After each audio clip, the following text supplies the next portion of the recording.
summer movie.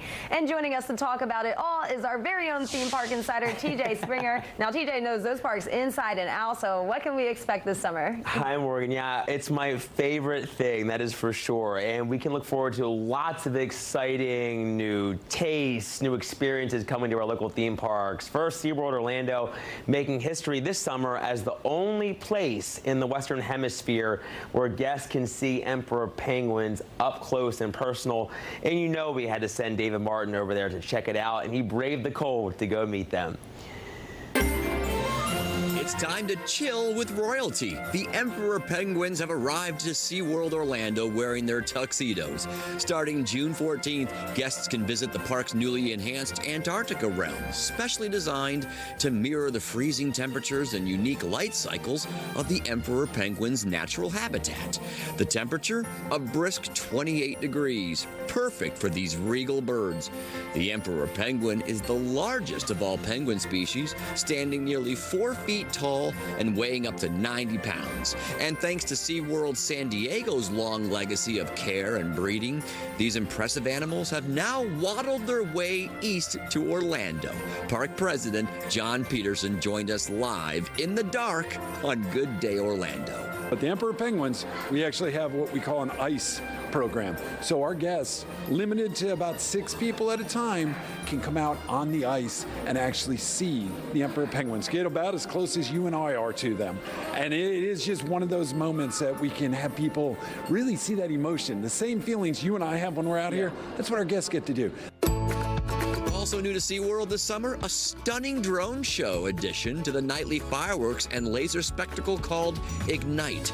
It's a true crowd pleaser and not to be missed. And over at the Aquatica Water Park, Aqua Glow has splashed back on the schedule for select nights of trippy water slides and foam party fun.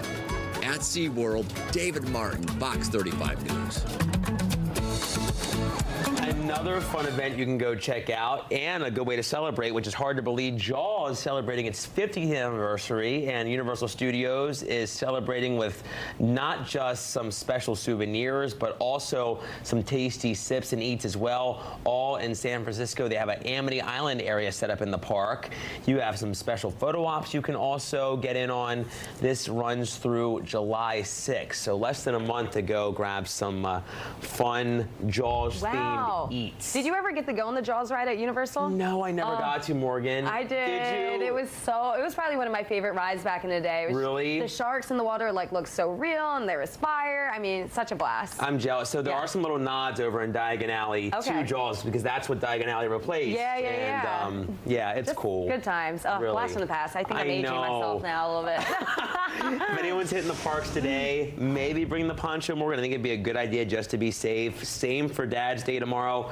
Any Father's Day plans, may want to just check the radar or that Fox Local app before you're hitting the road or heading outdoors tomorrow afternoon.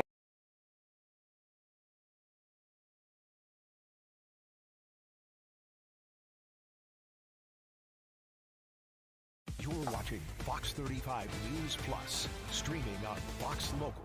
Well, good morning to you, and welcome into Fox 35 News Plus and our special coverage today of protests across America.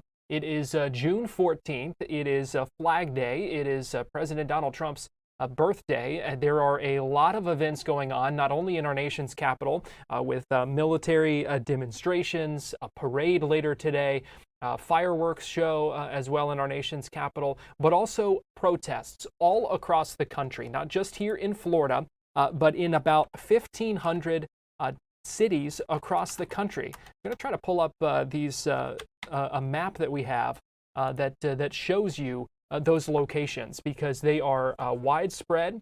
They're in a lot of different places here in Central Florida, and we have team coverage today as we continue to track these protests and what happens in our area and also across the country. Let me show you a live look right now.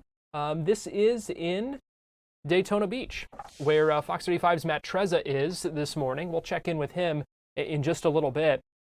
But you can see quite the crowd there lining the streets, many of them holding signs and trying to get their word out. This is part of the No King's Day of Defiance is what they're calling it. It's a national organization that is kind of organizing these, but it's really grassroots led. In many of these communities, you see a sign there right in the middle, a black sign that says "No Kings." That is certainly the theme among many of these protests that we're going to see today, and what we are going to hear from many of these people. Again, this is a live look in Daytona Beach. But let me go ahead and pull up that map that I was talking about, showing these No Kings Day protests across America. So this is from the No Kings website, nokings.org. Every dot is a scheduled protest, and you see many of them across the country. Again, the latest kind of ballpark number we had was about 2,000 protests at about 1,500 different cities. I want to go down here to Florida and kind of zoom in a little bit just so you can get an idea of what it looks like here. And you see, even just in our area, quite a few. Orlando, Castleberry, Lake Mary, looks like one in Mount Dora, Deltona, DeLand, Daytona Beach. We know New Smyrna Beach. In Brevard County, there's one in Cocoa. A number of these different protests. Again, we have team coverage today. Fox 35's Matt Trezza out in Volusia County covering the protests there. We have Fox 35's Esther Bauer in Brevard County covering those protests there. And then also a protest in downtown Orlando later today. That one's scheduled for 5 o'clock. Fox 35's Chris Lindsay going to be there, and we will check in with him later. But we have a full day of coverage for you planned here live on Fox Local and on YouTube. If you are watching with us on YouTube, go ahead and drop us a line in the chat and show us. Tell us where you're watching from. Let us know. Say hello, and we appreciate you joining us. Fox 35's Morgan Parrish going to join me in here in just a little bit as we continue our coverage. Fox 35's Marley Capper going to join me later this afternoon, as well as we have a full day of coverage with live guests as well, looking at safety and security angles. We'll speak to some law enforcement experts. We are also going to speak to a couple of political analysts and political experts about this kind of moment in time. We know it is a bit of a divisive political climate, and you certainly see that today with the split screens that we will see throughout the day as we see some of these events going on in a number of different places, and juxtaposed with many of those events going on in Washington, D.C. We did talk a little bit about some of those events going on in our nation's capital today. Let me give you a live look. This is from our sister station in Washington, D.C. This is the Army fitness competition that's going on the National Mall. And this is going to be going on. It began at 9:30, going on to 12:30. So several hours today. And again, this is courtesy WTTG, Fox 5, Washington, D.C., in our nation's capital. This is, I believe, on the National Mall where this is all happening. You can see some of those soldiers there doing some of those activities. This is the 250th birthday of the U.S. Army, and that is one of the reasons for all of these events that are going on in D.C. 6:30 p.m. is the Army 250th birthday parade, followed by a concert, fireworks on the National Mall as well. So this is happening right now on the National Mall. And then for much of the day, they're having an Army Birthday Festival that's going to have some more live military demonstrations. They're going to have tanks out there, all kinds of different things. So that kind of sets the scene for what's going on in our nation's capital as we see more of these protests beginning as well across the country. Give you another live look in Daytona Beach. And I was looking for the exact location. This Daytona Beach protest, I believe it's outside Daytona Beach City Hall is where we're talking about. You see hands off democracy on one of those signs there. And we had the chance to speak with one of the organizers yesterday of a protest in Brevard County. We know in Cocoa this afternoon they're expecting about 2,000 people. From this shot right here, hard to tell exactly how many people might be out there in Volusia County right now. But we will ask Matt about that in just a little bit. Also, a word of warning here. These are live protests. These are live events. Once we kind of get into some of these, I do want to warn you that there is certainly the possibility of some language in what we might hear, but also in what we might see on some of those signs, some of the T-shirts as well. You just never know, so I just want to go ahead and put that warning out there. So viewer discretion is advised. You see that a warning on your screen as well. So this event just getting started in Daytona Beach. All three Volusia County protests beginning at 10 a.m. running till noon. All of the three that we are monitoring, at least Daytona Beach, New Smyrna Beach, and DeLand. Again, this is the one in Daytona Beach. You see a lot of American flags. You see a man there draped in the American flag, one of the colonial ones it looked like with the stars in a circle, and then also a balloon there poking fun at Donald Trump. So we are going to take a quick break here on Fox 35 News Plus and on YouTube. We're going to come back. We're going to kind of continue to set things up here, take some live looks into these protests, hear from some organizers involved with with getting these set up in their communities and why they're doing it. We are also going to hear from the Brevard County Sheriff, Wayne Ivey, who had some strong words this week urging folks and basically laying down the law when it comes to making sure that these events today stay safe and stay peaceful. So we're going to step aside, take our first quick break here, and we will be right back after this. But before we do, I'm going to go ahead and give you a live look right now. This is from Sky Fox, and a live look at the protest in Castleberry in Seminole County. Off 436 is where this is.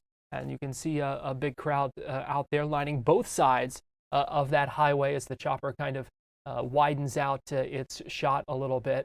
Cars driving by. And this is, again, a live view from Castleberry from Sky Fox. So we're going to step aside, take a quick break here. We'll be right back after this.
Welcome back into our Fox 35 News Plus special coverage of protests across America. This is a live look right now from Sky Fox, flying over one of the No King's Day protests in Castleberry. That's in Seminole County here in Central Florida. This is, I believe, along State Route 436 in Castleberry there. You can see folks on just about every corner at that intersection there. Folks wrapped around holding their signs, and many of them, as we saw from Daytona Beach, holding signs that say "No Kings." And talking about that, we've seen a lot of American flags out there as well. So again, this is a live look in Castleberry. Go now to a live look at Daytona Beach, where a big crowd has showed up outside City Hall there. Trying to read some more of these signs. When injustice becomes law, resistance becomes duty. You see safe, affordable housing. Stop the chaos. No kings in America. Congress, do something. Then you see a sign there with "We the People." Many of them, those signs also saying "No Kings."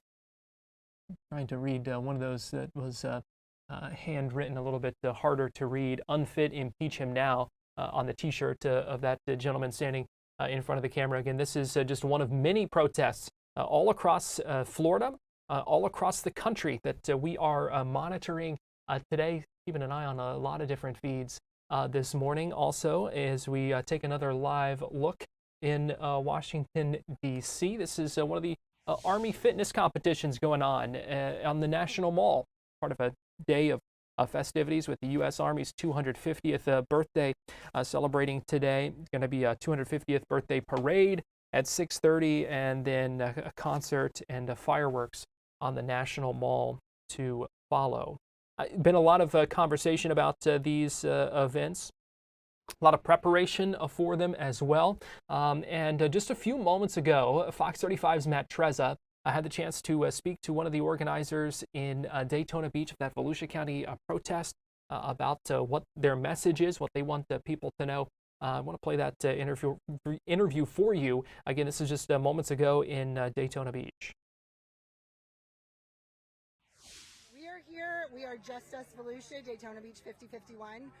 We are here as part of the 5051 movement, 50 states, 50 protests all on one day. And we are fighting back. There are no kings in America. We have presidents, but our presidents have equal checks and balances with the other branches of government. And so we firmly believe that there is executive overreach, that U.S. citizens' rights are being stomped on, and that by deploying the U.S. military on citizens, that's unconstitutional, and that we also think that while immigration is fine, there's due process for that. There is a procedure, and rounding people up when they're going through that procedure and going to the courts for their appointments and being picked up, that's not right. And we've got to stand up for people that don't feel safe coming out here today to do so. What message of support do you have for the other people who are out here with you? Keep doing this. We're not gonna fall to fear mongering. We're not gonna pay attention to the keyboard warriors. I'm not gonna pay attention to the people that are signing up to attend our events with fake accounts, that are clearly fake accounts and are made to intimidate us. We are patriots. We also respect the opposition side to also express their First Amendment freedoms. We are here for every American. We welcome all. We're just trying to keep our America, America. Certainly. For argument's sake, the president is saying that, people are here in the U.S. illegally. Some are. And so, based on what he's referring to as a crisis, what solution would you prefer to see rather than what's happening right now? Solution to what? To illegal immigration to undocumented Americans or people here in the U.S. Not going into graduations of elementary schools and taking their parents. Not going into get day laborers who are truly working and rounding them up. Not going to high school graduations. Not going into safe spaces. Those are safe spaces. Those are people that are trying to go through the proper channels and are following the rules. Yes, there may be people who are here illegally. Yes, there may be people here who are up to no good. That's not what's happening. He's doing a blanket attack on everybody that is here that may not have already gotten through those channels. And all we're asking for is a rational, reasonable response from our president. He's inflaming things that should not be inflamed. The governor in California, the mayor, they've all said they don't need the help. They have it under control. And I encourage everybody who's watching mainstream media to look at lots of different things. Mainstream media is not news. Social media is not news. Take everything with a grain of salt, question everything, and do your research. Pretend you're back in high school writing a paper. Find your 3 credible sources. Ask questions about everything. Absolutely. The last question I want to ask is, if you had a direct line to Donald Trump right now, what would you want to let him know? You did this. You did this. You have brought so many people together. You have built community, so thank you for that, because we have found our voices. We have been quiet and silent for a very long You're fine. We have been quiet and silent for a very long time. We will not be quiet. We are not going to look away. We will not bury our heads. We are watching. We will be on the right side of history, and hopefully he will too. That was moments ago in Daytona Beach. I want to go live now to Washington, D.C., and this is coverage courtesy WTTG, Fox 5 D.C. there. And they're talking to folks who are out on the National Mall today, taking part in the festivities. So let's go ahead and listen in there. Men and women, they've been sacrificed that one for the country. So we should appreciate that one, and that make American great and great again. Let's take this opportunity and thank you to all who have sacrificed to build this country first, to all the servicemen and women who are serving this country, and to young people who want to enlist and serve this country. And we are very proud to be an American. Yeah, to be an American. I know this is the 250th birthday for the Army, and it's as great as we do appreciate all the men and women in uniform that have sacrificed for our land of the freedom. And we would like to take this opportunity as well to say happy birthday to our President Trump as well. You all should sing him happy birthday. Yes. You should sing him happy birthday. A 1, a 2, a 3. Happy birthday to Trump. Happy birthday to Trump. Happy birthday to President Trump. Happy birthday to President Trump, and many, many, many more. We love you. What an outstanding group you all are. Give me fives. Fives, fives, fives, fives, fives. Thank you, ma'am. Thank you all. So much going down here today. The U.S. Army celebrating 250 years, also Flag Day, and also a happy birthday to the President of the United States. Thank you all so very much. Our next fitness challenge starting in just a moment. Keep it locked right here on Fox Local. Thank you all. Well, who would have known? We were going to get a little concert there ahead of the big concert tonight on the National Mall. A group of folks there at those fitness competitions singing happy birthday to President Trump, as you heard them say as well. The next fitness competition getting ready to get underway there, and our coverage is just beginning. Let me give you another live look at Daytona Beach here, where we know a large crowd is gathered to protest, many of them holding American flags. This is a part of the No King's Day protests across America, and I'm going to show you, I have too many tabs up already, it's not even 10:30. Let me see here, if I can pull up the map showing you some of the, many of the protests across Florida. Just give me one second, got to reroute something so that we can see this. But there are a lot of them, and here is the map in our area. You see Daytona Beach that we were just taking a look at, and if you go to the website, you, I believe, can click on these and get some more information about the location of these, and RSVP to them and all those kinds of things. But if you scroll down to Brevard County, you also see a number of protests in Brevard County. You see this one in Cocoa.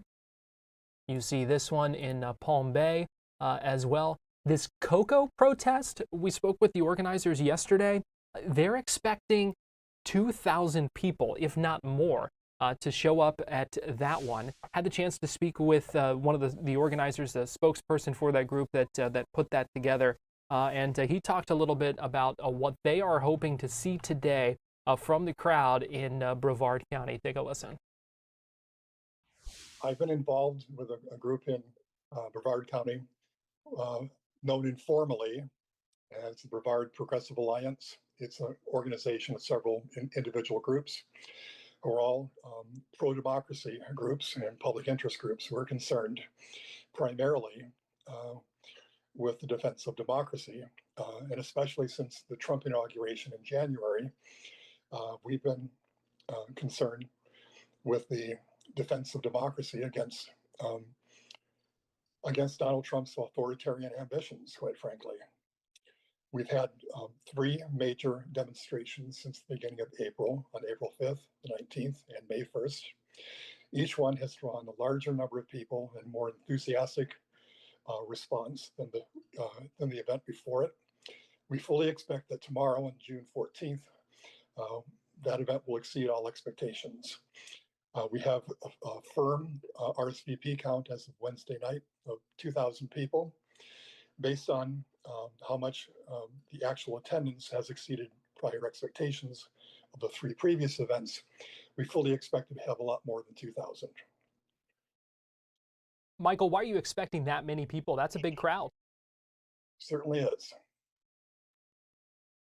Why do you think that many people will show up to this? Well, on at least a couple of occasions, we expected about 500 to 600 people. What we got was more like 1,000 to 1,100. In one case, we had as many as 1,300 show up, which is several hundred more than we expected at the time. On a very, how should I say, a very informal basis, we're seeing enthusiasm that we haven't seen before. I think it's not a stretch to assume that we're going to have a lot more than the official tally thus far. I'll add one other point. I think a lot of people are very clued into what Trump has been doing recently in the militarization of Los Angeles, sending in the military to create a crisis that did not exist before. People of all kinds, all political persuasions, all backgrounds, are sitting up and paying attention and realizing what he's up to. He is attempting nothing less than the authoritarian takeover of the federal government. This is very serious stuff. What can people expect at the event tomorrow in Brevard County? Well, a whole lot of enthusiasm, a lot of flag waving, a lot of sign bearing, chanting and singing, a lot of high energy. And there will be street theater as well to dramatize the issues in play. All 4 corners of the intersection, US 1 at State Road 520 in Cocoa, will be clogged with people. People lined up all up and down the streets. Probably more people than we can safely contain. We expect that degree of enthusiasm. Are you concerned about it getting out of hand at all? I have heard rumors that there are those who will try to infiltrate the group, try to cause trouble in an effort to discredit us. I've heard rumors, unsubstantiated rumors at most, that there may even be violence. Let me be very clear about this. We will tolerate no violence whatsoever. Anyone who perpetrates violence at our event is not part of our group, does not support our cause or our mission. They are infiltrators who are trying to discredit us and cause trouble. Anyone who perpetrates violence, we will call the police and we will have them forcibly removed if necessary. This is strictly a peaceful demonstration. We intend to keep it that way. Michael, to that end, we heard yesterday from the Brevard County Sheriff, who had some pretty strong words about making sure that things stayed peaceful. I'd like to play a quick soundbite for you and get your reaction to it if I can. All right. If you let it turn violent, whoo, you do not want to do that in Brevard County. If you spit on us, you're going to the hospital and in jail. If you hit one of us, you're going to the hospital and jail, and most likely get bitten by one of our big, beautiful dogs that we have here. If you throw a brick, a firebomb, or point a gun at one of our deputies, we will be notifying your family where to collect your remains at, because we will kill you graveyard dead.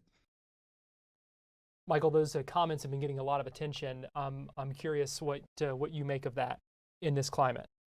I take Sheriff Ivey's point. I agree with his sentiments. There ought to be no tolerance of violence, and I can assure him and the general public there will be no trouble from us. We're on the same page. What do you want people to know about the point that your group is hoping to make with this this event tomorrow, this protest? Yeah. Well, I think it's worth noting that tomorrow, June 14th, will be Donald Trump's birthday. He intends to throw a grand and glorious birthday party for himself in the form of a military parade right downtown Washington, D.C. The whole point is to assuage his enormous ego and to convey the illusion of imperial power. Donald Trump literally seems to think that he's a king. We're gathered tomorrow, along with millions of other Americans in all 50 states across the country, to tell him that America has no kings. Donald Trump is no king, and we are not his subjects. America is a constitutional democracy. It is not a monarchy, and we will not stand for any kind of autocratic behavior from a president who behaves like this. So that was Michael Nyatt, one of the spokespeople with the group in Brevard County, putting together that protest in Cocoa, where they're expecting 2,000 people or so. Let me check my schedule here. I believe that one starts at 11 a.m.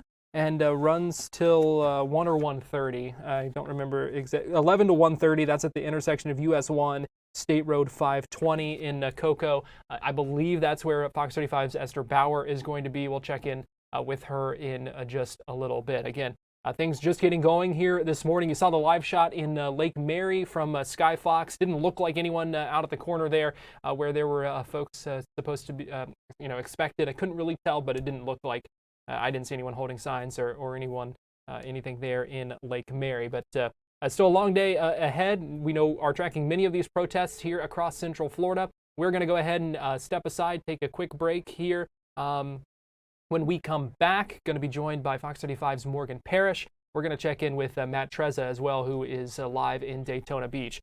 As we go to break here, let's go ahead and give you a look at these Army fitness competitions that are continuing this morning on the National Mall. This live picture from WTTG has been out there all day, and you can see hard work out there, it looks like. Definitely a little more physical than what we're doing in here. We're going to take a break. Be right back.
Welcome back into Fox 35 News Plus and our special coverage of protests across America and also these Army 250th birthday celebrations, the military parade, a lot of things going on in Washington, D.C. today.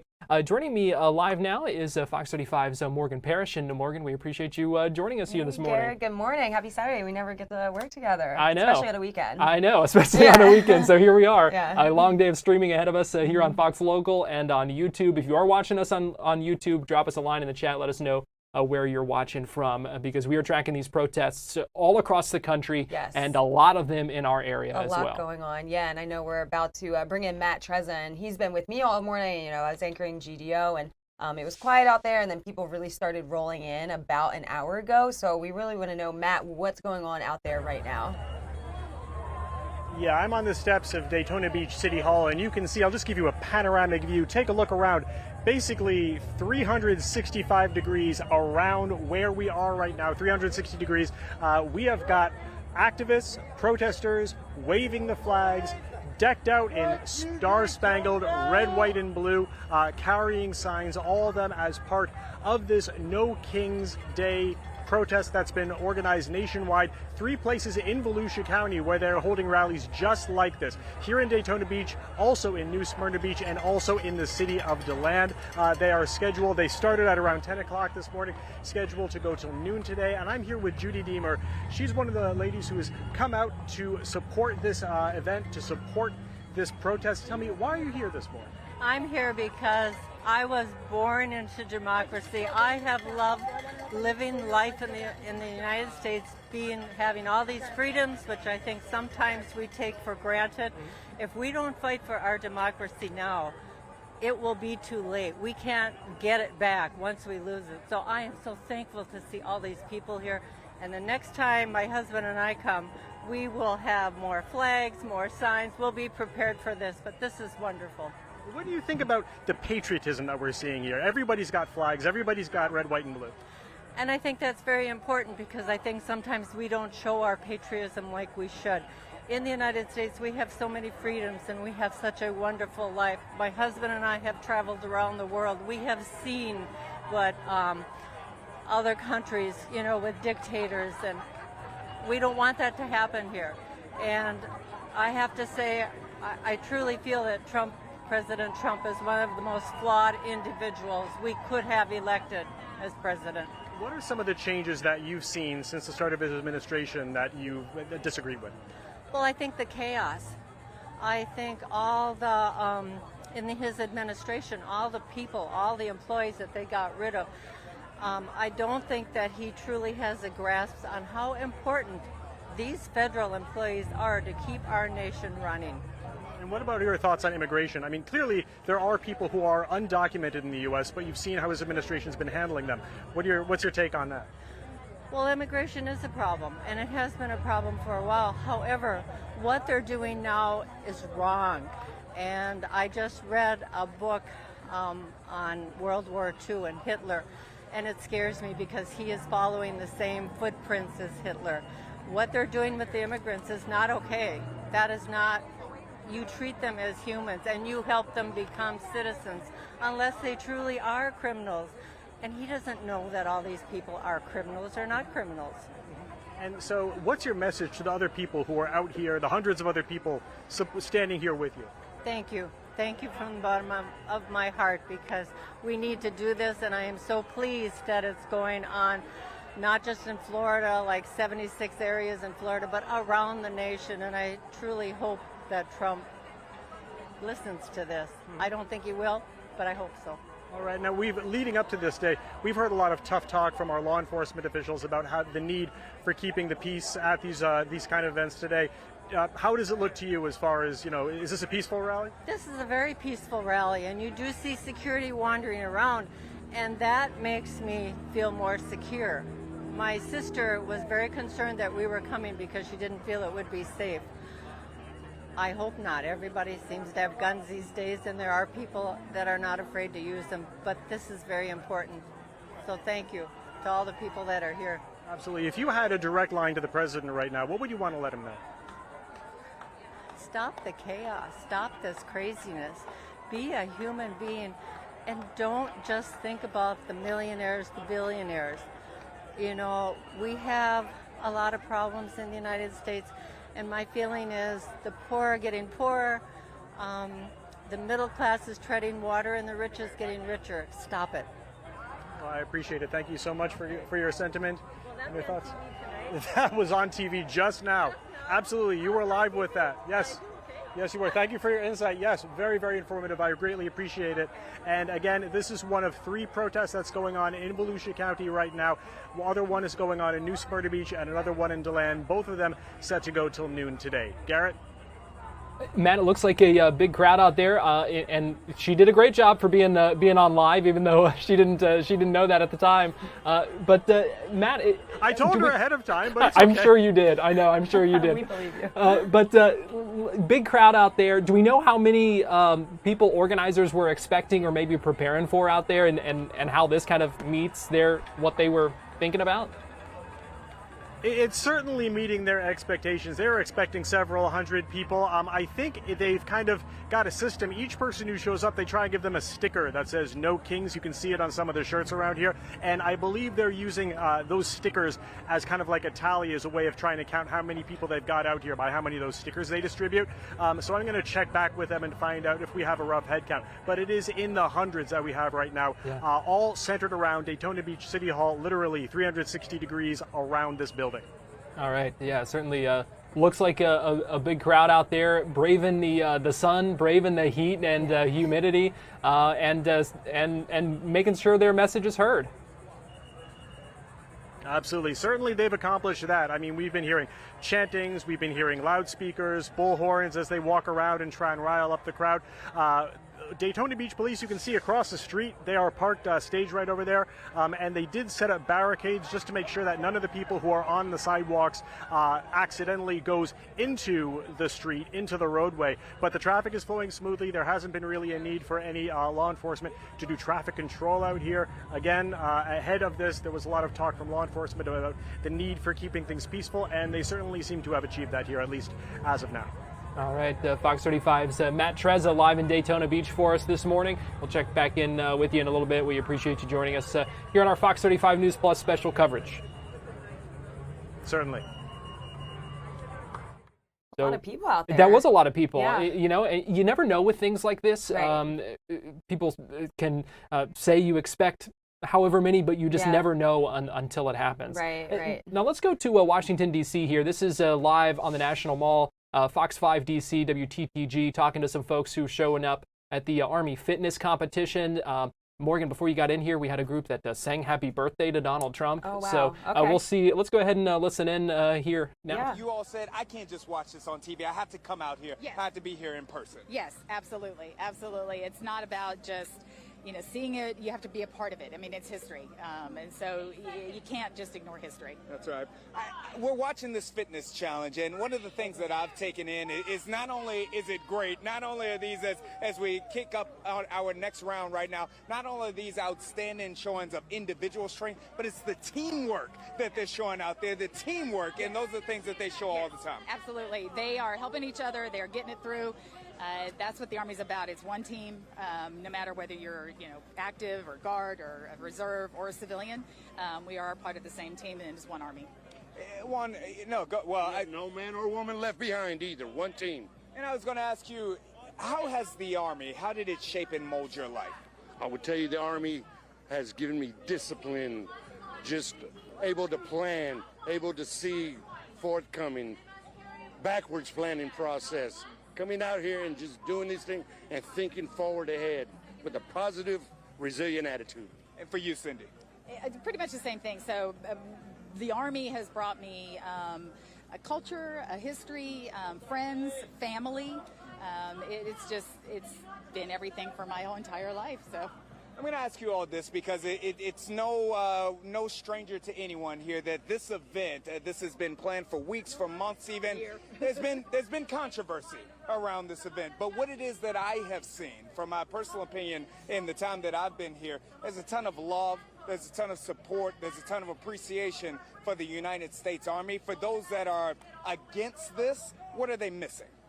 I think they're missing the fact that this is about the Army and this is about our country. The Army has been around since before the nation was, before the Declaration. So this is about our country as a whole and about us as people. And I'll let you get us out of here. Anybody that's watching right now from the local region, why should they come down right now? Come down here.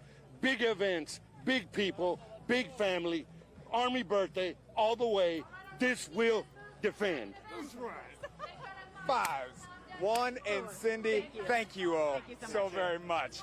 The celebration, the festivities continue as the U.S. Army celebrates 250 years, and you're watching it all right here on Fox Local. I tell you what, they have certainly found the characters out there on the National Mall so far. We've taken them twice now in this just 45 minutes, and I tell you what, a lot of folks out there. Let's go ahead and take this live look now in Leesburg here in Central Florida. This is a group of protesters there, and I'm trying to see where this is. Not as many people as Daytona. Not as many people as Daytona. This is a US 441. In Leesburg. You see a large American flag there. You see a number of folks holding their signs along the highway. But you know, we don't have audio from the aerial views, so you can't tell if people are honking or what kind of reception. You know, because that's always something I'm curious about, is how people are you know, kind of receiving what they're seeing. But there is a group of protesters there in Leesburg. What I did like when Matt said, or that woman he just interviewed, you know, she said it is peaceful and they have security walking around, but it did look peaceful, which is good because you never know how these can go. I mean, we've been seeing the protests out in LA, right? And so it is nice to see that it has kind of been calm. Well, and that's a good point. I think seeing that and having that, you know, some of those images in folks' minds just makes you even a little more tense about it than maybe you otherwise would be. Yeah, exactly. You know, especially these are protests that, you know, ordinarily expect anything crazy to happen, but you just don't know. And this day and age, you know, we talked about kind of the tensions, the division that we see in a lot of ways. Now, I will say there is a bigger crowd there than we first thought. Now that they kind of widened out a little bit, you can see, you know, still hard to tell if it's comparable to Daytona Beach. Probably not. But still a decent turnout there in Leesburg. And we know in some of these they'll line both sides of the highway. They'll, you know, when they're at corners of intersections, they'll kind of be wrapped around. So we'll have to wait and see. But that is certainly a better turnout in Leesburg than I think we first thought. I'm wondering, you know, do you think it's going to get super crowded throughout the day, or like how long are these people going to stay out here? Because one, it is hot out. It is hot out. That's the thing too. Yeah, I mean, stepped out this morning to run, and it wasn't even hot out yet, but it was just so humid. And so now that the sun's out more, it's just going to start baking. So we'll see. I know a lot of these protests are scheduled to last a couple of hours. Okay. Obviously, with things like this, you know, there's not typically a hard start and end time. It just kind of is a little bit organic. So we will see. But I mean, that's a good point. What the impact the weather will have. Hopefully, folks are hydrating if they're going to be out there, because you're going to have to.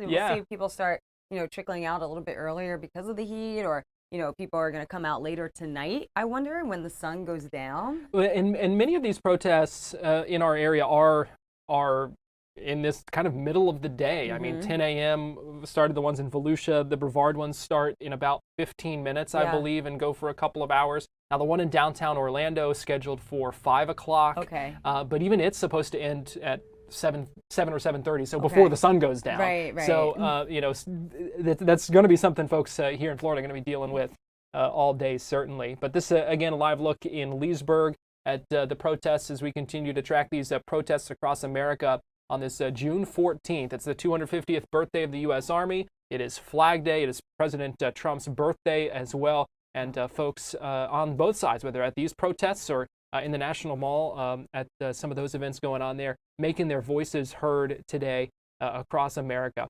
We're going to take a break here on Fox 35 News Plus and our special coverage of these protests across America, but keep it here on Fox Local and on YouTube. We'll be right back in 2 minutes with much more.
Welcome back into Fox 35 News Plus and our special live coverage today of protests across America.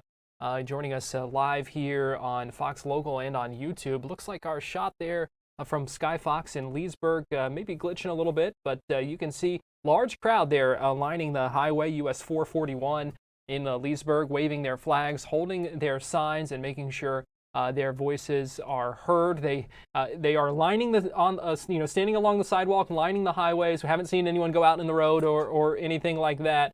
Haven't seen any issues being caused there. And they at least have a little bit of shade from those trees. That is nice, because I didn't see that shade when we were just checking in over in Daytona. Right. So, fortunately, they are going to be out there all day. They're shaded. Hopefully they have their water, but we know it's going to be a long day for some people in some different counties, across Central Florida and really everywhere for that matter today. Yeah, and let me go ahead and pull up the map just to give folks an idea of kind of what we are monitoring here. Well, I hit the wrong thing, but hi, I'm Garrett Weimer, and here with Morgan Parrish. We appreciate you joining us. If you're watching with us on YouTube, drop a line in the chat. Let us know where you are watching from. We've had, I'm a little behind.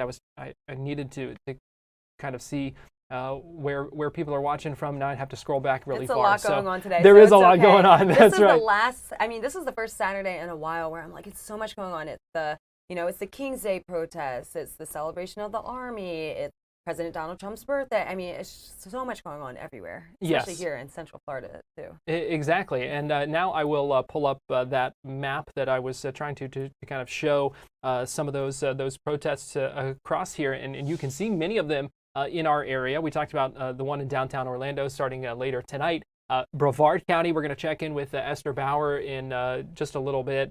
Expecting big crowds in Cocoa particularly, but I'm going to zoom out here just to give folks an idea, because as you kind of widen out, is this where these are the No Kings protests across the country? Yeah, we saw more than 2,000 today. Yeah, everywhere you see them kind of a lot in the Northeast. Let me go ahead and pull up that live look in Philadelphia here. Yeah, Morgan. we heard a lot of eyes were going to be on Philadelphia today. And I don't know exactly what time this one was supposed to get underway, but it definitely looks like a large crowd out there already. Wow, definitely. I know. Yeah, I think they got out there early, a little before, definitely before 10. Yeah, and that's the thing. Many of these are kind of staggered, starting at different times, and things like that. I know some of the ones in our area. We're starting 10 o'clock in Volusia County. The Brevard County one's getting ready to start at 11. But let me see here. This one looks peaceful too. Yeah, I see security walking around. Yeah, some folks walking around, some folks holding signs. Nothing really other than that. I'm going to pull up this live picture back here in Florida. This is one of the protests in Brevard County that was scheduled to start at 11. We were already seeing some folks out there right now. This is part of that Cocoa protest. You can see the water tower there in the background. So had the chance yesterday to speak with Brevard County Sheriff Wayne Ivey, who earlier this week got a lot of attention for some of the comments he made at a news conference with the Attorney General. Yeah. Basically saying, and we played some of those, quick soundbite of that earlier when we were speaking to one of the organizers in Brevard, basically saying, do not test us. Right. Kind of laying down the law. Very strict about it. And so Mm-hmm. I had the chance to speak with Sheriff Ivey yesterday, but it looks like Esther is interviewing someone here. Are so we let's able to take that? Yeah, let's go ahead and listen in here. Okay, well, all right. Well, Fox audience needs to know too that we have a moron for president who thinks that he can do whatever he wants and get away with it, which is kind of what he's doing and actually happening. And this is not America. This is a place that we dreaded for so long and tried to prevent, and yet here it is. And those that voted for him, I wish they would have seen what was coming, or at least believed him when he said he was going to become a dictator. And that's about it. We need to stop him in his tracks. We need to impeach those that support him and that enable him. And this poster right here is a veteran of the Women's March in 2017. The only thing that's different, 3 pictures. So. And talk with us. This is supposed to bring out 2,000 people. There is a lot of support in Brevard County for these protests. How do you feel? Well, I feel good, but I also feel like scared because there's guys like Wayne Ivey out there, our sheriff, who said they were just going to kill people dead, graveyard dead, and that guy should be impeached. He should be removed from office, and I don't know who would do it. It'd be the governor because he's a voted-in official, and he should have no official capacity at all with that kind of attitude. Yeah, how did you feel? That has gone viral now, that Yes. message. How did you feel seeing that when you know so many people wanted to come out and peacefully protest? I was very upset. You know where I saw it? I saw it on the Guardian from the UK. It was being broadcast in the UK, and it was on a YouTube cut from the Guardian website. And it's just bizarre that this guy is making national news, and he's making a mockery of his own party. We know he's a well-known Republican, and which is fine. People have the right to do what they want, you know, as long as it doesn't hurt others. But when you say that you're going to kill people dead in their tracks, that is crazy. You know, that is inciting trouble. Do you feel safe having Cocoa Police here? I know we're very close to the road. Well, a couple of years ago, during the motorcycle Christmas parade, actually 2 people were killed. I believe it was at least 1, maybe 2 people were killed right here when they didn't make the corner right. And they came sloshing into the crowd of bystanders that are just here to watch the motorcycle parade at Christmas time. Why you're a little bit back? That is why I'm a little bit back. And I'm also telling these people every once in a while, I'll make a mention of it and let them know. Can we get your first name? My first name is Rob. Rob, thank you, sir. Stay safe. Take care. Yes, thank you, Rob. So that was Rob there. We do want to remind folks that these are live protests. Some of these are live interviews. So if you're watching, we do urge some discretion because some of those signs you see have you know, some of them are inappropriate. And one of the shots earlier, we saw some language on the back of someone's T-shirt walking by. So again, if you are watching on Fox Local or on YouTube, just certainly be aware of that. We will try to avoid those things certainly at all costs. But in this live coverage, especially live protest coverage, you just never know, you know, kind of what is going to come up. So we just want to put that out there so that we're kind of all on the same page here as we continue to track these, because we are going to be you know, kind of bouncing around all day. And we heard that gentleman speak about you know, criticizing some of those comments from Sheriff Ivey that we were just talking about that had gotten a lot of attention. And in fact, I have that soundbite here. This is what he said on Thursday that that gentleman was reacting to. If you let it turn violent, whoo, you do not want to do that in Brevard County. If you spit on us, you're going to the hospital and in jail. If you hit one of us, you're going to the hospital and jail, and most likely get bitten by one of our big, beautiful dogs that we have here.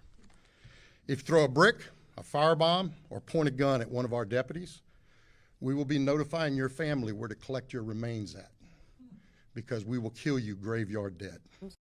Kill you graveyard dead. Wow. And you heard that protester that Esther was talking to kind of specifically mention that line and not liking it. And like I said, that's been getting a lot of attention on social media and all kinds of things. And we'll play an interview that I did with Sheriff Ivey coming up in just a little bit. But we are seeing those protesters out there. The crowd in Brevard County and Cocoa. That was a big crowd. Already growing, I mean, and that was not scheduled to start till 11. Right. But let's pull up that live picture again from Philly because we did get some more information about that, and we were saying, well, it doesn't really look like much is going on, and that's because it hadn't started yet. Yeah, and still, for this not even starting until noon, it's still a lot of people out there. And I just looked it up, so it looks like their event, they're going to have 30,000 attendees. That's according to police. So to see how it is now, I mean, it's going to be packed. Yeah, and this is at Love Park, and their plan, I believe, is to start at noon and march to the Philadelphia Museum of Art. Yeah. So I'm not exactly sure how long, you know, how long of a distance that is, but 30,000 people on that march. That will be quite a sight to see. Yeah, it's going to be rough for people in Philly to get around today. We know there's going to be several road closures and, you know, a lot of detours, and, you know, people are asked to avoid the area. But, yeah, a lot of people out there. And actually, those road closures started at 3 a.m., so we know people have been out there early. Yeah, and it looks like that's several blocks, you know, from the Love Park to the Museum of Art there. So, you know, we'll have to take another live picture once that starts, because that will certainly be something to see. We know a lot of eyes were going to be on Philly today, too. That is certainly the case. I want to go ahead and get you back to Washington, D.C. here, where we've been watching these Army fitness competitions throughout the morning. This is live coverage from WTTG, Fox 5 D.C. It looks like they're talking to some soldiers who were participating in this. Let's go ahead and listen in here. The strongest competitors in this competition. Wow. And what I love the most about this, and I've said it time and time again already, I mean, you look at you all obviously in tremendous individual shape, but it's the teamwork that you all display out there that really makes it different. Absolutely. Yeah, this was a fantastic gut check. It was challenging, which is always necessary, but we did well. That's the best you can hope for. It's pushing your limits, but still doing well, still achieving. It's primary goal of this team, obviously. We don't want to win any individual competition. We want to continue to improve and be better. Look forward to the next thing, 50-meter targets at a time. Amen. When we take a look at today, and again, all of the teamwork, all the individual strength, I've also heard from competitors that it's the mental toughness to be able to do this as well. I mean, it's 90 degrees out here. How does this kind of correspond and correlate to what it is that you all do daily? Yeah, so right here, what we're really doing is the gut check. It's a test of grit more than it is a test of your actual real fitness ability. It doesn't really give you a good metric on any of that stuff. What it tests is the team's and individuals' grit, and that directly correlates to us being successful in combat, winning the nation's wars. Wow, love it, love it, love it. Get you all out of here on this, again, celebrating 250 years. As an overview, what does today mean to you? Today means everything. It's what we fight for as a country. It's truly the pride of our nation, and it's just an honor to be a part of that. Same question. Just an honor to be a part of it. I'm just happy to celebrate with my fellow soldiers and the rest of these people. Just thank the Army just for giving us the opportunity to be here. And I want to thank you all for giving me an opportunity to speak with you all, and thank you all for the service that you all give to this country. Thank you all so very much. Yeah, what they said. That's what I'm talking about, fellas. 250 years of the Army. We're celebrating today. Now we'll take it to weather. Great job. Thanks. Well, we are not weather, but No. we're just dipping into their coverage from time to time. So the weather is hot and hot out here sunny and humid. for those protests. It is Florida. So Right. there we just did weather, gave the folks their forecast here in Central Florida. But those Army fitness competitions continuing. It looks like through 12:30 that. This is part of the Army Birthday Festival going on in the National Mall, more live military demonstrations, military tanks, all that stuff.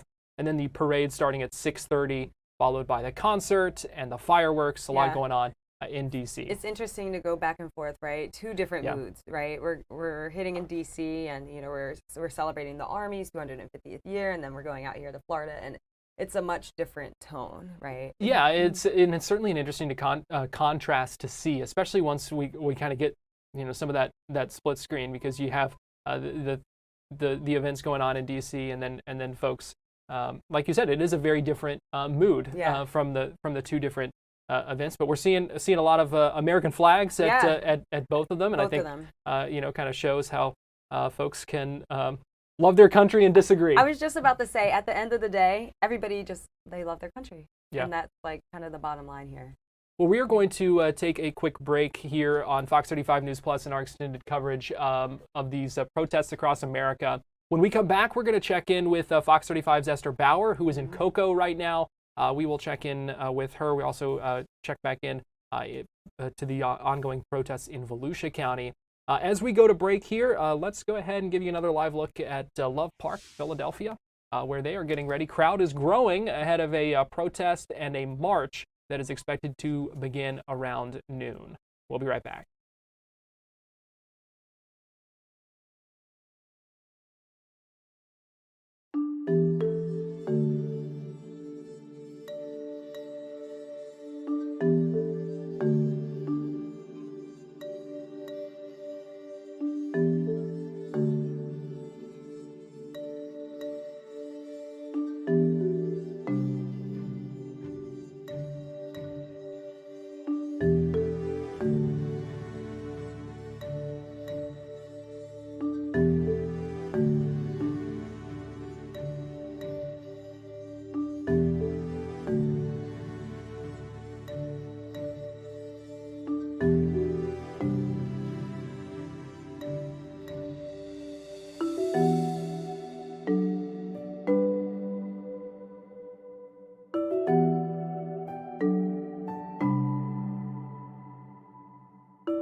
Welcome back into Fox 35 News Plus and our special coverage today of these protests across America. This is a live look in Philly ahead of a start of a protest and a march that's expected to begin there at noon. You see a number of signs there: no Trump, no ICE, no kings. There are no kings in America. And Morgan, that's kind of the theme. We are, the theme of the day, this No Kings Day of Defiance, they're calling it. Yeah, a lot of people, and we've seen a lot of people over on our side too, Brevard County, Volusia County, these people have been up early. And I know some of these rallies, they're expected to wrap up in a couple hours, but I see people being out all day, honestly, in my opinion, even in the heat. Yeah, even in the heat here in Florida, we know it's something folks are going to be dealing with, but we are seeing those crowds. We saw large crowds in Daytona Beach where Matt Trezza was just a little bit ago. We'll check back in with him in Volusia County in a little bit, but I want to go now to Brevard County and Fox 35's Esther Bauer, who joins us live from Cocoa. And Esther, if you could talk about what you're seeing there. I know organizers were expecting a huge crowd out there for that protest. It's just getting underway now, and it looks like a good-sized crowd already. Yeah, it is just getting underway. This protest was officially supposed to start at 11 in the morning. We're about 5 minutes after 11, and there are people lining the intersection here at US 1 and 520. If you walk with me, we'll give you a better idea of what we're seeing here on site. So down this entire sidewalk, you can see we have people with the American flag, several signs talking about ICE, really talking about how they feel Donald Trump is a king, and we are not the king.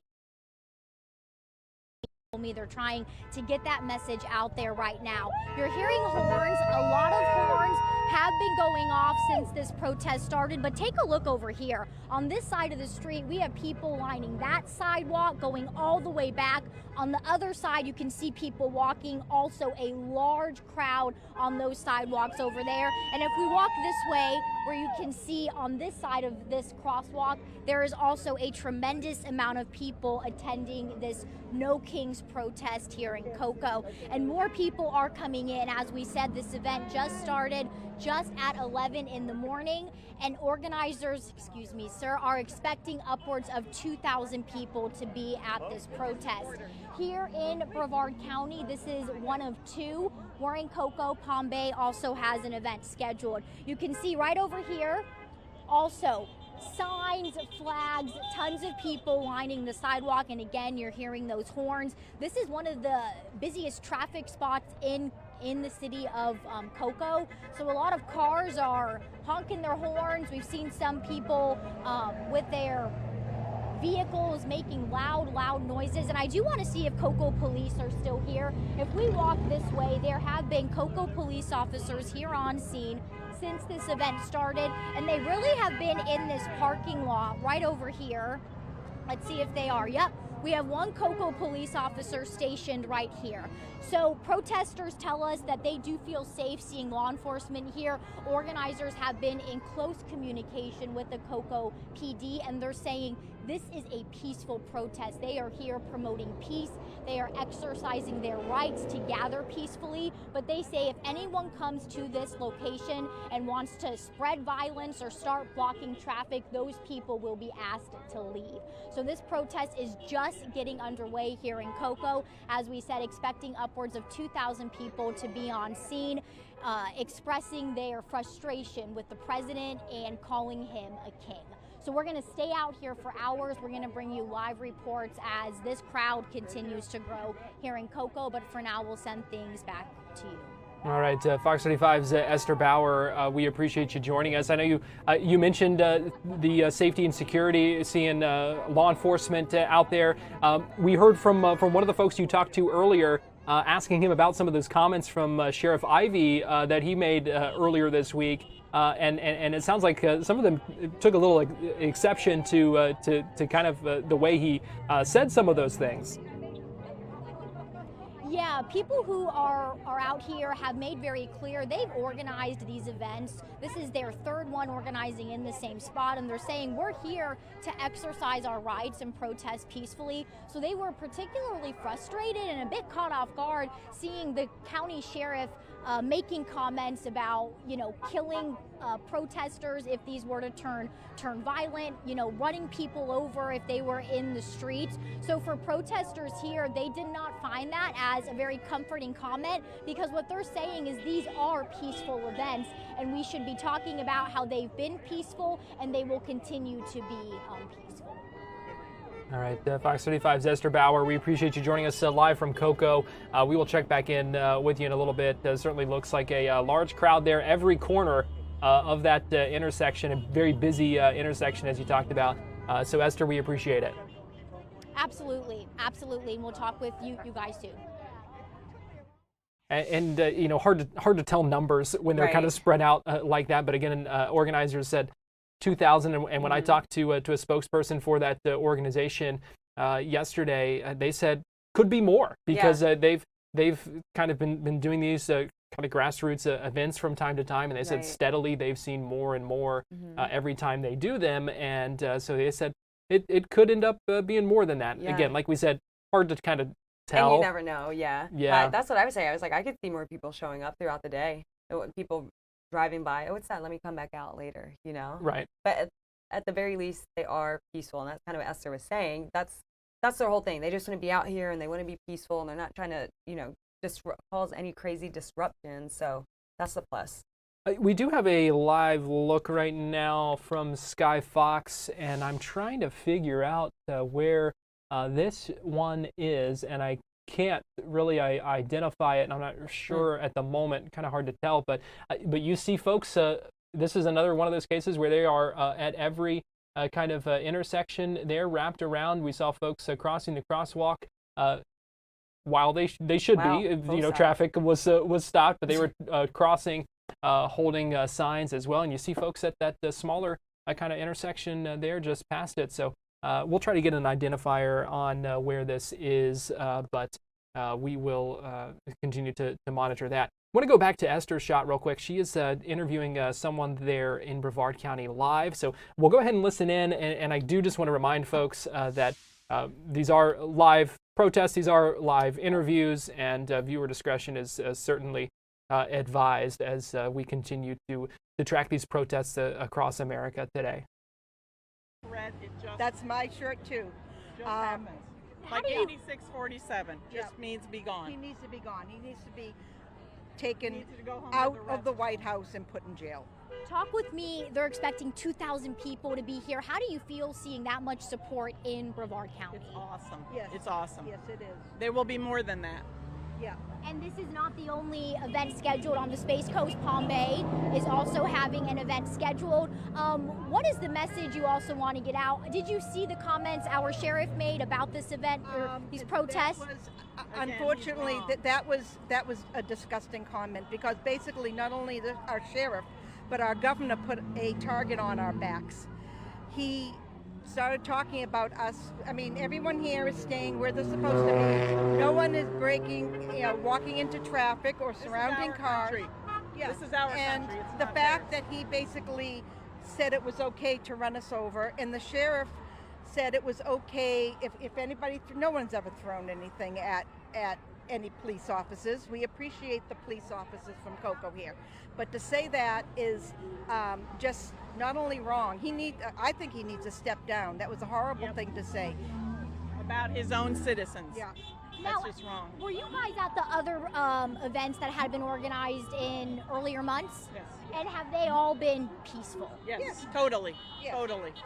So his commenting was a threat. Yes. And totally unnecessary. He should be more professional. Yes. He already has, as you might know if you're in the county, he already has some questionable behaviors on his record. So he should step down. This is wrong.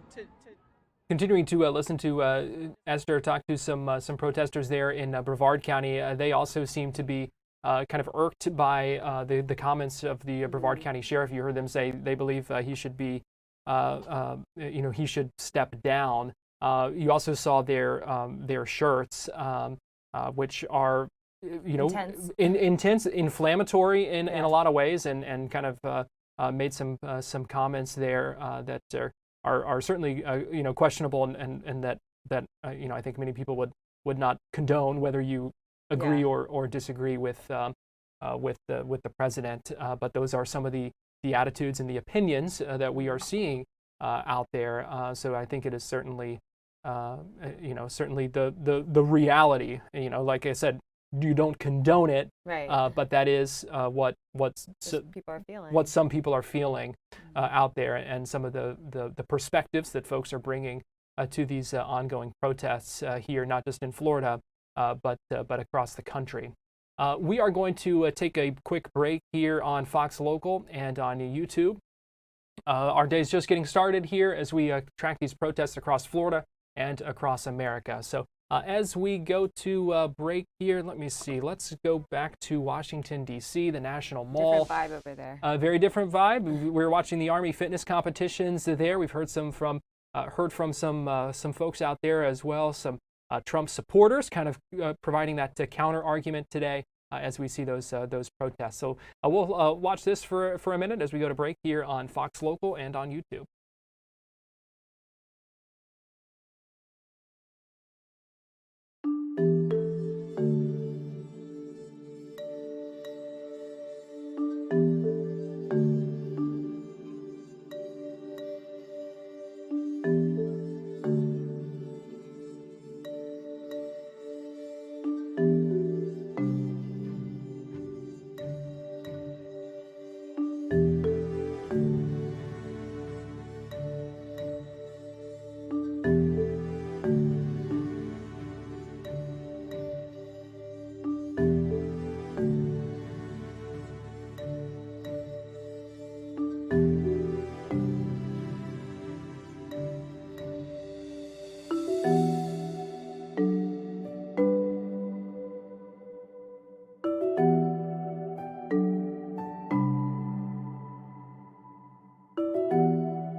Give you a live look right now in Washington, D.C. Folks gathered up along the side there looking like we are getting ready for the start of another one of the fitness competitions. These U.S. Army fitness competitions going on the National Mall today that are really part of a long list of events, a day full of events in our nation's capital on what is the 250th birthday of the U.S. Army. What is the, it's Flag Day. It's also the 79th birthday for President Donald Trump. So bringing a lot of folks out there in Washington, D.C. today. Wow, a lot going on this Saturday. A lot going on. I don't think people are ready. Right, there is a lot going on. Let's go ahead and give you a live look now in Philadelphia, where folks continuing to gather, because here on the other side, you also have folks protesting the president. They're calling this a No King's Day, a day of defiance, a day of action and mobilization, as they folks say that they believe the president acting as a dictator in a number of ways. We've heard some of these organizers and other protesters mention some of their grievances today. And this crowd in Philadelphia growing ahead of a noon start time. They're going to march throughout the city as well. And what did you say, 30,000 people? 30,000 people are expected. And to see how many people are here right now, I mean, geez, it's a lot. It's not even noon. Yeah. And it's grown since we first took them, what, about 45 minutes ago? Yeah, minutes ago? Certainly has been a lot of folks. And let's go back to Central Florida. and we are seeing more protests as well. Where is this? I'm seeing. I believe this is going to be downtown. Yes. Okay. So this is this is technically not the No Kings protest. Yeah, this is in front of City Hall. You can see the Orange Avenue sign there. This is so the No Kings Day protest in Orlando is scheduled for this evening, I believe 5 o'clock. But there was an anti-ICE protest scheduled for this morning. So this is It seems like maybe this is wrapping up. It may be wrapping up, and I'm not. I think it was supposed to start at 10. When we were first starting our coverage, they were kind of just getting going with this. It does look now like there are more people. So certainly the No Kings Day protest, not the only disagreements with the presidential administration that we're seeing. And we can't see the signs from here, but again, I do see some American flags as well. A number of folks out there, and again, this is I believe a specific immigration enforcement, anti-immigration enforcement, anti-ICE protest going on. I'm trying to read some of those signs. A little hard to tell. It is hard to tell even with things zoomed in there, but you can see those protests continuing there. Now, we appreciate you joining us here on Fox Local and on YouTube. I'm Garrett Weimer. This is Morgan Parrish. And we heard when we were checking in with Esther, a number of folks frustrated by the comments of the Brevard County Sheriff when he was talking about security and making sure these protests stay safe and peaceful. I did have the chance to speak with Sheriff Ivey yesterday to kind of get his perspective on all of this. So, I do want to go ahead and play that so that we can kind of hear his side of things, because we had heard from several people. A lot of people are upset. A lot of people upset by it. Yeah. Intense. And so let's go ahead and listen. This was my conversation with Sheriff Ivey yesterday afternoon. Sheriff, first of all, I want to start here. You had some pretty strong words yesterday for any potential violence or destruction that may be seen at some of these protests this weekend. Yeah, I would call it a tutorial of, how to not get in trouble at one of these. We said it at the very beginning. I said, we want people, protests and people sharing their opinions, part of our democracy. And we want people to share their opinion. We want them to share their views. And if they're doing it peacefully, we're going to give them a safe environment to do it in. But if it turns violent, then this is what's going to happen. And so I gave them step-by-step guide to what happens if it turns violent. And ideally it won't. Ideally, anybody that's doing that will be peaceful. And when they're peaceful, they can even exercise their First Amendment even stronger and more clarity. We do know there are a number of these protests planned for Brevard County this weekend, including one in Cocoa, where the organizers say they expect 2,000 people or more there. Is the sheriff's office taking any extra steps or doing anything to prepare for this weekend? We've worked with Cocoa PD, and there's also one plan for Palm Bay, We're looking at this as we expect everybody's going to come there. Everybody's going to do the right thing. We've had very large protests before in that same exact area, and everyone was peaceful. Everyone, expressed their views, their opinions, but no one did any damage, property damage. No one did any violence. So I anticipate that same exact response tomorrow. And why is that, so important to kind of be prepared for things that could happen, but certainly hoping that nothing does get out of hand? Well, I'll answer kind of in reverse. We live in Brevard County, and our community is a great community. Sometimes we get at each other, but we always stand beside each other and work with each other. And so, we've, as I said, we've experienced similar situations in the past, and it's always been peaceful. And that's what we believe our citizens will do. The opposite side of that is you can't react to something. You have to respond to it. That's the proper way to do things. So we always plan ahead, and we're planned, with a response to that. Ideally, it'll be just an absolute no need for all those resources, but we will be ready. What is your message today to folks who are heading out there? So same exact thing as it was yesterday. You know, we want people to share their opinions. You know, George Patton said one time that if everybody's sitting at the table thinking alike, somebody's not thinking. And so, you know, we want everybody to share their views, share their opinions, exercise their First Amendment right. But we want them to do it peacefully. We've got business owners in that area that they're hardworking individuals, that those businesses are their life. We've got citizens that are going to and from there, going to the beach, going to whatever appointments they might have, whatever it is. So we want everybody to peacefully exercise their rights. And as I said yesterday, if it turns violent, we will respond to that violence. What about when it comes to blocking intersections or roads and accommodations for those kinds of things, or what steps might be taken if you see some of that activity? Yeah, if they're blocking roadways, they're going to jail. If they're trying to mob rule cars and surround cars, they're going to jail. That's not going to be tolerated. Our citizens deserve the right to come and go. This is their community, and they work hard in this community. And so we're going to protect our citizens. What you see happening in Los Angeles, what you see happening in Chicago. I mean, last night they completely shut down traffic in Chicago. That's unacceptable. That's a violation of law and order, and we're not going to have that. So we will respond, and we will respond appropriately to that. All right. Well, Sheriff, is there anything else you want to add that we didn't touch on here? No, I think, you know, we just, like I said, we are very optimistic that everybody's going to come out and have a good time. And, you know, there's another activity planned later in the day where a celebration will be going on. And we know that'll be a great time for everybody as well. So just want everybody to come out and express their views, their opinions, and do the right thing.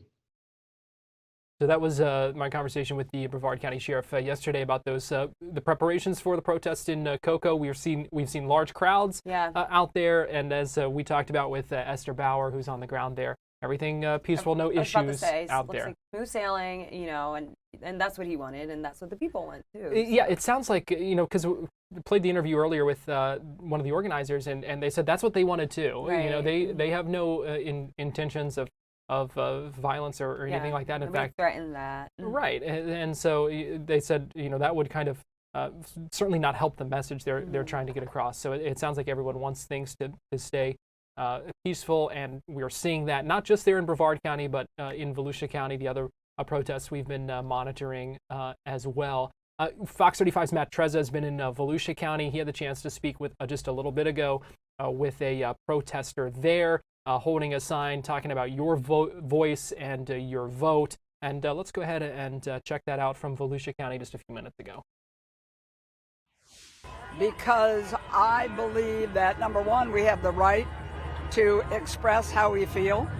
Number two, I feel that the current President of the United States is doing things that are unconstitutional. And I also believe that with all of the protests, people have to be reminded that we can protest all we want, but what is important is we must vote, and we must get everyone of voting age to register and do the same. It is the only way to make change. That's why you put that on your sign today? That is exactly why I put it on my sign today. Yeah, so if you could let the supporters around here talk to them all, what would you want to let them know? What I said as I was walking up and down the street or the sidewalk was, we can protest all we want, but it doesn't mean anything if we don't go to the ballot box and make change. Very good. If you had a direct line to the president now, what would you want to let him know? Go ahead, speak up. That is a very difficult question to answer, because I don't believe that, number one, he would listen to me, because I think it's about him and it's not about the country. And he was elected to represent everybody in the country, not just a select few, and not himself. I think when you're elected a president, even of an organization, you give up some of your individuality and become a part of the group. And it's group decisions and team decisions. It's not one person's decision. What are some of his policies that you're especially upset about? I'm a retired educator, so it upsets me a great deal that we are no longer teaching history as it has occurred in this country. It upsets me that we have so many people, kids who are homeless, who don't get a good breakfast, and without support from the government, they're not going to get it. And if what is proposed goes through, it will be devastating for our country. And it's a large portion of our country. Now, do changes need to be made? Probably. But you don't take a sledgehammer to something and make it better. You have to take a scalpel. Gotcha. And what are your thoughts about his stance on immigration? How was this country built? Nobody lived here except the first Americans. So without the immigrants, we have no country. And right now, I'd like to see who's going to go out and pick tomatoes and do the fernery like we have in Pearson. Who's going to do that back-breaking, hot work if it's not our immigrants? Because I bet none of these people here would. Gotcha. And also, what do you think about the patriotism that we're seeing here? I mean, there's a lot of flags, there's a lot of red, white, and blue, a lot of star-spangled everything. What do you think about that? I think it's absolutely fabulous, and I love seeing the flag. I've been very upset that the current administration seemed to have taken over our flag during the election, and I am so glad to see the flag because it belongs to all of us, not just a few. So that was Ann Smith, a protester in Daytona Beach. That was Matt had talked with her just a little bit ago. I believe he's relocating now to the protest in New Smyrna, right. Which is still going on. Those Volusia County protests were scheduled for 10 a.m. to, I believe, noon. So maybe kind of beginning to wind down. But again, like we said, it's just so fluid with things like this. People are going to show up a little bit later. Yeah, there's not typically a hard and fast kind of start time and end time. We're going to take a quick break here on Fox 35 News Plus and our continuing coverage of these protests across America. But as we do so, go ahead and give you another live look at the National Mall where these, there's our friend from Fox 5 DC, as he's been doing a great job out there all morning, talking to folks out there at the National Mall for these U.S. Army 250th birthday events that are going on. And here's another live look in Brevard County. This is the large protest along the highway in Cocoa. And you see the Statue of Liberty there holding her flame and the American flag as well, and drinking a sparkling water, it looks like, on this.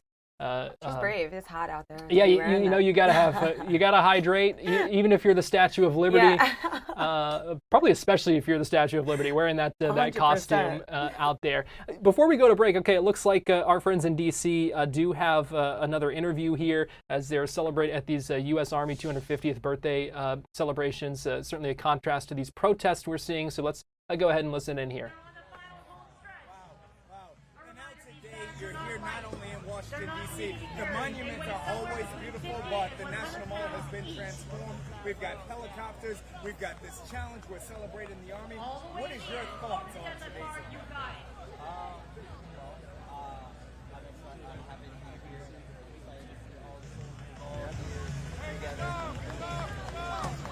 This is when every muscle in your body starts screaming at you to stop, to take a break, that I need some rest, give me a break. And you can't. You can hear the screams of determination. They are gritting it out. They are fighting all the way to the end. A true fitness test, a true mental. People are not only watching, but they're loving it. They're celebrating. They're cheering for our soldiers that are out there. You've got a special interest in this. Your father competed as well. Yes, he did. They're exhausted. They're worn out. What is that like? As you see your dad out there doing all of this, the teamwork. I can't imagine the pride that you had to feel. Oh yeah. Get out there. Up and over the wall. I think we may be having some audio issues with their microphone. Kind of hard to hear this guy they're talking to, but it sounds like his dad is competing in these fitness tests and competitions out there. So probably pretty cool to be part of that and to get to see all of that. Definitely neat. We are going to take a quick break here on Fox 35 News Plus, give you another live look in Brevard County. We'll be right back with more of our Fox 35 News Plus special coverage of these protests across America in just 2 minutes.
Welcome back into Fox 35 News Plus and our special coverage of protests across America. Here's a live look in Cocoa. The camera sitting on the ground there. You can still see those protesters lining the highway, holding their signs on this No King's Day of Defiance. We're seeing these protests all across Florida, all across the country today. Yeah, and people were up early, you know, and a lot are happening throughout the day, and then we have some that are not taking place until tonight. So it's going to be a long day of protests going on everywhere. A long day of protests. We also know there are a lot of events happening in Washington, D.C. When it comes to celebrating the 250th birthday of the U.S. Army, when it comes to Flag Day, when it comes to also the president's birthday. We've seen a lot of supporters out there on the National Mall as we've listened into some of those things as well. I'm Garrett Weimer. This is Morgan Parrish. We appreciate you joining us here live on Fox Local and on YouTube. And if you are watching on YouTube, I know that chat has been going pretty strong there today, nonstop. But let us know where you're watching from. As it scrolled really quickly by, I did see some folks from Jacksonville watching. So we appreciate you. And let us know where you're watching from. We are continuing to track these protests. And one of the things that has been a big topic has been safety and security. And I think this, you know, obviously in the aftermath of what we've seen in Los Angeles with some of those anti-ICE protests, you know, some of which at least turned into riots and lots of damage and that kind of thing. So a big focus ahead of this with so many of these protests across the country today. Big focus on safety and security. We know there's a lot of concern, but today's kind of been smooth sailing. It has been smooth sailing. We certainly hope it stays that way. We also know there's a lot of preparation that goes into to things like this and making sure things kind of stay smooth sailing. So we want to go ahead and bring in Jamie Copenhaver, who is a former sheriff's detective and investigator and a friend of Fox 35 News Plus. Jamie, always good talking to you. We appreciate you joining us here. Good morning, Garrett. Good morning, Morgan. How are you guys? Doing all right on this Saturday. How are you doing? I'm celebrating all the above, right? There's so many things to celebrate. It's hard to unpack. Yeah, there certainly is a lot going on. And we know there's been, as we were just talking about, a big focus on safety and security. And so from a law enforcement perspective, I'm just curious what sort of preparation goes into this, knowing that you're expecting big crowds, that this is obviously something that is very heavily politically charged, and you know, people with different opinions. So how does law enforcement go about preparing for something like this? Garrett, you know that this website appeared a few weeks ago for the organization of the protest, the No King protest, right? So law enforcement has been monitoring that chat.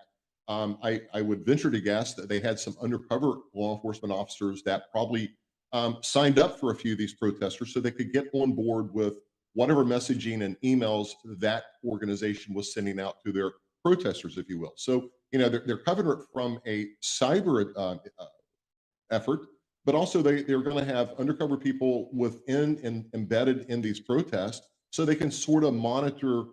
We know the climate's hot, right? Everything's hot. Everybody has an opinion. But you want to have those undercover officers embedded with those protesters to look for the bad actors. And, you know, we've seen that out in LA.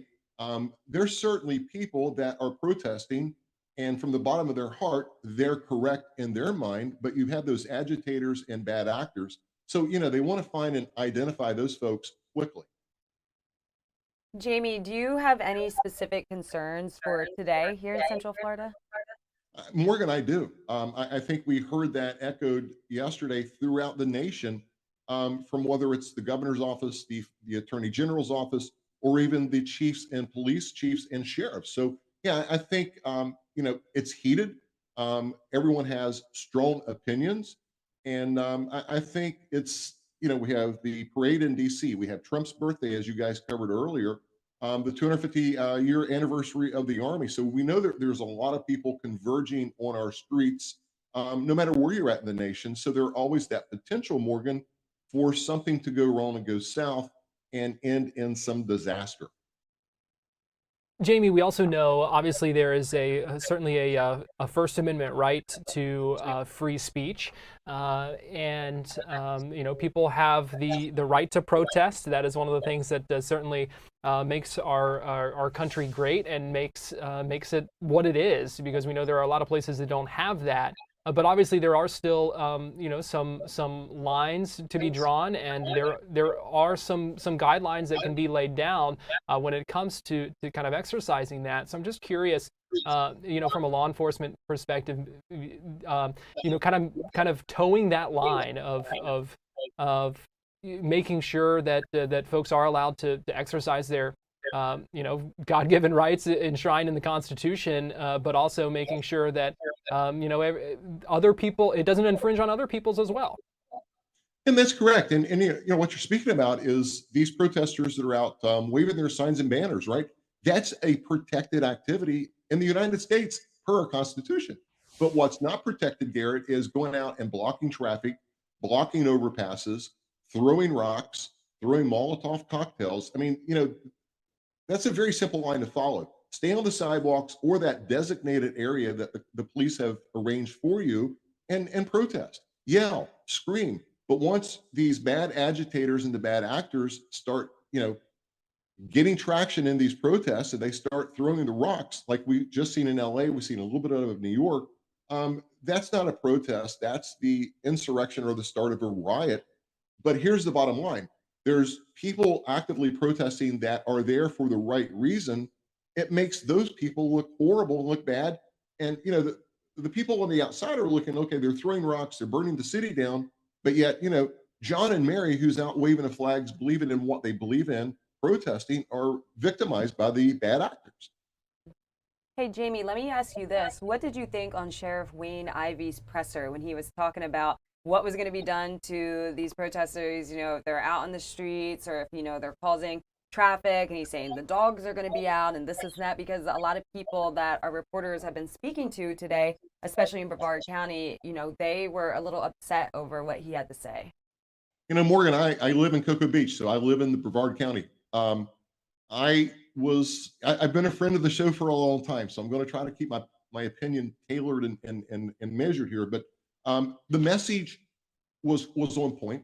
The message needed to be delivered. We're not going to tolerate any lawless acts. We're not going to tolerate the mob mentality of throwing rocks. But I've got to tell you, Morgan, career police officer, both at the Brevard County Sheriff's Office and the Orange County Sheriff's Office, I think there was some language in there that, in my opinion, I think it was a little bit dangerous, and I think it was a little bit reckless. We're not trying to incite these folks. We're trying to keep the peace. So I'll leave it up to the viewers as to what they think, but I think I would have worded that a little bit different. Mm-hmm. Yeah. Jamie, I want to switch gears a little bit here and talk about, we have been also monitoring, obviously, a lot going on in Washington, D.C. with these 250 events, the 250th birthday of the U.S. Army today. We've been watching some of those fitness competitions. There's more going on today, the parade this evening. And I want to get your thoughts from a security standpoint of what's going on in Washington, D.C. When it comes to ensuring safety for not only the big crowds, but also the concentration of military that's going to be on display today. DC is a unique element. Yeah, that's the home of the president. That is the White House. That's our country's seat, if you will. So, just much like the local protesters throughout the nation, Secret Service, FBI, other intelligence apparatuses throughout the U.S. have been monitoring the online chatter. They're looking for any chatter that would suggest a plan is in place to enact upon that parade and everything in DC. So, a cyber investigation, but also the same thing. You're going to have undercover federal agents within that crowd to monitor the crowd to see if there's any chatter of any plans that may be taking place behind the scenes for later in the day. And then, of course, we've all seen the wires and the barbed wire and everything that's cordoned off. So they have that area cordoned off. The main thing is they're trying to keep these protesters in an area so it's not spread out through the city. And keep in mind, there are people at home that aren't enjoying these protests that may have a medical emergency, Garrett, and we must be able to keep the roads open to so our fire services can get to those calls. So it's a multifaceted, and then you're going to have a huge air support for surveillance over top of DC and the district. And I would imagine those are things that are going to be even heightened even more now that we have seen in the past couple of days, kind of the heightened tensions, between Israel and Iran, and you're talking national security things that are going on internationally. And so I would imagine whatever kind of plans were in place initially have probably been ramped up, ratcheted up even further. Yeah, I mean, you're going to have signal intelligence coming from our intelligence community looking for that specific chatter.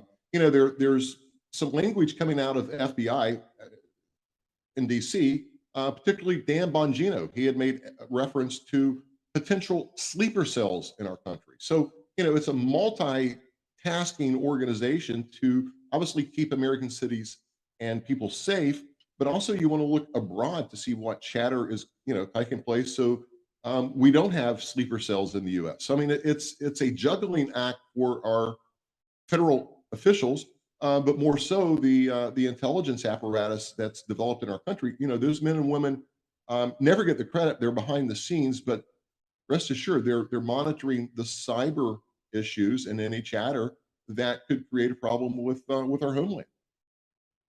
Well, Jamie Copenhaver, former sheriff's detective and investigator. You always give us a great perspective on the law enforcement, security, all those kinds of things. We appreciate you joining us for our coverage today as we continue to track these protests across America. Believe we'll chat again later this afternoon. Good to be with you, and thank you. Thank you, Jamie. Thank you, Morgan. So, a lot of good things there to kind of keep in mind, because there are just so many moving parts. Yeah. We talk about this obviously being a fluid situation in a lot of ways, and also from a law enforcement perspective too, because things can change quickly. You don't always know, but a lot of preparations in place there. Yeah. Things are looking good now. Later it could be a different story. So. Right. Well, we're going to take a break here on Fox 35 News Plus. As we do so, let's take this angle. I love this shot. This is also in Philly, kind of a raised view there. Wow, a lot of people came out. A lot of people. Still not noon yet. Yeah. I believe that's when things are getting going. So we've certainly seen that crowd grow, and expect them to begin marching. Really hoping for an aerial shot once they start. So that's what we're going to keep our eyes peeled. If we can get an aerial shot once they start marching from Love Park to the Philadelphia Museum of Art. That's what I really want to see. We're going to take a break here. We'll sit on the shot for a minute, and then we'll be right back with more Fox 35 News Plus and check in with Matt Trezza, who is live now in New Smyrna Beach. So we'll check in with him in just a couple of minutes as well. So keep it here as we continue our Fox 35 News Plus special coverage of these protests across America, live on Fox Local and on YouTube.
Welcome back into Fox 35 News Plus and our special live coverage today of protests across America. And this is a live look in Philly, where a crowd is growing, getting ready to march and certainly make their voices heard on this day that we are seeing similar protests all across the country and all across Florida. Yeah, wow. I mean, look how packed that is. They haven't even started yet. We know that the protests in Philly kicked off at 12, and it is packed. It's been growing since we first took them, really, an hour ago. We know 30,000 people are expected to be out there today. 30,000. Wow. That is a lot of people. Yeah. We know in Brevard County, let me give you a live look there. We've seen, this is in Cocoa, where we've seen about the 2,000 people there. There was a shot just a minute ago. You could see looks like our crew is relocating, but you could see folks out there with their signs and all kinds of things. And I know Esther caught up just a few minutes ago with a couple of protesters, and here's what they had to say about why they were out there today. You know, I think it's really locally where you're at. This is Florida. You know, we got a mixed bag of people here. We're a majority Republican state, I believe. But, you know, there's other places around here in the country that really don't get along. Everybody's getting along here. You know, everybody's friendly. You know, yes, there is a few, and you're always going to have that. But I think, in general, everybody's having a good time here and voicing their opinion. And you haven't felt targeted at all being a Trump supporter in this? No. That, you know, I'll handle that when it comes. Right. Yeah, I'll be responsible. I'm not going to be stupid, you know, just like our Brevard County Sheriff said, don't be stupid. And I 100% agree with him as well. Do you think Donald Trump is a king? No, I think that's just an acronym people have given him. Really, he's not a king.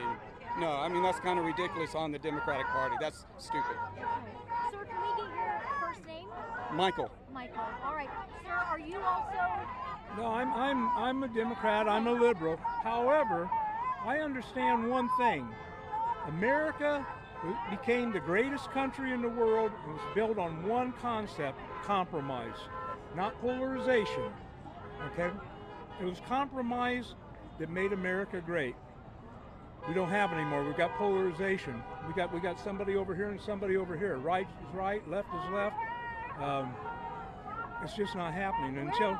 Where do you think we need to go as a country to get back to compromise? Well, I think that it's going to be hard to do because I don't see any college-age kids out here demonstrating. It's their world. It's not our world. I'm old. I'm 75. The future of this country and the world is the college-age people. You don't see them. They're busy on their cell phones. They don't even know what this is going on.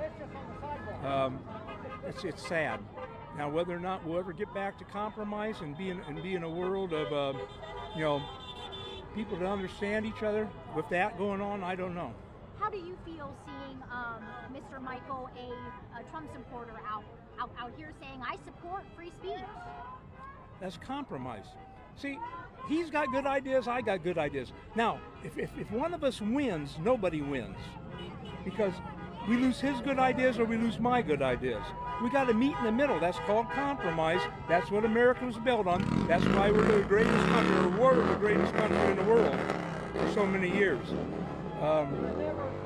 Until we get back to compromise and get away from this polarization, which I'm not sure is ever going to happen, because the youth are not coming out and supporting anything.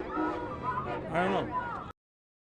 A bit of a refreshing perspective to hear, I think, Yeah. to hear them talk about, you know, compromise and knowing they disagree, but also being okay with that and recognizing the importance of having those different perspectives. But it's also a little sad to hear people lose hope, right? It's like they're saying we need compromise, but they're saying we don't know if we're ever going to get it. Yeah. So that's kind of sad. It is certainly a tough political climate that we're in right now. We'll talk about that in a few minutes with our next guest, but I want to go ahead and bring in Fox 35's Matt Trezza, who is live for us.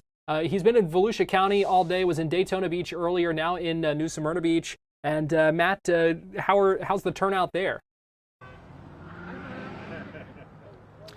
Yeah, so we're on the corner of State Road 44 and Wallace Road in New Smyrna Beach, one of the major intersections out here, and the turnout is very good. Not the same as in Daytona Beach, but you can see that as at each corner of this intersection there are dozens and dozens of people, and the same response that we saw in Daytona Beach. We saw a lot of support from passersby, people honking their horns as they go by, and again, the same kind of crowd that we've got here in Daytona, that we had in Daytona Beach. So a lot of flag waving, a lot of red, white, and blue, a lot of patriotism on display here, and people holding signs in support of their cause, standing against what they say is the overreach of President Trump. And to talk more about this, to give his perspective, I'm joined by Kevin Willis. He's one of the activists who's been out here. Thank you for giving us your take on this.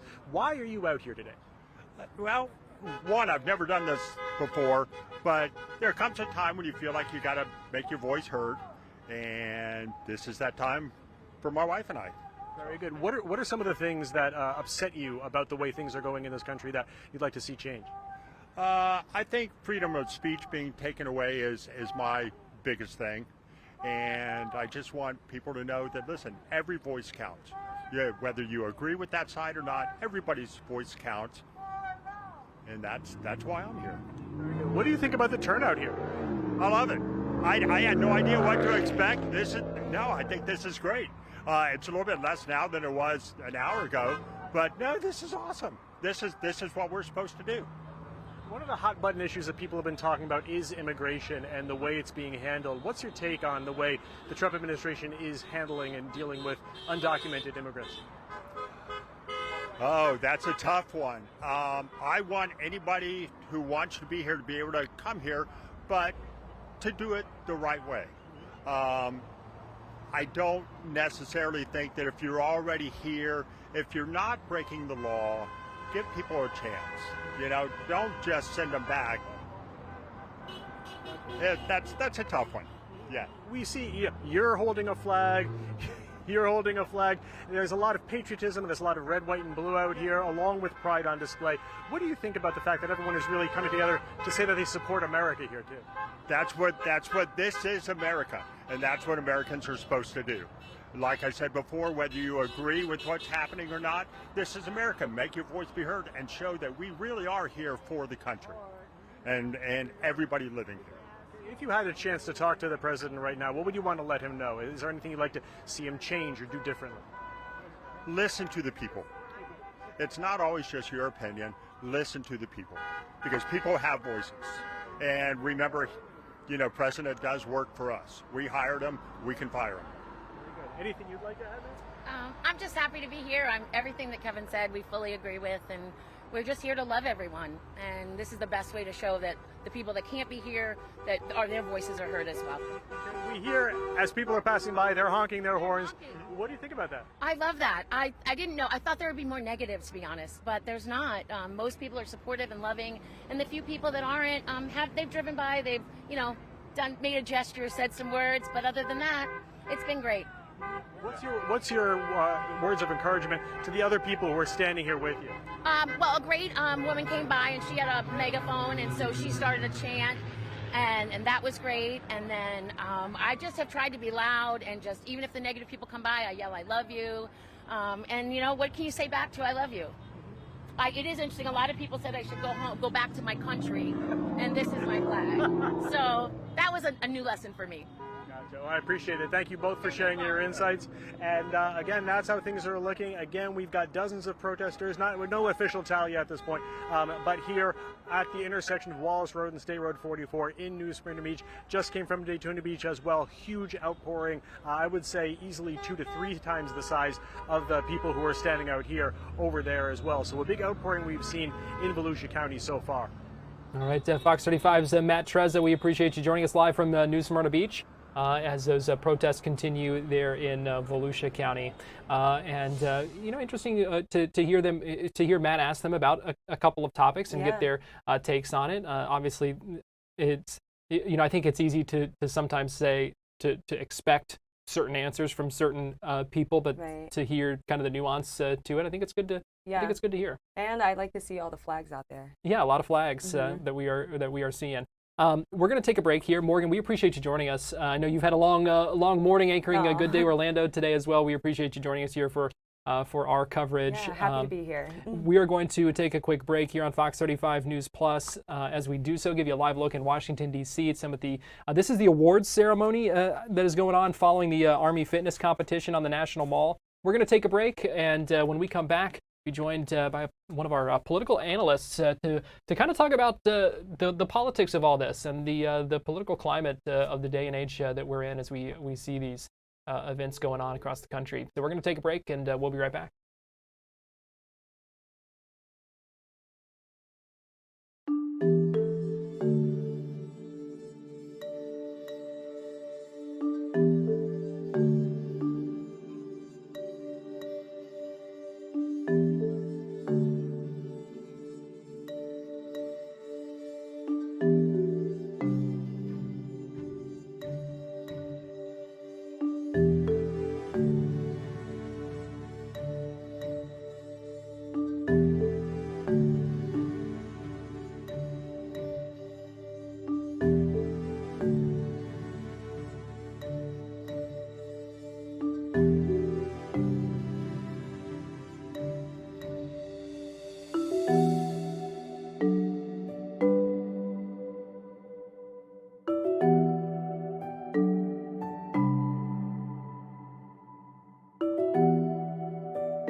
Well, welcome back in to Fox 35 News Plus and our special continuing coverage. I think I just unplugged something here that lets me hear what is going on. So let me plug back in there so that I can hear, because we're getting ready to have an interview, and I'm going to need to hear. But again, I'm Garrett Weimer. Thanks for joining us here on Fox 35 News Plus and our special continuing coverage on the Saturday of these protests across America.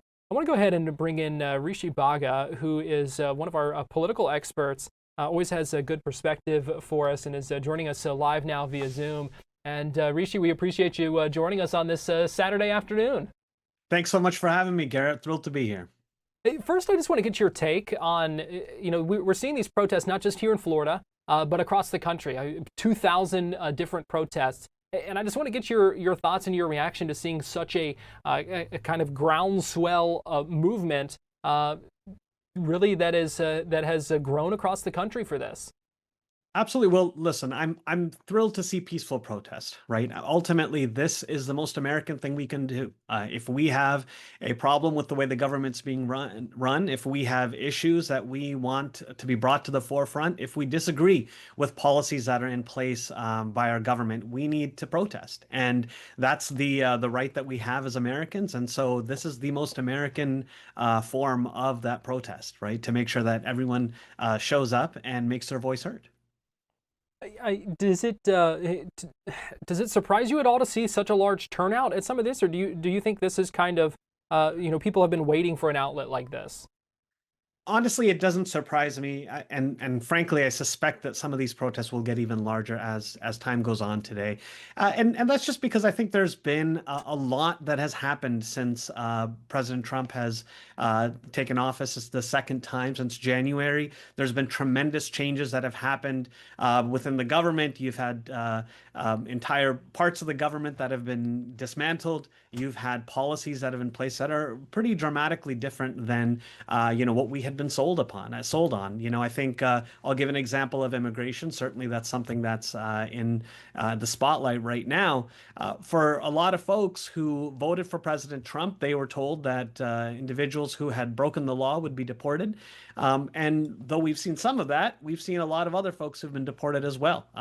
These are individuals who are the parents of U.S. citizens, folks who've been working, paying taxes for decades. We've had pastors who've been deported as well, university students, a variety of folks who I don't think are what people had in mind when they saw mass deportations or when they conceived mass deportation. So this is a way for the American people to speak out against what they see as overreach from the government.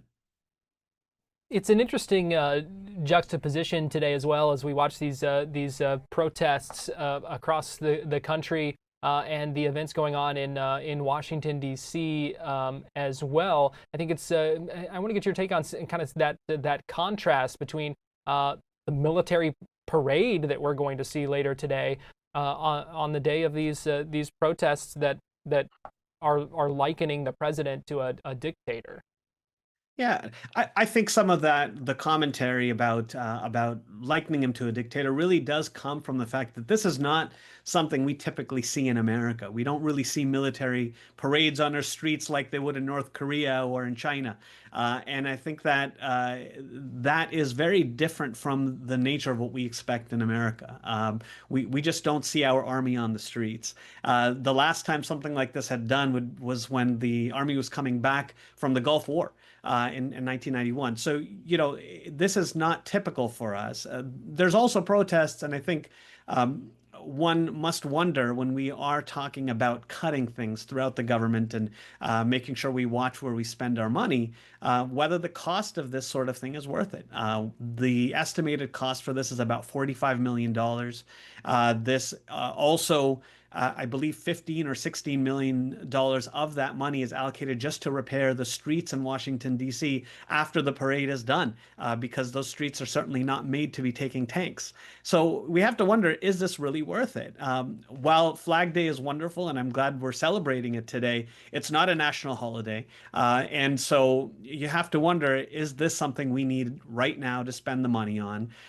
And we have to wonder if this has something to do with the fact that it's President Trump's birthday today. And so, for a lot of folks, this brings up a lot of questions whether or not a parade like this is worth it, especially at this time when we do have mass government cuts, when we have folks who have lost their job over the government trying to scale back, whether it's worth it to be spending the money on this sort of thing. You mentioned the military parade and how that is something that we don't see in our country. It's not something we really have seen. Do you think that visual, when we see it later, will kind of continue this point that these protesters across the country are making today? Do you think that visual is something that is going to stick with voters in that way, or will they see it differently? I suspect it will not be a visual that we appreciate seeing. Truly, and that's just because we just don't see our military really deployed within the United States or domestically. We have Veterans Day parades, for example, and that's when we celebrate veterans of of wars and things like that. We don't parade our tanks and our missiles around the street in our capital, and I think that those visuals really look more like a dictatorship, really look like countries we outside the United States more than they look like American countries. And then you look at that visual in the context of military being deployed in cities such as LA right now to try to clamp down on protest. All of that does give this, I think a lot of these protests talk about it being against kings. It's really because this is the actions of a king or of a dictator, and not how we anticipate that our civilian-run military should be operating. And so I think it's not a positive visual. If you consider polling so far, about 60% of Americans don't see the need for this parade, or look have a negative opinion of it. So I think this will only. I don't think that this will have the intended effect for the president. We talk about the kind of political climate of the moment, and the stark differences, the difficulty, I think, sometimes in kind of seeing the other perspective when it comes to disagreements politically. We are seeing that, I think, in a lot of ways today with these kind of split screens of these events and these protests. And I'm just curious what you make of this political moment and kind of where we are right now. There's no question it's a difficult political moment. We have a country that is increasingly polarized.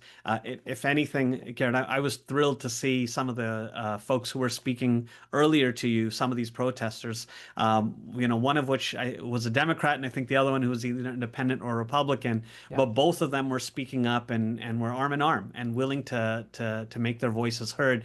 I wish we had more of that in this country. Unfortunately, there has been so much division, and I think a lot of that has, quite frankly, been stoked by our leadership at all levels. This morning, what we had was really quite shocking news out of Minnesota, where the representative, former Speaker of the Minnesota House, if I'm not mistaken, Representative Melissa Hortman, as well as her husband, were shot and killed.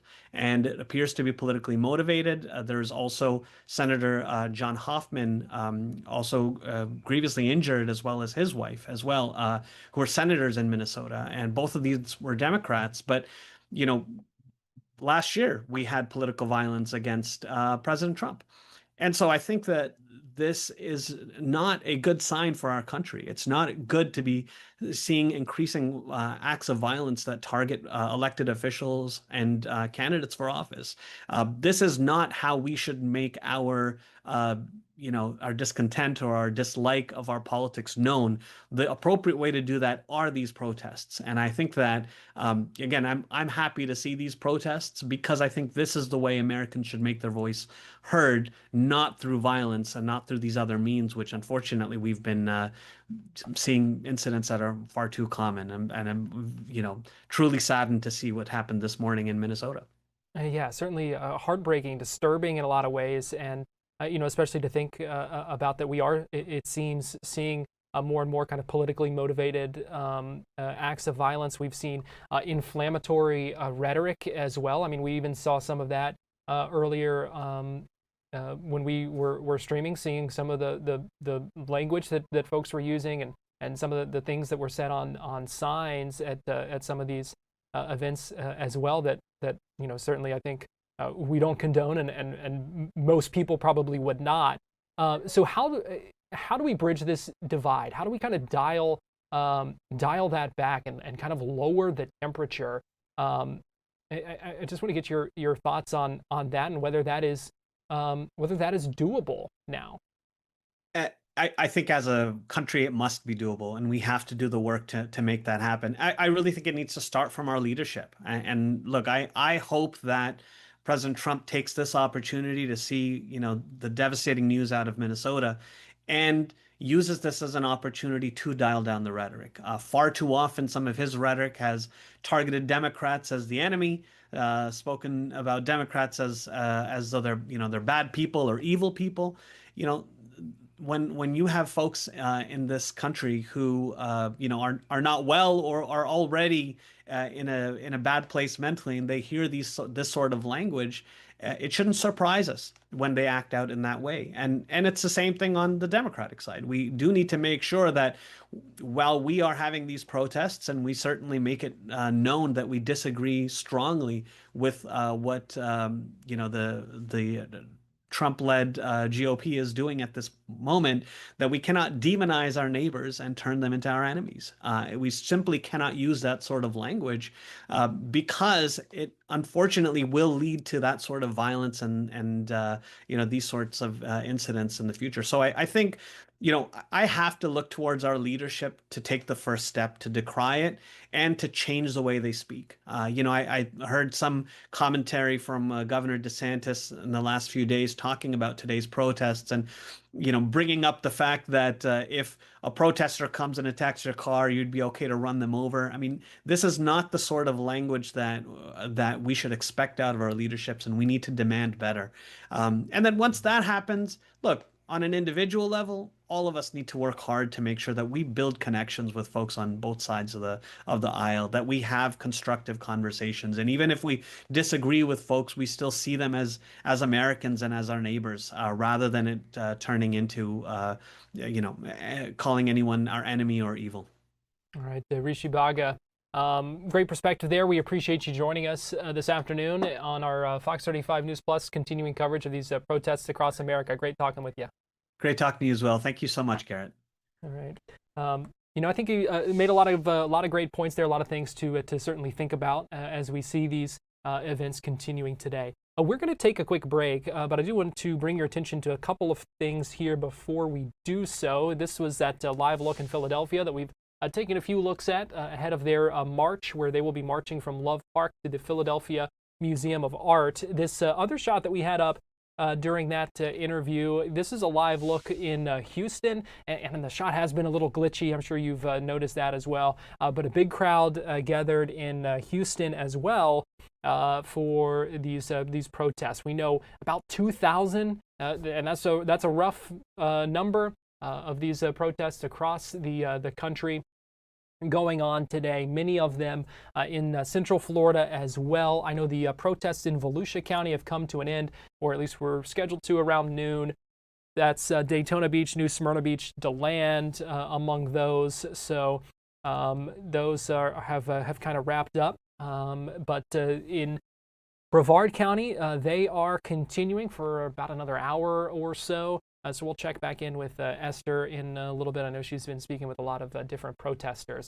We're going to take a break here on Fox 35 News Plus, but we will be right back after this. So leave you with this live look in Houston right now as we continue our coverage here on Fox Local and on YouTube. We'll be right back.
Welcome back into Fox 35 News Plus and our special continuing coverage today of these protests across America. This is a live look in Houston, Texas right now, where folks are gathered for a No Kings protest like we are seeing across the country. Let me give you a live look right now in Philadelphia, where folks are also gathering, and it looks like things are getting underway. I saw some people waving their flags that seemed like in unison. So I don't know if someone may be speaking right now. We do expect about 30,000 people out there. They're supposed to march from where they are now. This is a shot of Love Park, and they're going to march to the Philadelphia Museum of Art. But all of this is just part of a nationwide day of defiance, as they're calling it. Let me give you a look at the map showing all of these locations across the country where these protests were expected. Now, some of them have already begun and ended, as we saw in Volusia County, and I don't have confirmation that those have completely ended, but they were scheduled to end at noon. We were in Daytona Beach, where they had a big crowd out there. We were also in New Smyrna Beach, where there was a crowd out there as well. Fox 35's Matt Trezza was there. So let me zoom in here on the map, and you can kind of see some of these places. Many of these in our area are this afternoon, but that's not exclusively the case. There is one scheduled for downtown Orlando from 5 to 7:30 this evening, as well as you see them scattered throughout all of Central Florida and really all across the Sunshine State. You can see them all the way down to South Florida, and then also in North Florida. We know there was in our state capital in Tallahassee, there was one that wrapped up a little bit ago on the grounds of the Florida Historic Capitol there, and so all over the state and all over the country, really, we are seeing these protests continuing. I'll give you a live look right now in Brevard County, where we just had a shot there of some folks holding signs in Cocoa. Big crowd out there lining the highways, and you're seeing a lot of folks there as holding signs, waving their flags, and we do see a lot of flags in these protests as they continue this afternoon.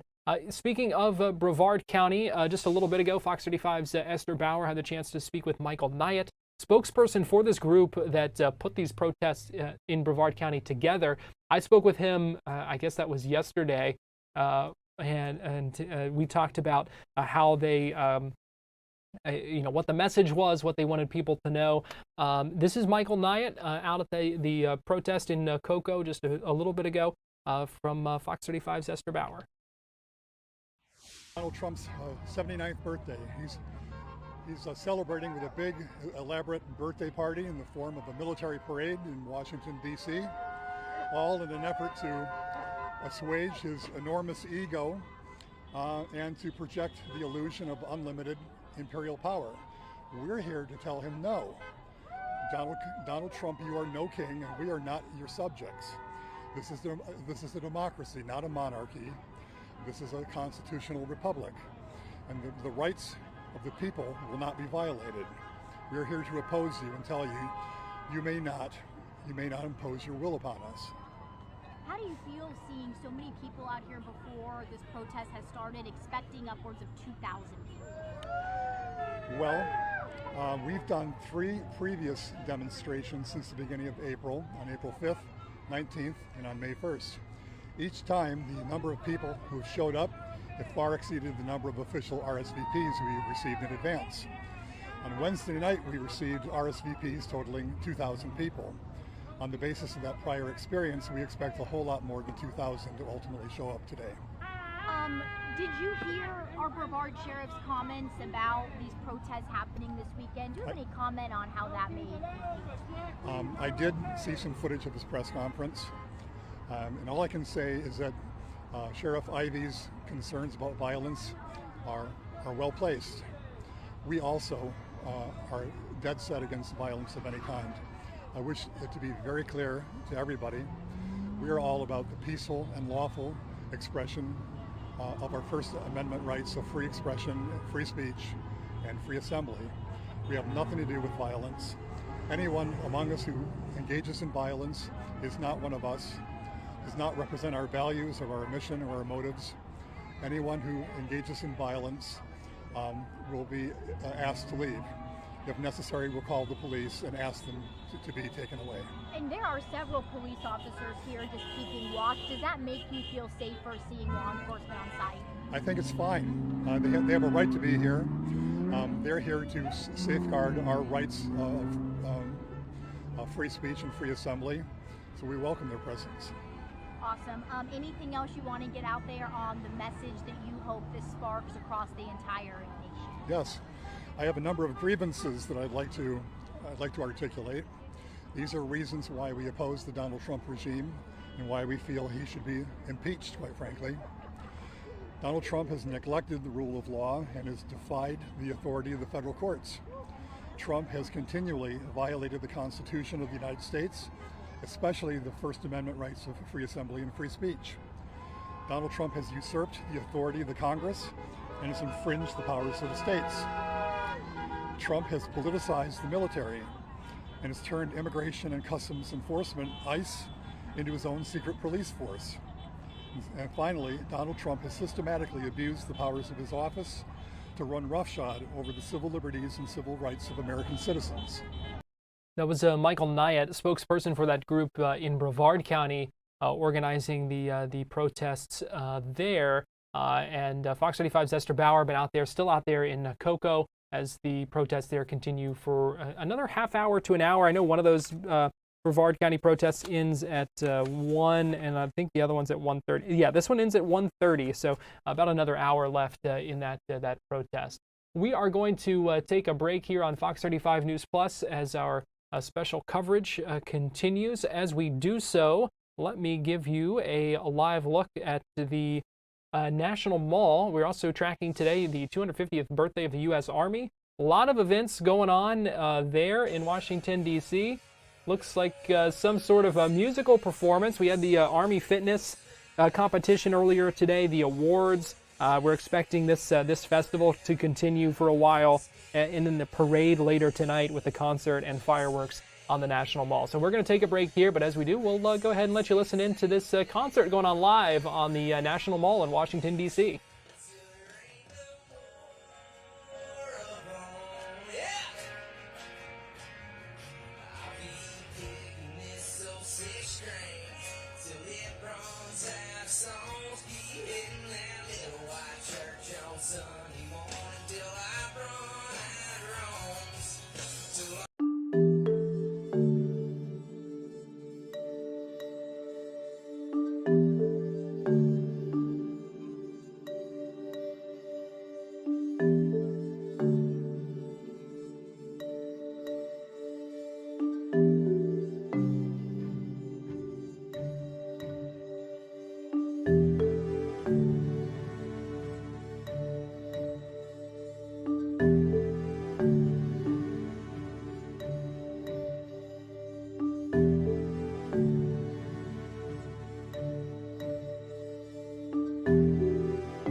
Welcome back into Fox 35 News Plus and our special coverage of these protests across America. This is a live look right now at a concert being played on the National Mall as a number of events today celebrating the 250th birthday of the U.S. Army.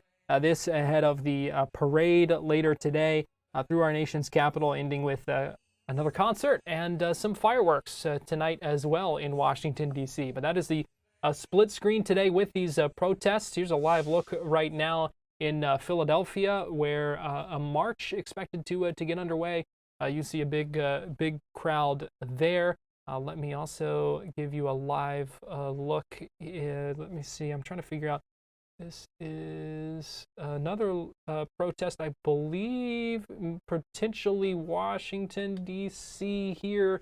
Trying to verify the sourcing of this one, but you see a lot of flags and signs there as well. We're also seeing these protests continuing in our area, a number of cities and counties across Central Florida dealing with these protests today. I want to bring in Flagler County Sheriff Rick Staley, who joins me live now via Zoom from Palm Coast. And Sheriff Staley, good to talk with you. We appreciate you joining us this afternoon here on Fox 35 News Plus. All right, glad to be here. First of all, I just want to ask what you are seeing protest-wise in Flagler County today.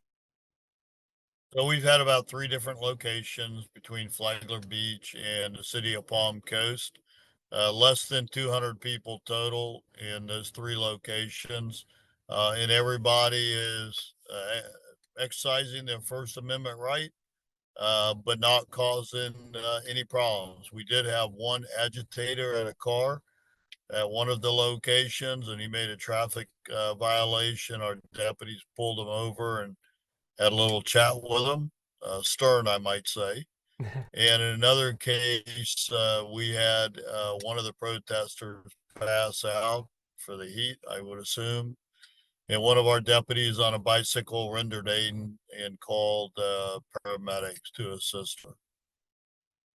So all in all, it sounds like a quiet time for the most part, which is certainly what you want to see when you're dealing with this. Well, I made it very clear to our people that we will protect the protesters and we will protect the citizens that just want to go about their day, that they can exercise their First Amendment, but the minute a crime is committed, if it's blocking a road or whatever, they're going to be arrested and taken to the jail. We're not going to tolerate that behavior. If you want to protest and have your word under the United States Constitution, that's fine. Don't cross the line. How does the sheriff's office prepare for something like this? Knowing that that these events were going to be going on, knowing the tensions that exist, and knowing the potential for some things to happen. How do you prepare for events like this to make sure that things go smoothly and that everyone can exercise that right to free speech, but in a safe way? I won't go into everything that we've done, but what we generally do is our internal Homeland Security section in the sheriff's office monitors activities, what's being posted. If we know who the organizers are, we will reach out to them and talk to them and let them know our expectations, and we want to know what theirs are. I can tell you that I have bicycle deputies on bicycles at all these locations, along with some extra patrol. And there's some other things that we do also that I'm just not going to release because it's tactics. But we do everything we can to protect the rights of both individuals. And we know later today there's going to be a Flag Day waving. You could almost call it a counter protest, but I think it's more related to Flag Day and the president's birthday by another group. So, we want to make sure that they can exercise their First Amendment rights as safely as the protesters on No King's Day can. But again, the same thing applies. have your rally. Don't cross the line. I got plenty of room in my jail if you do, because I'm not going to let an LA situation occur in Flagler County. I have been in a riot in my career previously in Orange County as a young deputy sheriff. And I know that if you don't take immediate action, it encourages more bad behavior. So that's the way we're going to operate in Flagler County. So I would imagine you've, to that end, you have been pleased with what you've seen there in Flagler County so far in the way that things have gone. That want to protest under the No Kings umbrella, that they have done what they are legally allowed to do. They have not interfered with traffic. They've had their signs waving, those kind of things. And I appreciate that any counter demonstrations we've had have been fine also, except for the one that was in a car that was trying to agitate people, and then he committed a traffic violation. So I would say overall, as usual for our community, you can exercise your rights, but you do it within the law. And that's what we've seen in the more than 8 years that I've been sheriff. All right, Sheriff, what is your message to folks as we see these things continue? If you feel like you need to participate, feel free to do that in a safe, legal manner. I would prefer that we don't have conflict in these events, and agitators need to stay home because they won't find a welcome community if you're going to be an agitated, try to cause problems. All right, Flagler County Sheriff Rick Staley, we appreciate you joining us this afternoon live from Palm Coast, and glad to hear that things have been, for the most part, relatively uneventful there. We appreciate it. You're welcome. Good talking with Sheriff Staley, and like he said, things have been pretty calm, which is what we have seen in the other places that we've checked in on as well. So we certainly like to see that. We're going to take a break here on Fox 35 News Plus and our continuing coverage of these protests across America. As we do so, give you this live look again in Philadelphia. We'll be right back with more Fox 35 News Plus after this.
Welcome back into Fox 35 News Plus and our continuing special coverage today of these protests across America. This is a live look in Philadelphia, and it looks like the march may have begun there, something we've been monitoring for much of the morning because it appears that the park may be clearing out a little bit. We know there's been a big crowd out there for much of the day. Meanwhile, let me give you a live look at Washington, D.C. This is courtesy WTTG there as they're covering a lot going on. This is a concert as part of the events going on, the Army Birthday Festival on the National Mall.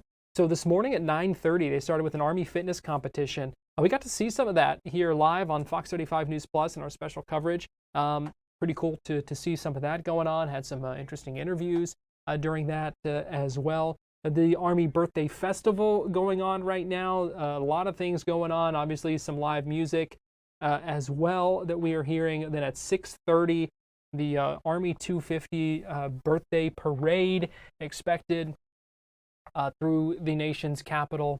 And then after that, the concert and fireworks on the National Mall as well. But this is just part of what's going on in across the country today. Let me pull up a live look here, and I need to start doing a better job of marking down where everything is. Johnny, do we remember what the Edge 1 is? Is this Edge 1? Edge 5.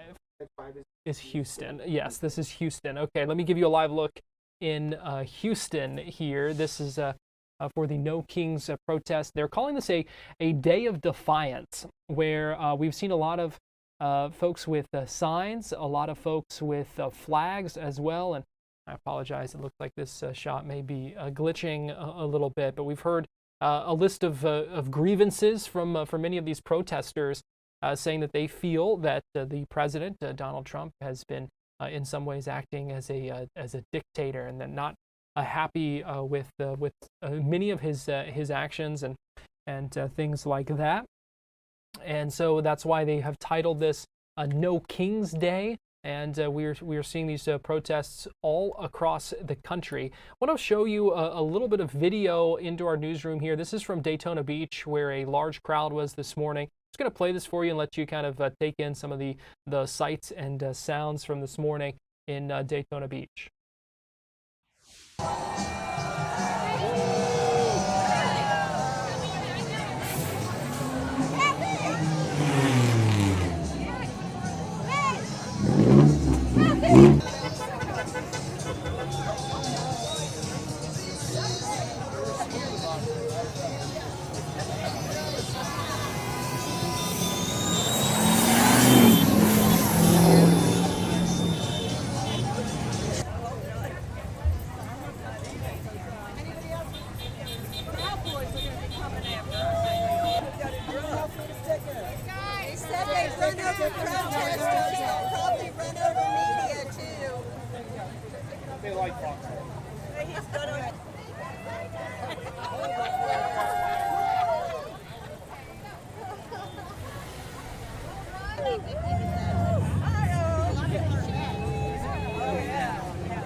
So that was in Daytona Beach earlier. Gave you kind of an idea of the sights and sounds there. Fox 35's Matt Trezza was out there earlier. Those protests scheduled from 10 to noon. Meanwhile, we do know that protests are continuing as we speak in Brevard County, specifically in Cocoa, where we find Fox 35's Esther Bauer, who joins us now live. And Esther, we had the chance to speak with you earlier. I'm curious what the crowd is like now. In size. We told you earlier, organizers were expecting about 2,000 people had RSVP'd, but we've been walking this entire area down about a half mile down this sidewalk, and every single side packed with people holding up signs, playing music. We see an American flag right over here, and many are at this protest saying they are extremely frustrated with the current administration. This is a No Kings protest. We have a sign with a crown and an X slashed through it. So these people have been braving the hot and extremely humid temperatures, but they are still out here and the crowd is not shrinking. We do want to talk with two people right now. Alex and Levi have been out here. Guys, thanks for taking some time to speak with us. So what brought you out here to this protest? Really, it was, all the events that have taken up place since she's been in office. It's been upsetting everyone, in the country right now. So I wanted to take my role and do what I can, to try and protest, do what's right, essentially. How do you guys feel seeing all these people out here? It's like, I feel like it's so great that everybody's just coming together to, try to get rid of this one person, and it's just such a great thing in my opinion. And talk with me the specific signs that you made. Read with me kind of what was behind these posters. Yeah. So with the recent ICE raiding, it's everywhere. A lot in LA, obviously. It's really hot in Florida. And ICE is what's taking away the people who don't have the right to be taken away. They're treating them wrong. And so I'm saying ICE melts in Florida. We're trying to get rid of them. Trying to make sure people get treated right and still have their rights. And we heard from some people earlier today who said there was not a lot of young people at this protest. You guys are definitely young people getting involved. Why was it important for you to be out here personally? This is my generation that's gonna be affected. This affects our future. Yeah. We're not standing up to it, So. And the prices are gonna raise from immigration and stuff, so I don't really want to be set dead last in the future. So those guys, thank you so much. Stay safe. These are two of the voices that we have been hearing from. We've been hearing from people all over, all ages. We spoke with this gentleman a little earlier, but his sign says, "Don't blame me, I voted for Trump." He let us know that he is a Trump supporter, but he came out here because he really supports free speech. He says we need to be able to get out here, peacefully protest, share how we're feeling, have these opportunities to gather and just unify. So he came out here, like I said, as a Trump supporter saying, I support this event happening. We've heard from a lot of other people earlier. There was a gentleman over on this side of the corner that had a large picture of Brevard County Sheriff Wayne Ivey. Many people have expressed some pretty steep criticism for comments he made earlier this week, telling that if these protests got out of hand, people could be run over, dogs could be biting people, people could be shot. We have been out here since this protest started extremely peaceful. The only thing we're seeing is obviously the horn sounds have been a lot from passing traffic, and some people have been letting out smoke from their vehicles. But as far as people joining this protest in Cocoa, it has been extremely peaceful.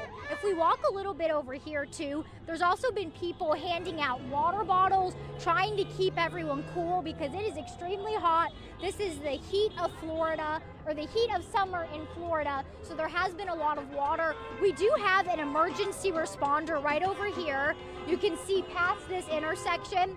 So someone might be experiencing some kind of a medical crisis, but people have been doing their parts, trying to keep each other cool, hydrated, staying in shade if they can.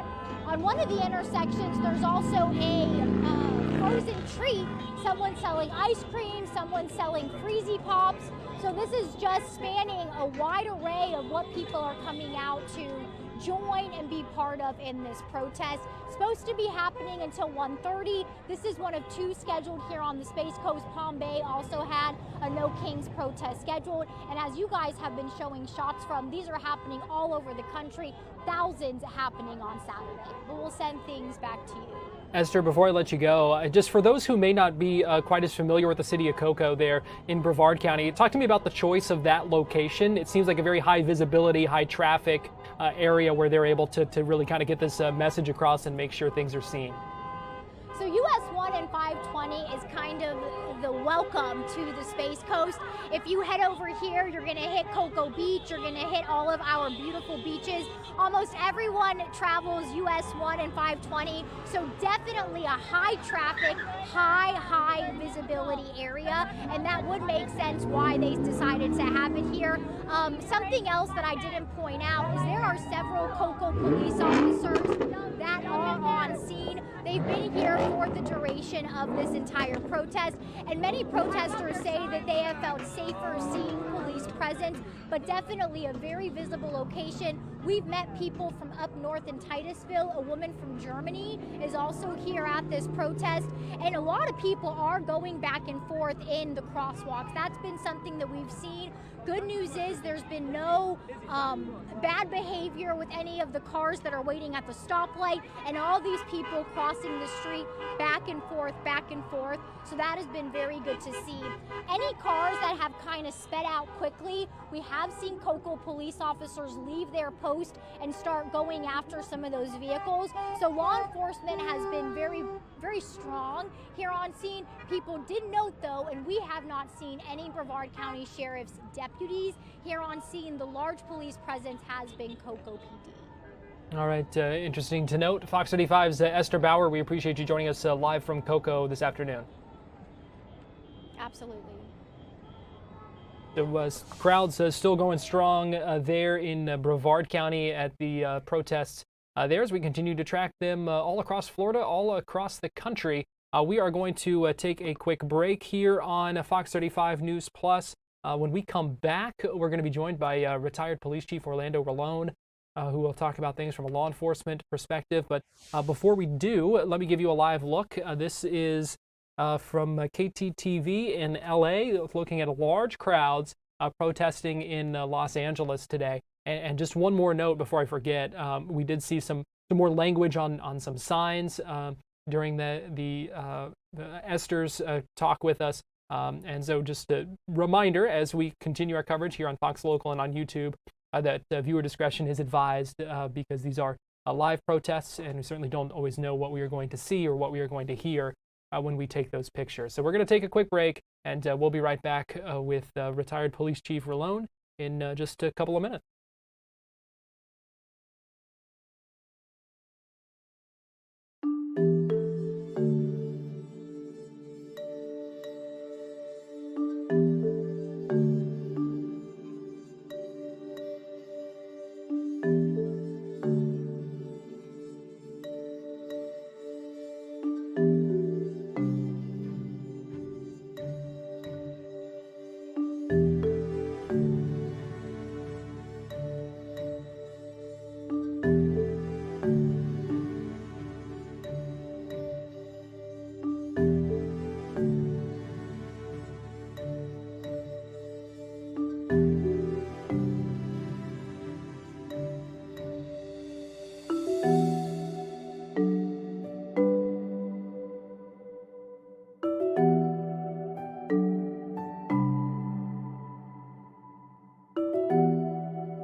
Welcome back into Fox 35 News Plus and our special coverage on this Saturday of protests across America. This is a live look in Los Angeles, aerials, courtesy KTTV in California. And you can see big crowds out there. You see some California flags. You see some United States flag. I do see one U.S. flag being held upside down, a symbol of distress there. You see some folks dressed up in a number of signs as well, obviously signs that we can't make out from here, but just one of many of these No King's Day protests across the country. Let me also give you a live look right now in Houston. And again, every time we take this feed, I think it glitches for about a minute, but you are seeing a crowd there, and more of the same, more signs, more flags, and a big crowd gathered. So it does certainly, it brings up some questions of safety and security, and we do know that here in Florida today, to our knowledge, we haven't heard of any incidents from the protests that we've had reporters at. We spoke with the Flagler County Sheriff a little bit ago. He said they had one kind of minor issue involving someone who was driving by one of these protests and kind of causing some agitation, but no major incidents or anything like that to our knowledge. So if you're aware of any or have any video of them, please send them our way. But we've certainly not seen anything to that extent, at least at this point, as these protests continue. But I do want to go ahead and bring in Orlando Rolone, who is a retired police chief. And Chief Rolone, we appreciate you joining us here on Fox 35 News Plus today. Thank you for having me. First of all, I just want to get your reaction to what we've seen so far. It seems like everything, as we were talking, has gone smoothly, which is about as good as you can hope for when you're talking about protests and things that are so politically charged.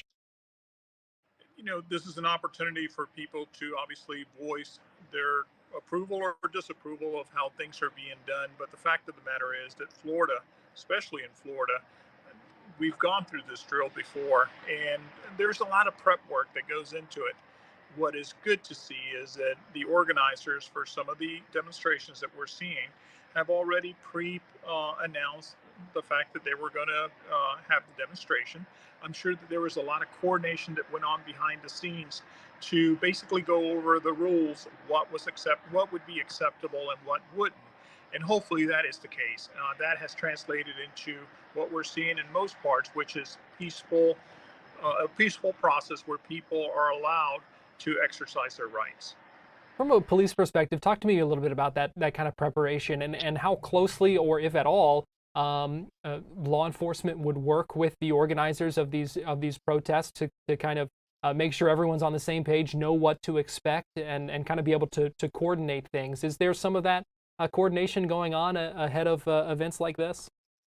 Absolutely. In most cases, the larger cities within a certain geographical area will always see the ground zero, the point or the location where people will tend to gravitate towards whenever a demonstration of this sort takes place. So with that said, the organizers will have a tendency in most cases to be proactive in reaching out to those agencies, explaining what their intent is, and the agencies in turn will dedicate personnel to work with those individuals when those individuals choose to identify themselves as organizers. But as we know, unfortunately, sometimes bad actors will tend to blend into the mix, and that's really where law enforcement sometimes gets caught off guard. And often not, the masses basically are grouped into those actions that maybe a small percentage initiated.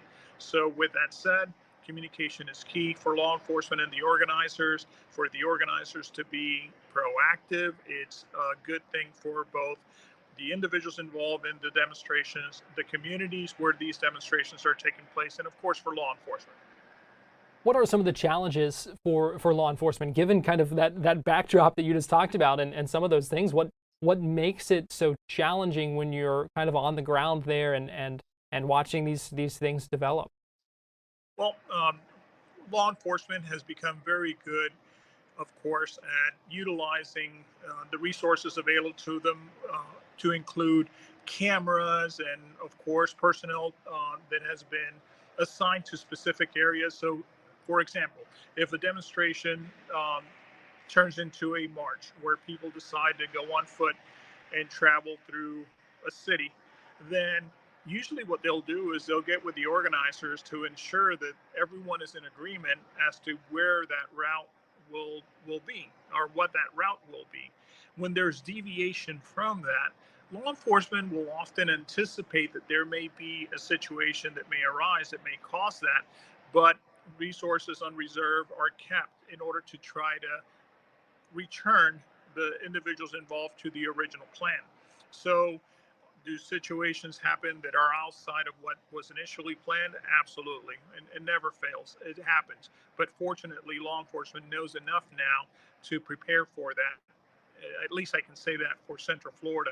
They have always been very proactive in ensuring that you may have your plan A, but you have a B and a C and a D, just in case. And for the demonstrations that we had in the past, that those plans worked very well. Chief Rolone, you were chief of police for the Orlando Police Department from 2018 to 2022.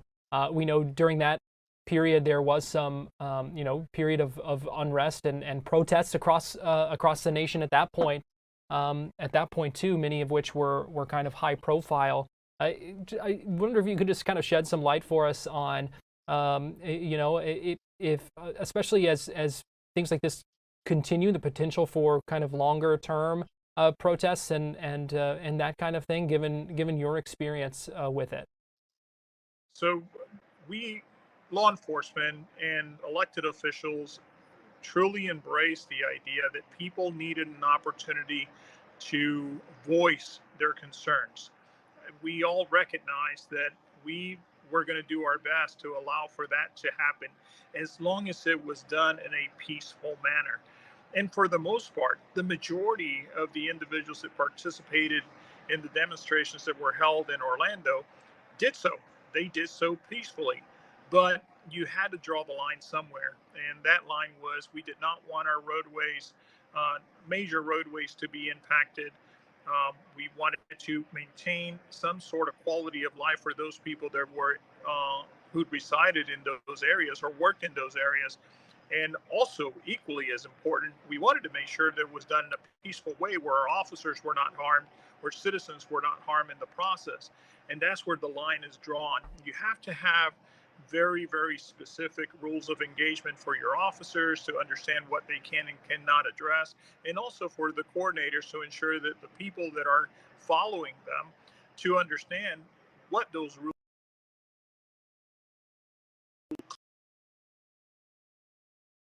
clear. The message has to be consistent, and the message has to be consistent for all forms of demonstration. It doesn't matter if today you're protesting about this, if tomorrow you're protesting about that.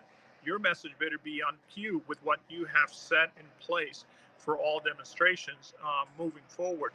I think right now we need to be careful on how that message is delivered to ensure that the citizens understand that they do have a right, that right will be guaranteed, but within the rules that have been set, that law enforcement must govern or must enforce if the laws are broken. What do you expect to see from the protests this evening in Orlando? We know many of the protests were kind of earlier in the day today. Orlando is scheduled for 5 to, I believe, 7:30. What do you expect to see downtown? What we hope for is for what we have seen in the past, that everything has been very pre-planned and very clear to everyone involved, that the adequate number of officers with the appropriate gear will be present to help manage those demonstrations, and that hopefully what we will talk about tomorrow is that Central Florida was an example for others to follow on how things are done when they're done right and when everyone has the right intentions in mind. During my time as chief, we facilitated a march that equaled the distance of going from the city of Orlando all the way to the Orlando International Airport. Imagine that. And it was done peacefully all the way up to the very, very end. when a small group decided to try to take over parts of I-4, and some try to take over parts of 408 or the East-West Expressway, and that's when bottles and sticks unfortunately came out, and we had to address that, but it was squashed quickly, and no one was hurt for the most part. One officer was injured, but for the most part, considering what we were dealing with, it was a success. I expect that to be the same today, that everything will flow according to plan, and that everyone will have their opportunity to voice their concerns in a peaceful manner. You talk about having the appropriate number of officers. We don't need to get into the numbers, but how do you determine that? Is it crowd size? Is it expected kind of vibe? I imagine that could kind of be a tricky kind of prospect of trying to make sure that you do have kind of adequate staffing for something like that, because you don't necessarily know what to expect. Well, the great thing is that our law enforcement community in Central Florida has been tested, and they have proven that when it comes to the need of other agencies, regardless of their size, whether they're large or small, everyone is clear on their intent to support that agency as needed. There will be resources that will be the initial wave that will be set in place to address what the intel has yielded. If the expectancy is a certain amount of people based on information that has been gathered, then of course they'll plan for that. But there's always a contingency plan. And as we saw during the Pulse tragedy, something that struck our community unexpectedly and to the magnitude that we had never seen before. Within a very short period of time, we had over 300 officers basically come to the assistance of the Orlando Police Department and the initial agencies that responded to that, including the Sheriff's Office, of course. So with that said, I think it's part of our DNA when it comes to the law enforcement community in Central Florida to always be in communication in advance and during certain events to ensure that the resources are made available and provided when needed. Well, retired Police Chief Orlando Rolone, we really appreciate your perspective, and thanks for joining us this afternoon here on Fox 35 News Plus. Thank you, Garrett. Have a great day. Yes, you do the same. I want to give you a live look now in Philadelphia. We talked earlier about how the protesters would be marching from Love Park to several blocks. It's actually a decent march there to the Philadelphia Museum of Art.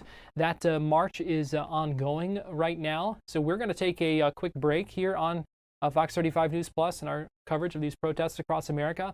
But we'll be right back after this.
Welcome back into Fox 35 News Plus and our special coverage of protests across America. These are marchers and protesters in Philadelphia right now, marching from Love Park to the Philadelphia Museum of Art. We know here in Central Florida, a number of these protests are kind of, we're in that in-between time right now. Some of those morning protests have ended, and the later ones have not yet begun. So you're not missing anything here in our area, but we want to go ahead and we'll listen in for a little bit. Again, we want to warn you, this is a live event. We don't necessarily know what you may see or what you may hear, so viewer discretion is advised, but we're going to kind of jump around here between some of the different events going on across the country here on this, what they're calling a No King's Day of Defiance. That also falls on Flag Day, the 250th birthday of the U.S. Army, and President Trump's birthday as well. And we know a number of events scheduled for Washington, D.C. Later tonight, and also going on right now. So let's go ahead and we'll listen in here in Philly.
Been listening in Philadelphia as protesters march there, but I want to go ahead and get you now. This is a coverage from Live Now by Fox as they are covering a Poor People's Campaign event. It appears we just saw one of the officials with that. This is a No King's Day event happening in Washington, D.C. That they're covering live. So let's go ahead and listen in here. More powerful than any would-be king named Trump or MAGA or anything. And so it's time. It's time for us to stand together like never before. Because when we all...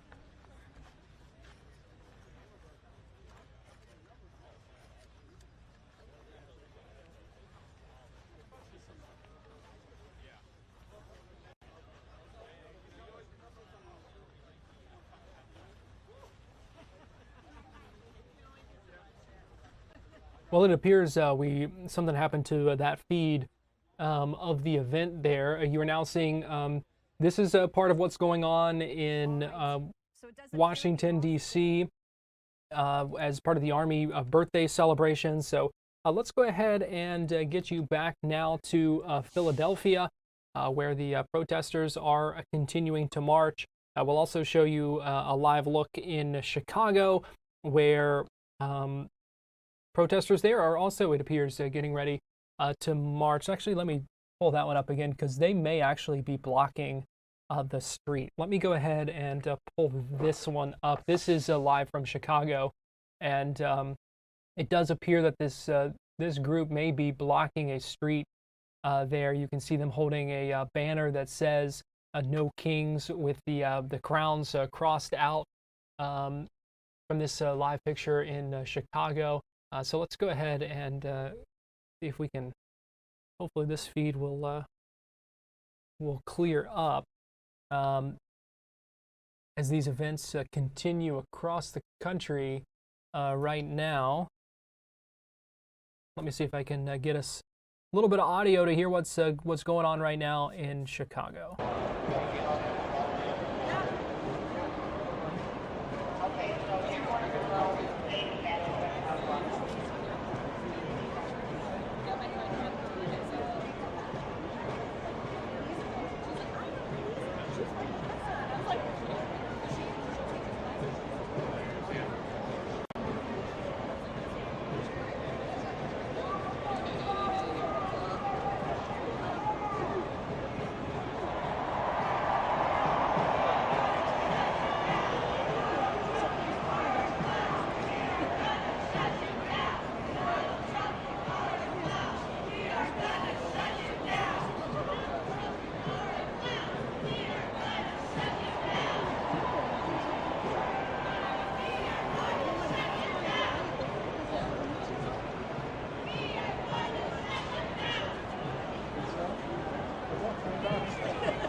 Welcome back into Fox 35 News Plus and our special coverage today of these protests across America. I do want to take us back and dip into coverage from Live Now by Fox, because they are covering an event in New York right now where you see Mark Ruffalo, an actor, well-known actor, speaking at an event as these No King's Day protests continue. So let's go ahead and listen in to coverage from Live Now by Fox.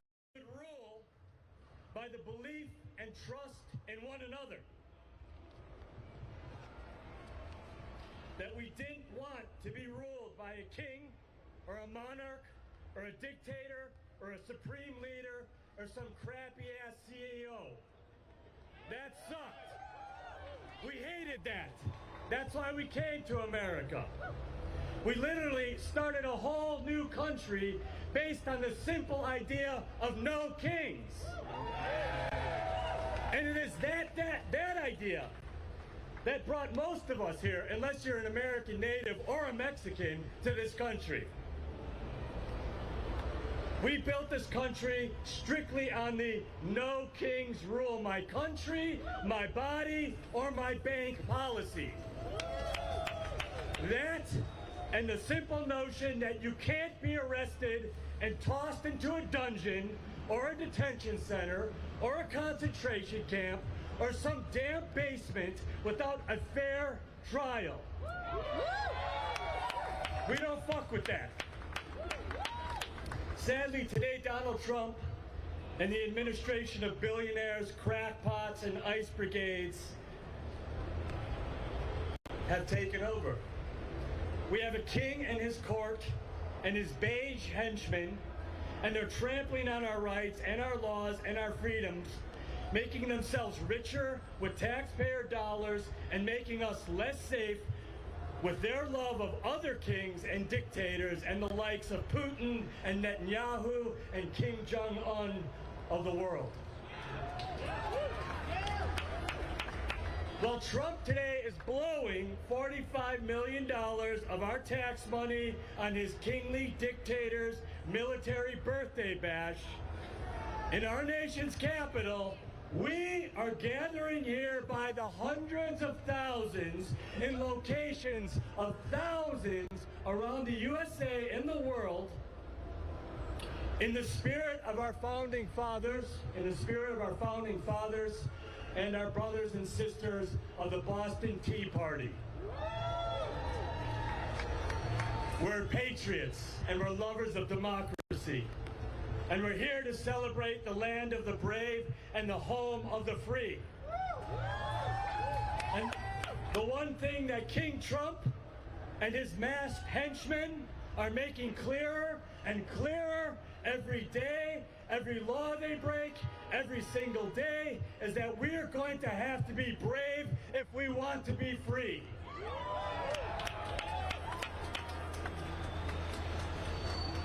Being brave for what we hold dear, our freedoms, our democracy, and each other.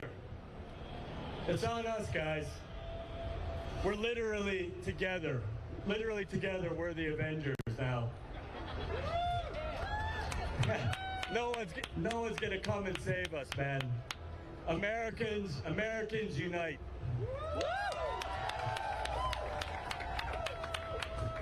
Who's up? Thank you guys so much for being here and coming out. I think it's our last speaker. Yeah. It's our last speaker right now before we do our press gaggle. We have fabulous people back here to talk to all of you as well. If you stick around, there's some really great folks. The last one's going to be Charles Kahn from Strong Economy for All for something quick to close us out. Charles?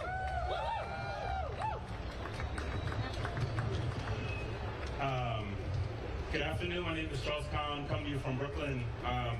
Today, hundreds of thousands of people across the country are coming together to say no kings and no dictators. But that's not all we're saying no to, right? Hundreds of thousands of people will be in the street. Millions of people will watch online. Millions of people will see it on their TVs. And if you're at home and you're wondering why we're here, it's no kings, but it's also no to masked goons disappearing our neighbors and our families and our loved ones. It's no to a government that is run by and for billionaires at our expense. It is no to taking away health care from millions of people to hand out tax cuts to billionaires. It's no to trying to destroy our public institutions like education. It's no to laying off thousands of hardworking people that make this country run. It is no to hate. But I'll also also say that I'm here to say yes. I'm not just here to say no to things. I'm here because I want things, right? I'm here to say yes to more health care for every single person in this country. I'm here to say yes for billionaires paying their fair share. I'm here to say yes for a government that is run to make our lives easier and not a government that is run to oppress us and take away our rights. I'm here for my First Amendment. I'm here for all of my amendments. I came for it all. And I'm also here to say that if you are saying no to something today, or you are saying yes in whatever way you say it, in the streets, in the halls of Congress, in your state legislature, on the phone, at the doors, that you are not alone, that there are millions of people with you, that this is just the beginning, that we will not be defeated, and that today we're saying no kings, but tomorrow we'll be saying yes, and grabbing back our country and delivering the rights and the dignity and the services that we know that people power will win for us. And so hundreds of thousands of people didn't come here today to give speeches. We came here to march, and we're going to get to that. And so I want to thank all of you all for coming to the press conference. We're going to get started marching. There's a lot of wonderful speakers here. If you want to speak to them, we'll be sticking around for the press gaggle. Appreciate y'all. No kings? No kings? No kings! Thank you.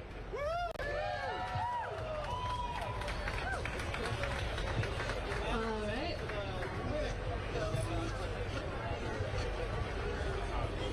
Not sure where Rodrigo's at. Our press gaggle is here, so if you're here for the press gaggle, if you can stick around, there'll be people trying to wrangle and trying to pair people with interviews.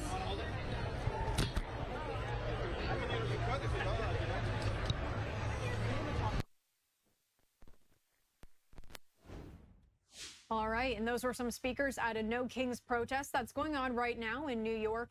I did want to share with you some of our other live feeds coming in here. This is out of Chicago, Illinois right now. Again, these are the No Kings protests. This is protesting against President Trump's administration. Today is also President Trump's birthday. And a little bit later today, we are expecting the Army birthday parade that is also set to kick off around 6 p.m. Eastern time. We'll be bringing that coverage to you here on Live Now from Fox. Protests were planned in nearly 2,000 locations across the country, from city blocks and small towns to courthouse steps and community parks.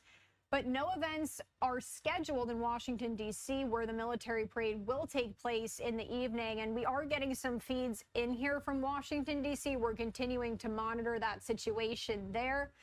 But these demonstrations coming on the heels of protests that have flared up across the country over federal immigration enforcement raids that began last week, and President Trump ordering the National Guard and Marines to Los Angeles, where protesters blocked a freeway and set cars on fire. So again, taking a live look right now out of Chicago, Illinois. I did just want to turn the sound here. It doesn't appear to be any speakers, but I just wanted to see what we can hear.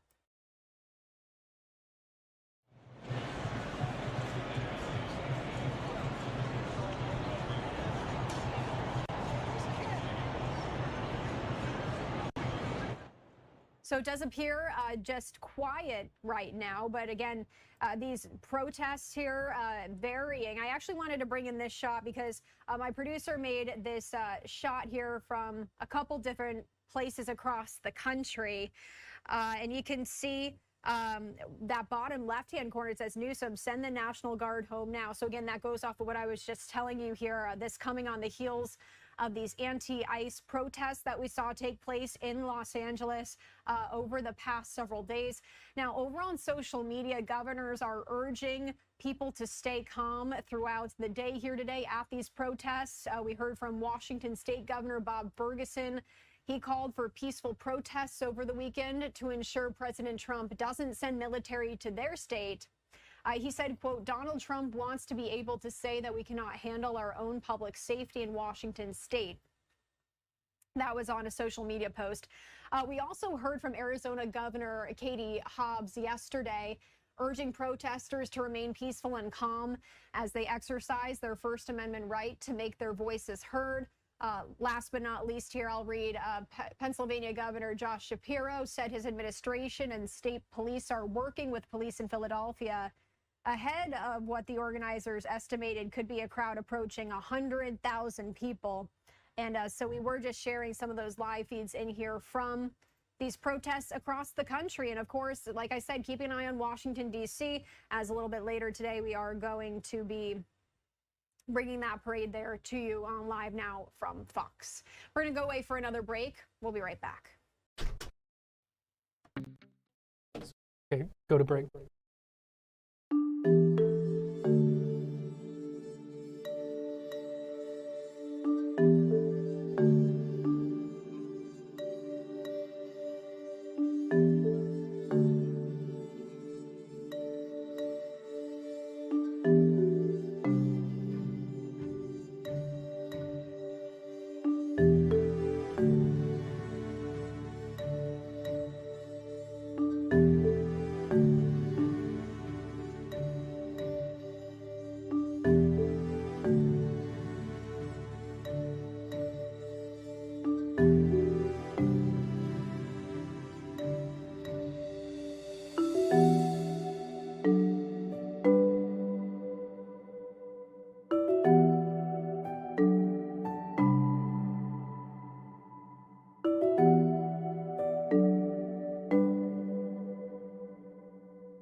Well, welcome back into Fox 35 News Plus. I'm Garrett Weimer, and thanks for joining us for our special coverage of these protests across America that we are continuing to monitor here live on Fox Local and on YouTube today. I want to give you a live look. Let me see here in Chicago, where we still see crowds out there with signs. Many of them have been, we've heard some chants, we've heard some noises, some cheers there as well, and that is just one of many protests across the country, across the state of Florida. We've seen many of them in our area today. We had reporters in Volusia County, Brevard County earlier, and we'll be covering the protest in downtown Orlando later today. Joining us live now via Zoom is Rob Medina, who is the mayor of the city of Palm Bay, and joining us live now via Zoom. And Mayor Medina, we appreciate you joining us this afternoon here on Fox 35 News Plus. Well, thank you for having us. It's been a great day. I'd like to just start off by saying happy birthday to the United States Army, 250 years of war fighters protecting our nation. And also a big shout out to our president. Happy birthday, President Trump. Mayor Medina, we took some coverage from D.C. earlier and had people singing happy birthday to President Trump. So if you would like to, now's your chance. If you want to give us a rendition as well. I will spare your audience from my singing capabilities. All right, that's probably a good call then. I appreciate it. Mayor Medina, we know there have been some protests there in Palm Bay today. Just talk to us a little bit about what you've seen there, how things have kind of gone throughout the day. So first of all, I'd like to share that our law enforcement officials were staged. It was a peaceful protest. For the most part, it was highly attended, and really proud of the fact that we were staging well and that it didn't cause any harm to our city. And talk to me a little bit about what the city, what police did to kind of make sure that that was the case. I know a lot of work goes into getting ready for something like this when you expect a crowd that big, and we're showing some video of the crowds lining the road, so we can see how many people were out there. Just talk to me about some of that preparation. So our law enforcement officials, they staged in a certain location, and then they went and deployed at each intersection, or there's 4 parts to that intersection. One of the busiest intersections in Brevard County is the Babcock Street and Palm Bay Road, and we had law enforcement officials at each corner, and we actually directed, we have multiple law enforcement officials. We even had foot patrol that were encouraging the safety of all our citizens. And I see some kind of specialized equipment out there as well. Did you have things staged and ready in case there were some issues? Absolutely. We were well prepared in case we did have some violent issues, but it was all about a peaceful demonstration. But again, I'd love to see this type of camaraderie when it comes to sharing a unified sound, celebrating the 250th birthday of the United States Army. As a former Marine, or as a Marine that's no longer active duty, we're big on birthdays, as you may know, and we're about to celebrate our 250th birthday in November. So the Army is celebrating and doing it right. So I'm really encouraged that they're setting the tone for our 250th birthday as a nation next year. Yeah, and there are a lot of events going on in Washington, D.C. Today. We listened in earlier at the Army fitness competition going on. We know there are the parade later today, and then the fireworks and everything after that. Just kind of give me your take on this day as a whole. I think it's an interesting kind of contrast to see the events in Washington, D.C. as we are also seeing protests across the country. So it's interesting, I think, to see kind of all sides of kind of political discourse today. Well, and that's the thing. We should be celebrating as a nation one of the greatest fighting force in the history of the world, right? The United States Army. And then we're celebrating our Flag Day. And yet we want to try and politicize that. So it's a shame to me that things that unify the nation could be used together to celebrate the Army's birthday.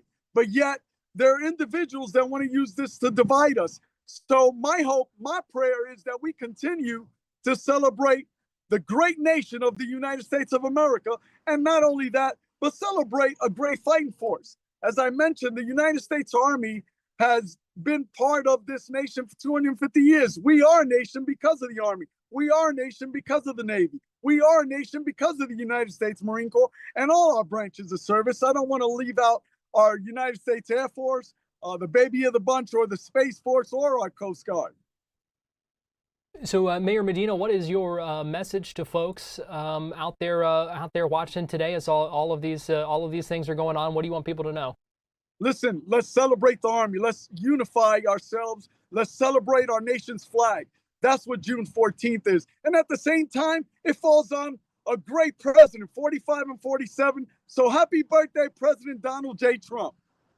All right, Mayor Rob Medina from the city of Palm Bay. We're glad to hear that everything out there, those protests went safely and no major issues or anything like that. Certainly glad to hear that. And we appreciate you joining us this afternoon here on Fox 35 News Plus. Well, thank you, sir. And may God continue to bless our great nation, and may God continue to bless the state of Israel. Hoorah. All right, Mayor Rob Medina from the city of Palm Bay joining us live via Zoom this afternoon. We're going to take a break here on our special coverage, but we will be right back after this.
Welcome back into Fox 35 News Plus and our special coverage of protests across America.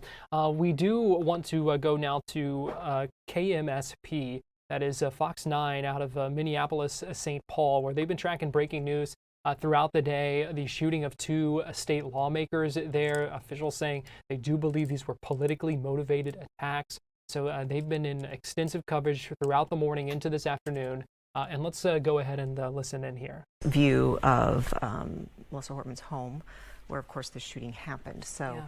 And he's been out there all day. And so we will continue, of course, to follow all these different breaking things that have been happening. We've heard from the governor today. We've heard from police today.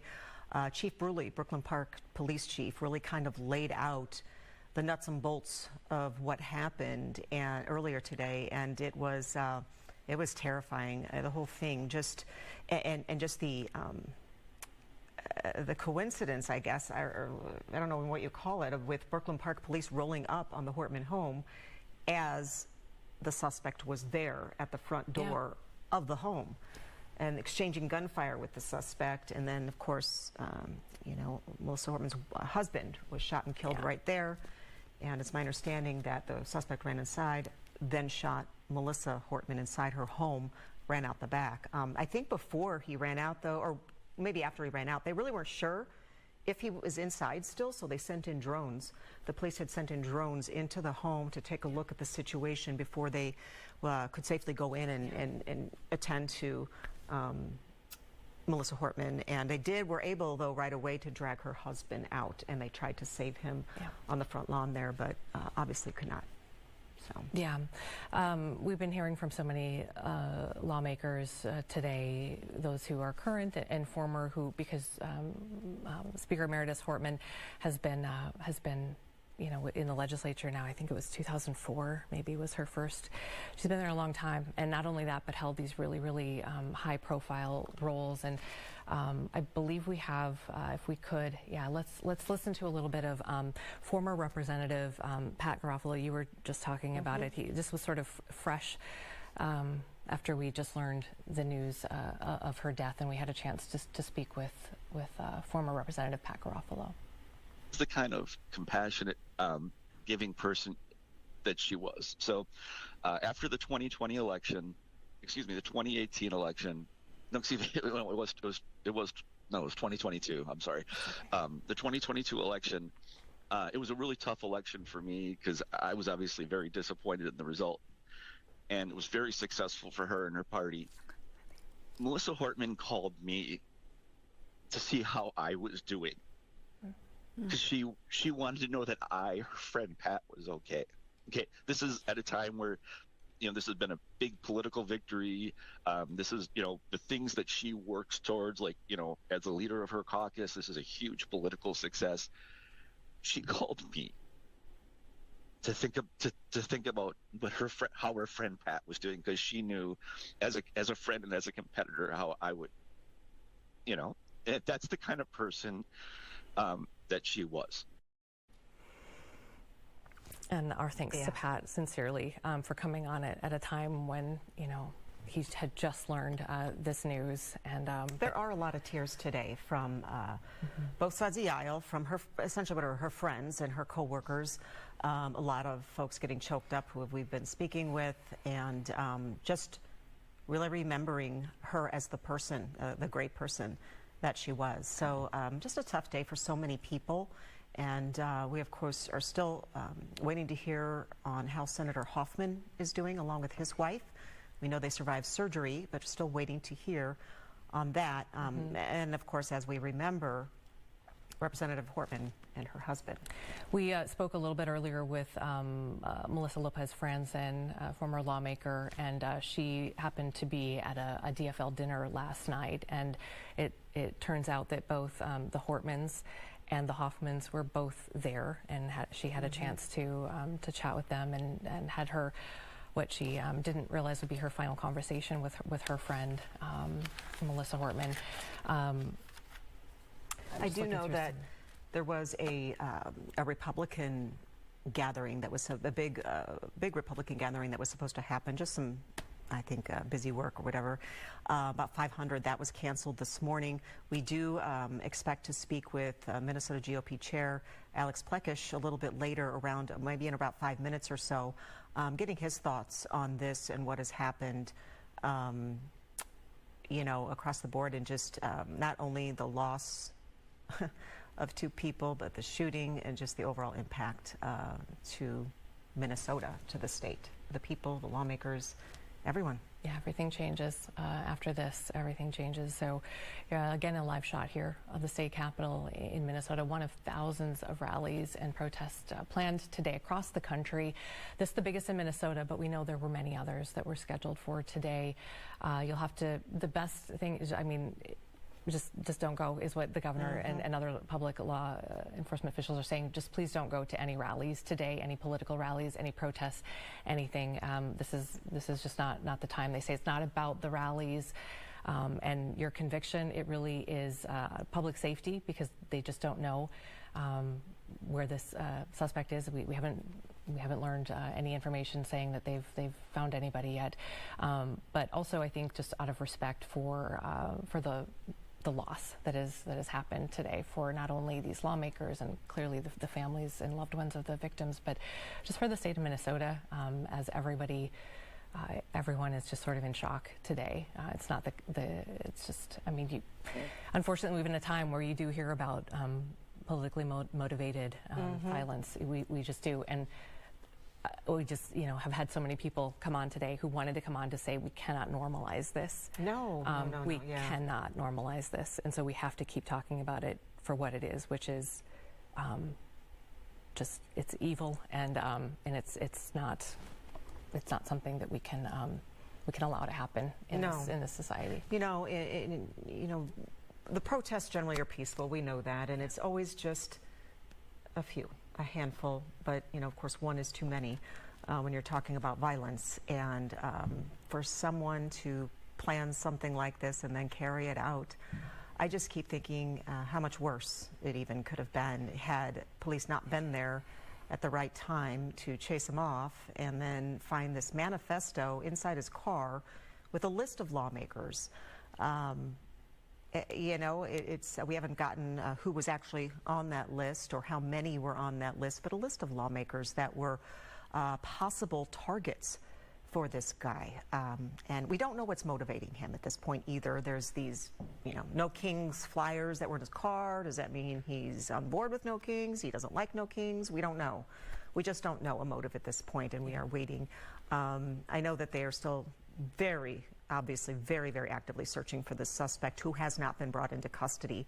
I believe that they spoke to a couple of people, or at least one person who knows the suspect. I think they know who they're looking for. They know who this is. They do.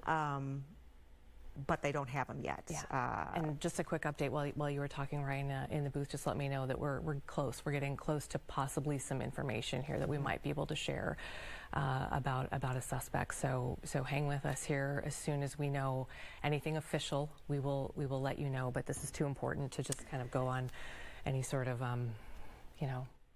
You're watching live coverage there of KMSP, and that's Fox 9 in Minneapolis, St. Paul. Their coverage of the shooting of 2 state lawmakers there in attacks that investigators believe are politically motivated. So we're going to take a break here on Fox 35 News Plus, but we'll be right back after this.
Welcome back into Fox 35 News Plus and our special coverage of these protests across America. These are aerial views, and now we have seen these protests across the country. Let me give you a live look if I can. It looks like it just froze. Was going to show you Chicago, where we've seen folks standing in what appears blocking a roadway, holding large banners on this day of what they're calling No King's Day, a day of defiance. And Fox 35's Marley Capper joins me live now inside our streaming studio.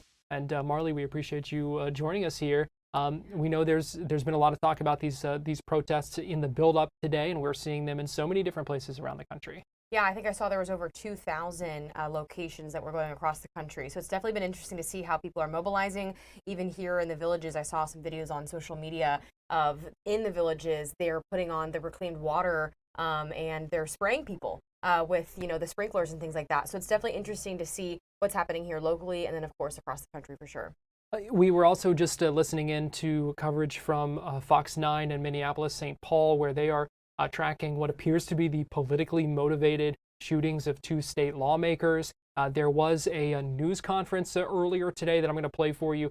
Governor Tim Walz talking about what happened and their message. So another major story here today and just a tragic one. So this is at the news conference from earlier today, Governor Tim Walz. Going to be joined by Commissioner Bob Jacobson, BCA Superintendent Drew Evans, State Patrol Colonel Christina Bogoyevich, Champlain Park Police Chief Snyder, and Brooklyn Park Police Chief Mark Bruley, as well as the Mayor of Brooklyn Park. We're here today because an unspeakable tragedy has unfolded in Minnesota. My good friend and colleague, Speaker Melissa Hortman, and her husband Mark were shot and killed early this morning in what appears to be a politically motivated assassination. Our state lost a great leader, and I lost a dearest of friends. Speaker Hortman was someone who served the people of Minnesota with grace, compassion, humor, and a sense of service. She was a formidable public servant, a fixture and a giant in Minnesota. She woke up every day determined to make this state a better place. She is irreplaceable, and we've been missed by so many. Minnesota's thoughts and prayers are with her family, her loved ones, her children, and her parents. My prayers also go out to State Senator John Hoffman and his wife Yvette, who were each shot multiple times. The Hoffmans are out of surgery at this time and receiving care, and we are cautiously optimistic they will survive this assassination attempt. This was an act of targeted political violence. Peaceful discourse is the foundation of our democracy. We don't settle our differences with violence or at gunpoint. In the state of Minnesota, and as recently as last week, in the most closely divided state legislature in the country, we sat down, we worked things out, we debated, we shook hands and compromised, and we served the state of Minnesota together. We proved that it's possible, even in these politically charged times, to find compromise and adhere to the principles of democracy and civil discourse. We must all, Minnesota and across the country, stand against all forms of political violence. At this precipice moment we're on, this tragic act here in Minnesota should serve as a reminder to all of us.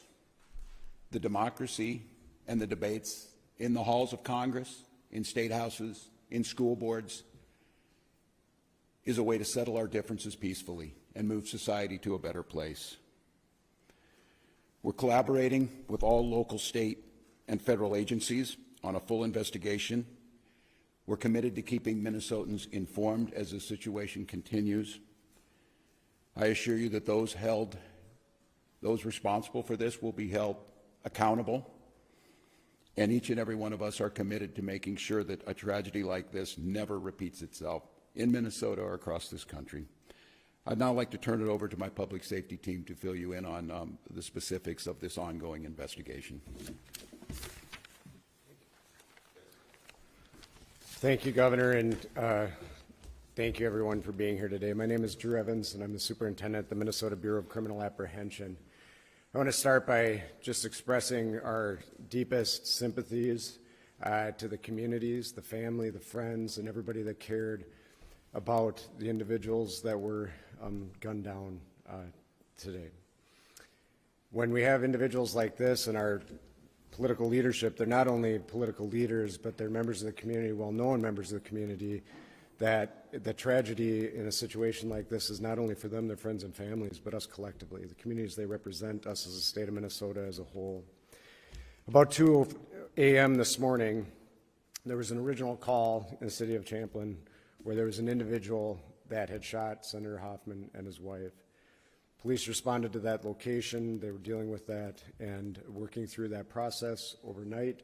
And then later on, at approximately 3:35, that another call came in when it was officers proactively checking because they knew of the incident that occurred, and they were going to check on Speaker Hortman at that time, at which time Brooklyn Park police officers encountered the individual who immediately fired at them, and they exchanged gunfire, and then the individual was able to escape during that exchange of gunfire. At the residence in Champlin, there was life-saving measures that were provided there. Both individuals were transported, as was previously noted, and they both received surgeries for their injuries at the hospital, and their conditions are at this time, both those individuals, Senator Hoffman and his wife, are both alive at this time, but they suffered gunshot wounds and are obviously in a difficult situation. But we're cautiously optimistic that they will continue to improve. At this time, it is a very active scene still, as you've seen. The Brooklyn Park Police Department, along with other members, the Hennepin County Sheriff's Office, State Patrol, FBI, BC, and many others are actively engaged in a manhunt for the individual that we believe is responsible for this. And so we'll be sharing that identity with those individuals as this progresses, but I'm going to caution you, I know there's going to be a ton of interest in this. We're not at the position we can do that as we're actively searching for that individual. Right now, just as noted, we have teams.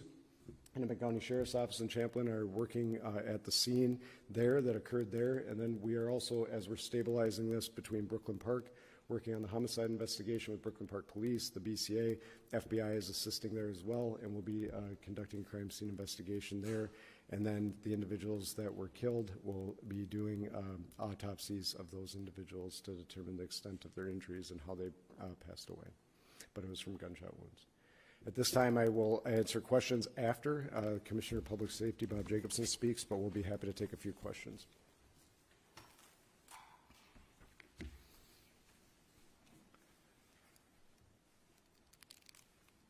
Thank you, Superintendent Evans. My name is Bob Jacobson. It's my honor to serve as the Commissioner of Public Safety for the state of Minnesota.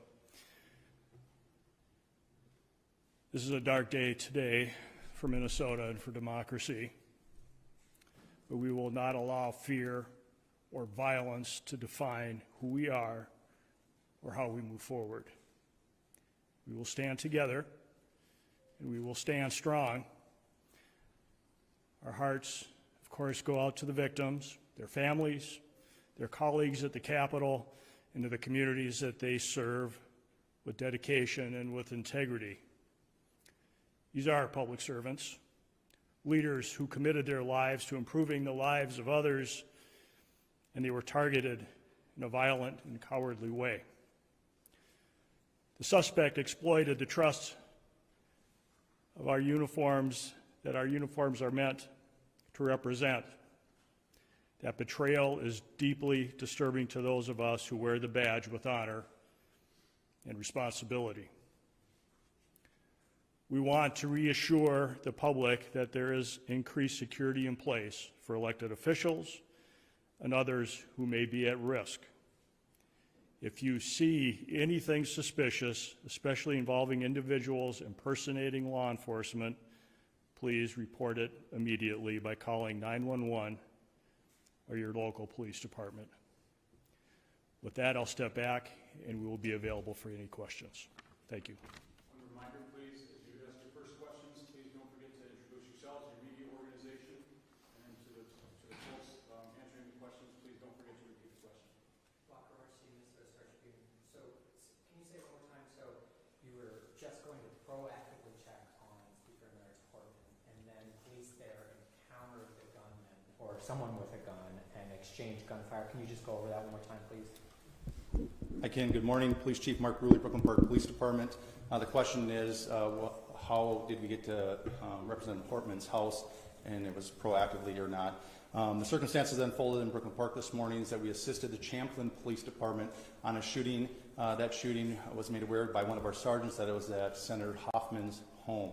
In hearing that, very intuitive sergeant asked our officers to go check on Melissa Hortman's home, the representative that lives in our community, just proactively as due diligence to swing by. That police officer and his partner pulled down the street. When they arrived at Melissa's house, they noticed that there was a police vehicle in the driveway with the lights, emergency lights on, and what appeared to be a police officer at the door coming out of the house. When our officers confronted them, the individual immediately fired upon the officers, who exchanged gunfire, and the suspect retreated back into the home. Was this an actual police officer or impersonating a police officer? Yes, the question is, was it a real person or a person impersonating a police officer? It was not a real police officer. This is somebody that clearly had been impersonating a police officer, again, using the trust of this badge and this uniform to manipulate their way into the home. So Chief Ruley, janitorial care 11, the person not only was wearing a badge posing as a police officer, when they approached their victims, they had a car with lights and sirens? Yes, the question is what kind of vehicle, how were they dressed? They did drive a vehicle that looked exactly like an SUV squad car. It was equipped with lights, emergency lights that looked exactly like a police vehicle. And yes, they were wearing a vest with taser, other equipment that would, a badge very similar to mine, that no question, if they were in this room, you would assume that they are a police officer. Chief Ruley, Adam Duxer with WCCO News. Can you describe the moments after that played out? You said the person went into the home, and then can you help us understand the next 10-15 minutes of how we got to the point we're at now? Yeah, briefly, although I'm just going to remind us that this is an absolutely active investigation. We have thousands of people sheltered in place in the city of Brooklyn Park right now. We are in an extensive manhunt involving hundreds and hundreds of police officers and SWAT teams searching, gridding off areas as we believe confidently the suspect had fled out the back of the house after being confronted by the police. Very briefly, after the officers had exchanged gunfire and the suspect retreated into Melissa's home, they immediately went up to the threshold and looked in and seen a male that was down, clearly had been struck by gunfire. They made limited penetration, grabbed a hold of the male and drug him out to safety to attempt first aid. However, he was pronounced dead shortly after that. At that point, the officers surrounded the house, got additional resources and SWAT resources, and then ultimately went in with a drone identifying a female in the home. How far apart are the two scenes?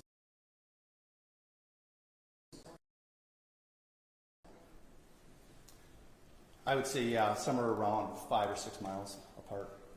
How much do you know about did the person that was impersonating an officer who allegedly shot these people, did they knock on the door and people came to the door, or did the person break into the home? Yeah, it was knocking on the door and asking the person to come out, absolutely impersonating a police officer. Do you all have the suspect's car? We do have the suspect's car. Suspect is on foot. That is what the large-scale search is currently going on. I just remind residents of Brooklyn Park, I know it's been a long time, but those that are in the grid that we gave the alert out to continue to shelter in place. We're also reminding them that if somebody comes to the door and they knock on the door and claiming to be a police officer, please do a couple things. One, call 911 and confirm that the officer belongs there. If they are a police officer, dispatch will be able to confirm that that person is a police officer. Also, we've informed all our officers in Brooklyn Park that they are not to approach anybody by themselves. They're to approach in pairs, meaning 2 officers. So if there's only 1 officer outside the door, do not answer the door and call 911. If it's a Brooklyn Park police officer or any of our partners that are assisting, they will come in pairs of 2 or more. Do you know if the gunman said anything? I'm sorry, 1 at a time. Do you know if the gunman said anything, like when he knocked on the door, did he say anything to like Senator Hoffman or anything? You know? We do know that he did, but I'm going to hold that back as part of the investigation right now. You guys did detain someone for information? Is that accurate? This is a very large-scale search, so we have detained several people and questioned them, but we do not have anybody in custody at this time. I know you may not want to identify that person publicly, but have you privately identified this suspect? We have people of interest that we are looking for. Michelle Griffith, Minnesota Reformer. Other than that, these are 2 Democratic lawmakers. Is there anything else to suggest that this is politically motivated? Again, I'm going to hold back most of the information. This is part of the investigation to get completed. This is rapidly evolving, just occurred a few hours ago, and we're trying to sort it out. We have partners from the FBI, the BCA, the Hennepin County Sheriff's Office, and almost every suburban agency in our community helping us with this. So it's very complex and working on it. What I will tell you, when we did a search of the vehicle, there wasn't a manifesto that identified many lawmakers and other officials. We immediately made alerts to the state who took action on alerting them and providing security where necessary. And that's about, I'll stop there. Chief, thank you very much. We're going to take one more question. Sure, with the BCA, can I ask you use the word target, and that's kind of along the lines of Michelle's question in terms of politics, Democrats, Republicans. These are both Democratic lawmakers. You said the word targeted. So targeted because they're politicians or targeted because they're Democratic politicians? So the question is were they targeted, and when I use the term, why am I using the term? As Chief Bruley noted, there was a list of individuals, and the individuals that were targeted in this situation were on that list. And so when we're looking at that, as Chief Bruley said, it's far too early in the investigation to be able to provide information, but I do think we'll be in a position where we'll be able to develop the motivation behind these attacks, and we'll be able to provide more information as this unfolds. And so that's part of the reason we're using it, is I think there's some preliminary information that is telling us kind of where this is headed, but we need a lot more work done by all the teams that are here working on that to be able to provide that with you with a degree of accuracy. Are you able to say how many individuals were on that list? There's a rally at the Capitol today. Can you guys, is that still? Yep, hold on. Colonel, you want to talk about the rally at the Capitol? Thank you.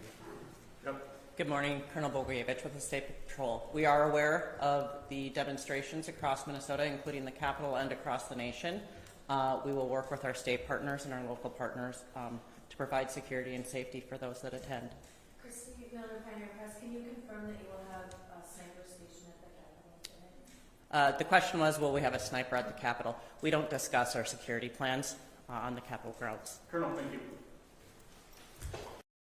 So that was that news conference earlier today. Obviously, still a lot of questions about what happened in Minnesota, but the search for that suspect is continuing at this hour. So still a developing story out of Minnesota.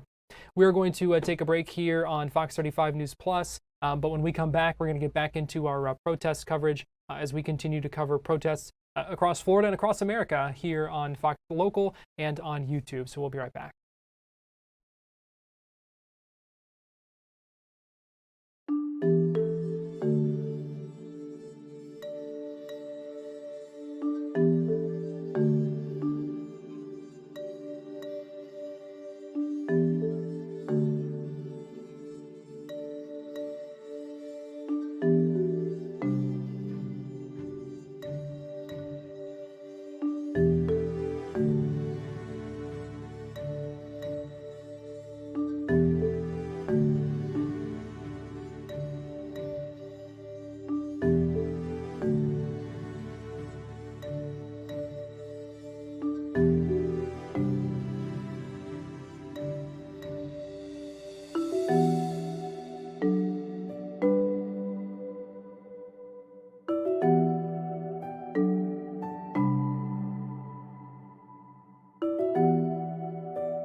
Welcome back into Fox 35 News Plus and our special streaming coverage today of protests across America. I'm Garrett Weimer, Marley Capper here as well. Marley, we appreciate it. We are watching been watching these protests throughout the day. Saw a number of them in our area this morning. In a bit of a lull right now ahead of one in Orlando later this afternoon into this evening. But we are still seeing them in a number of places across the country. And large turnouts in many of these places. Yeah, when I looked at a map earlier of all of the locations, I mean, it was really just like if you can look at like the pinpoints, the map was covered across the U.S. I think over 2,000 protests were scheduled, whether or not they've all kind of manifested, if you will, or not. But lots of people have been showing up, even driving into work, seeing people across Lake Mary with different signs here and there, walking down the street. So it's definitely been interesting to see all of this unfold across the country and to see how widespread it's been.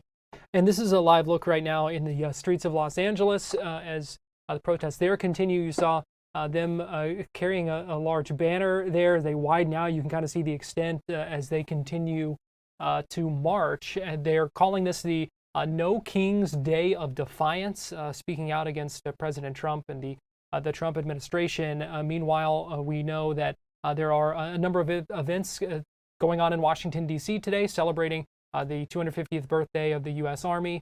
It is also Flag Day, and it is also President Trump's 79th birthday. So you're kind of seeing a contrast and a lot of political discourse today in the streets across the country. I want to go ahead and bring in Aaron Huntley, who is the Orange County GOP chair. And Aaron, joining us live now via Zoom this afternoon. And Aaron, we appreciate you joining us here on Fox 35 News Plus. Happy to be here.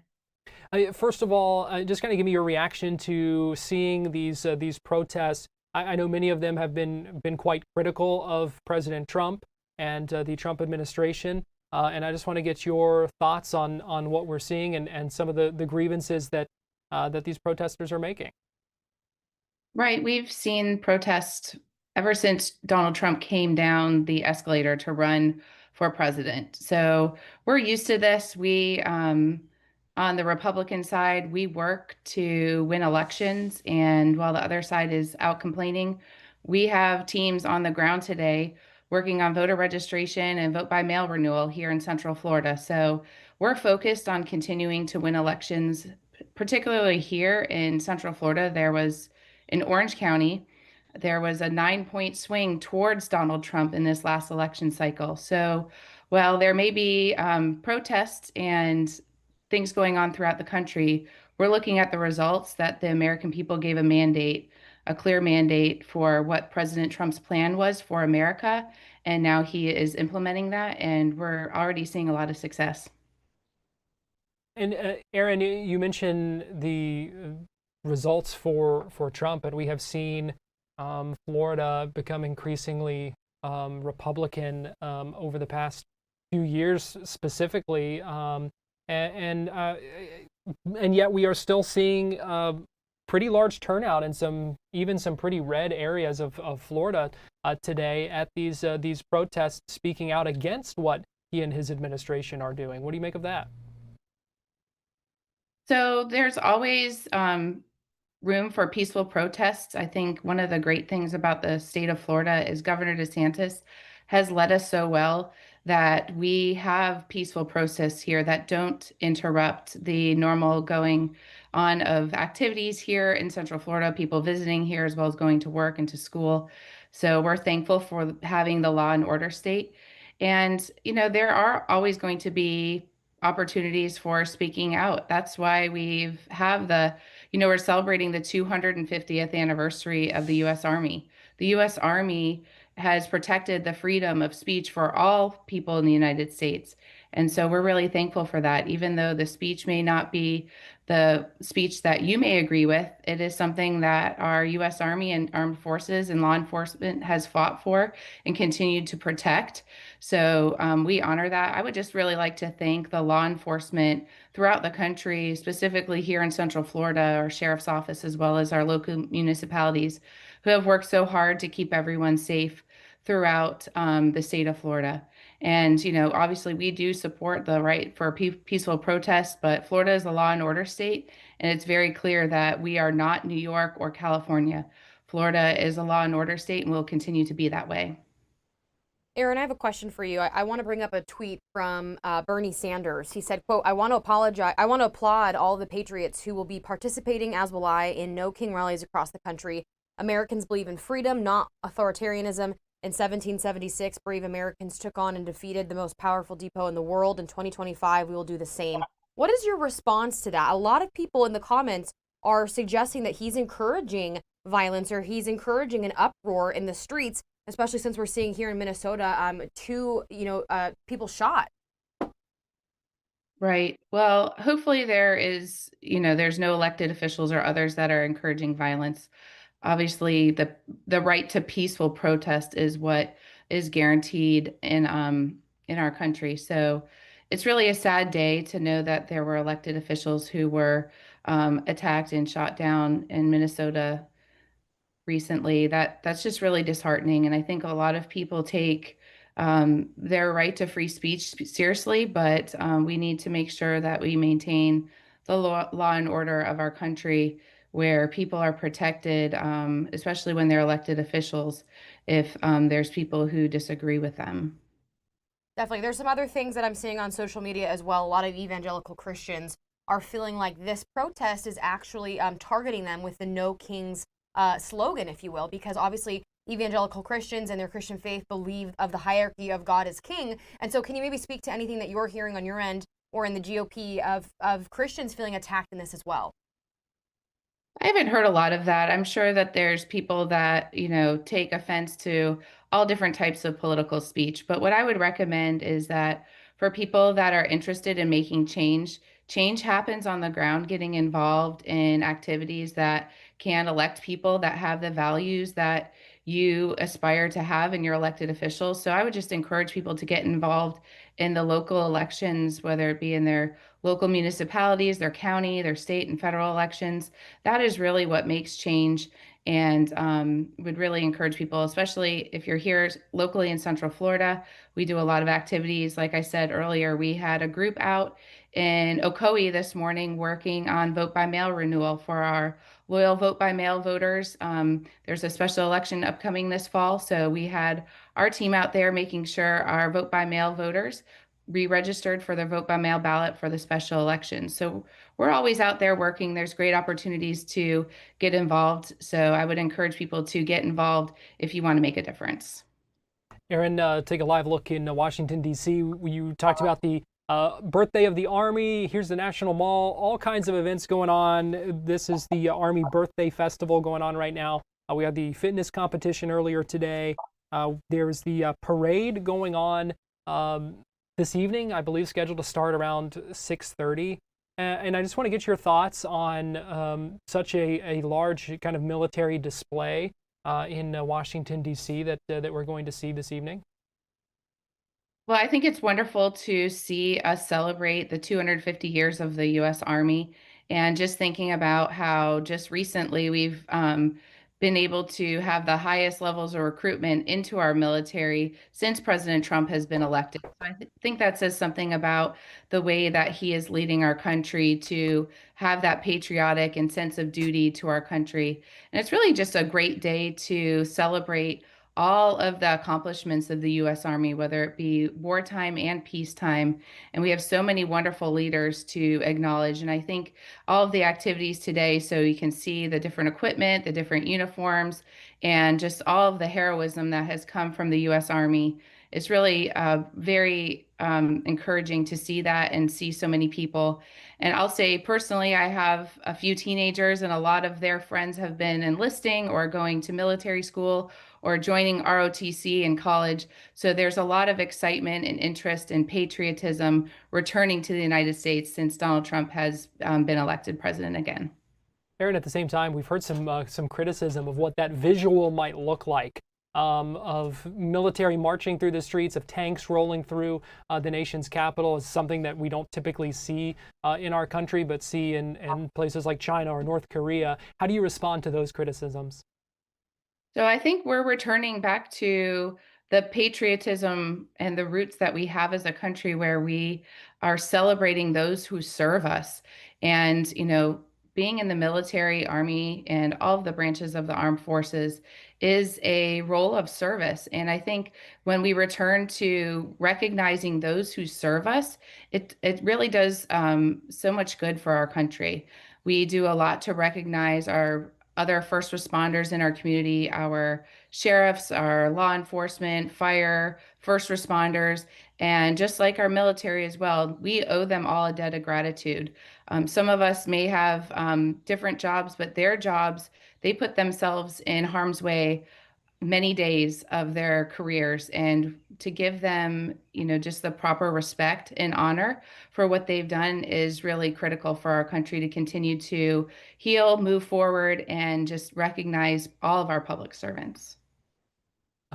Aaron, we do expect another No Kings rally this evening in Orange County. You are the chair of the Republican Party in Orange County. Just kind of give me what your message would be to kind of counter what you will be seeing, what we will be seeing in downtown Orlando shortly. So I'm sure, there's always something going on in downtown Orlando, and, people have their right to peacefully protest. And while that's going on, I would just recognize that we have a lot of other patriotic activities going on here in Central Florida and throughout the state. There's a lot of President Trump birthday parties. There's a Flag Day celebration in Winter Garden. There's another one in Ocoee.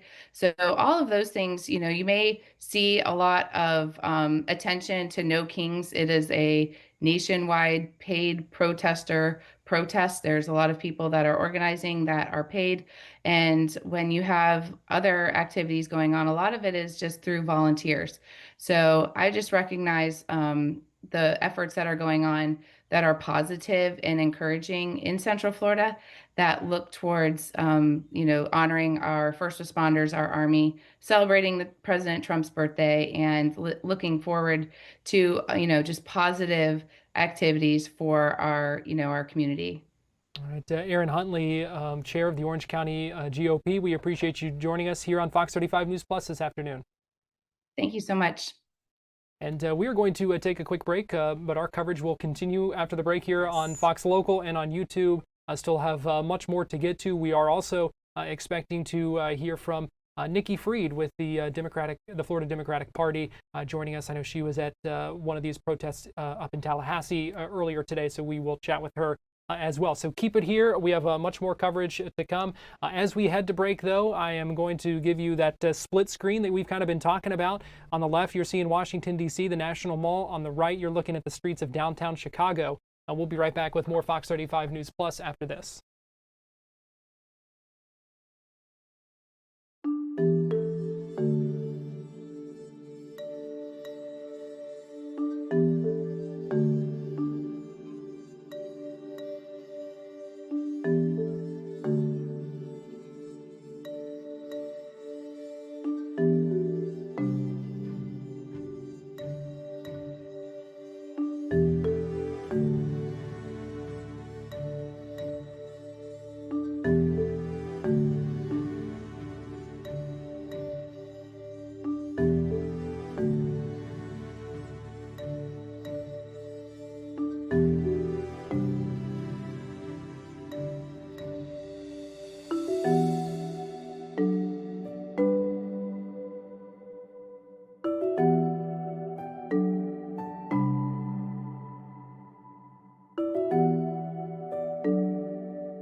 Welcome back into Fox 35 News Plus and our continuing special coverage today of protests across America. We are seeing a split screen right now on the left, Washington, D.C., where the U.S. Army birthday celebrations are going on ahead of the military parade expected through the streets of our nation's capital tonight. Meanwhile, on the right, you're seeing protesters march through the street in downtown Chicago. And we should note, just another reminder, because and I just saw an expletive on a sign there. These are live protests, so just a reminder, viewer discretion is advised. We don't always know what we're going to hear. We don't always know what we're going to see. We have certainly seen some of that language today, so just want to put that out there. Certainly something to keep in mind because obviously you don't always know what to what to expect. So we just want to warn people that many of these are live images that we've been taking all day. We've been on since 10 o'clock this morning with the start of protests in our area. So just moments ago, we had the chance to speak with Aaron Huntley, who is the chair of the Orange County Republican Party. And we are joined now by Nikki Fried, who is the chair of the Florida Democratic Party. And Nikki, we really appreciate you joining us this afternoon here on Fox 35 News Plus. No, thanks for having me, and thanks for the split coverage today.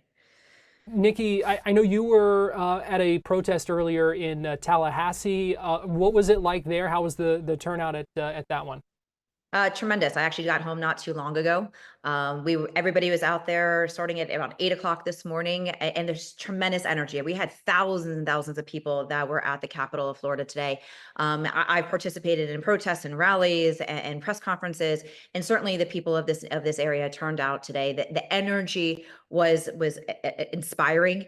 Between the signs that some were great and some were a little bit over the top, but they were showing their First Amendment rights of speech, and people came out. They all understood why we were here. This is that we created community, everybody holding their American flags, fighting for our Constitution and our democracy. And it really shows that people across our state and across our nation understand the moment that we are in, and they're coming to the streets and saying, I'm sorry, Mr. President, but no kings here in the country of the United States of America. We have heard folks kind of list, certain specific grievances today against the president and the administration. What would you say are kind of the major points that you take issue with this, as we kind of look at this theme of No Kings Day today? How much time do I have in this segment?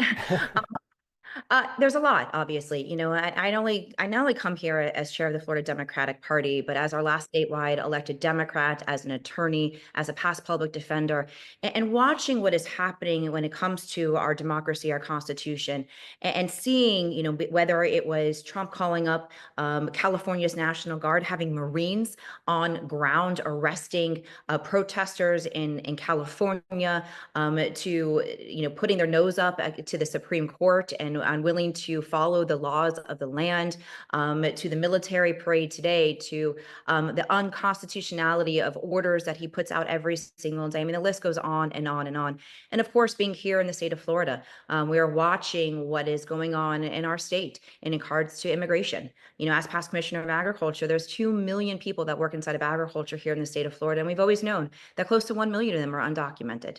But we do have hundreds and hundreds and hundreds of thousands of Cubans and Venezuelans and Haitians and Nicaraguans who are here in the state of Florida legally. They came here, whether it is on a parolee status or temporary protection status, from leaving authoritarian regimes, oppressive regimes, to come here for a better way of life, that have done it so legally, that have papers, that continue to go to work, that go to their court hearings, that are showing up and are getting detained, and then being, sent back. And then, of course, the president having stripped away hundreds of thousands here in the state of Florida as their rights and their protections, just to go back to an uncertain place in their home countries. So there's a lot of grievances. And of course, the number one issue that, President Trump, campaigned on was to get our cost of living down. And unfortunately, we are not seeing that. We continue seeing skyrocketing costs for consumers every single day, between the tariffs, the cuts to our veterans and our veteran benefits,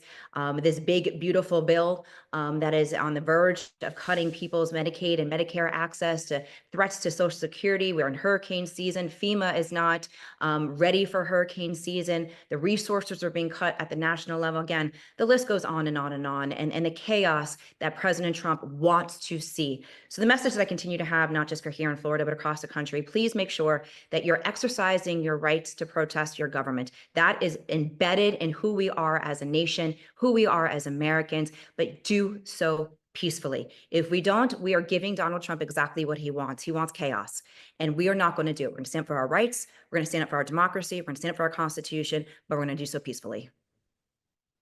Nikki, you know, when movements like this kind of come out, I think a lot of times old videos, old statements resurface from every administration. A recent video that's been really gaining traction on social media right now is a video from 2011 from a senior Obama administrator. And she's talking about if Congress has set aside funds for deportation, that it is the executive branch's duty to fill that out. And they can't say, no, we're not going to execute this.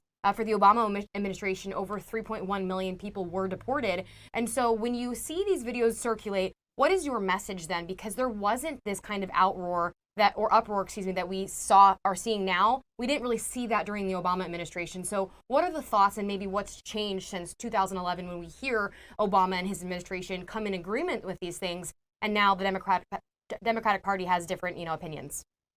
No, we don't have different opinions. We are a law of land, a land of laws, and there is a right way to get legal status here in our country, and there's a way to come here legally, to have papers, and to go through the immigration process.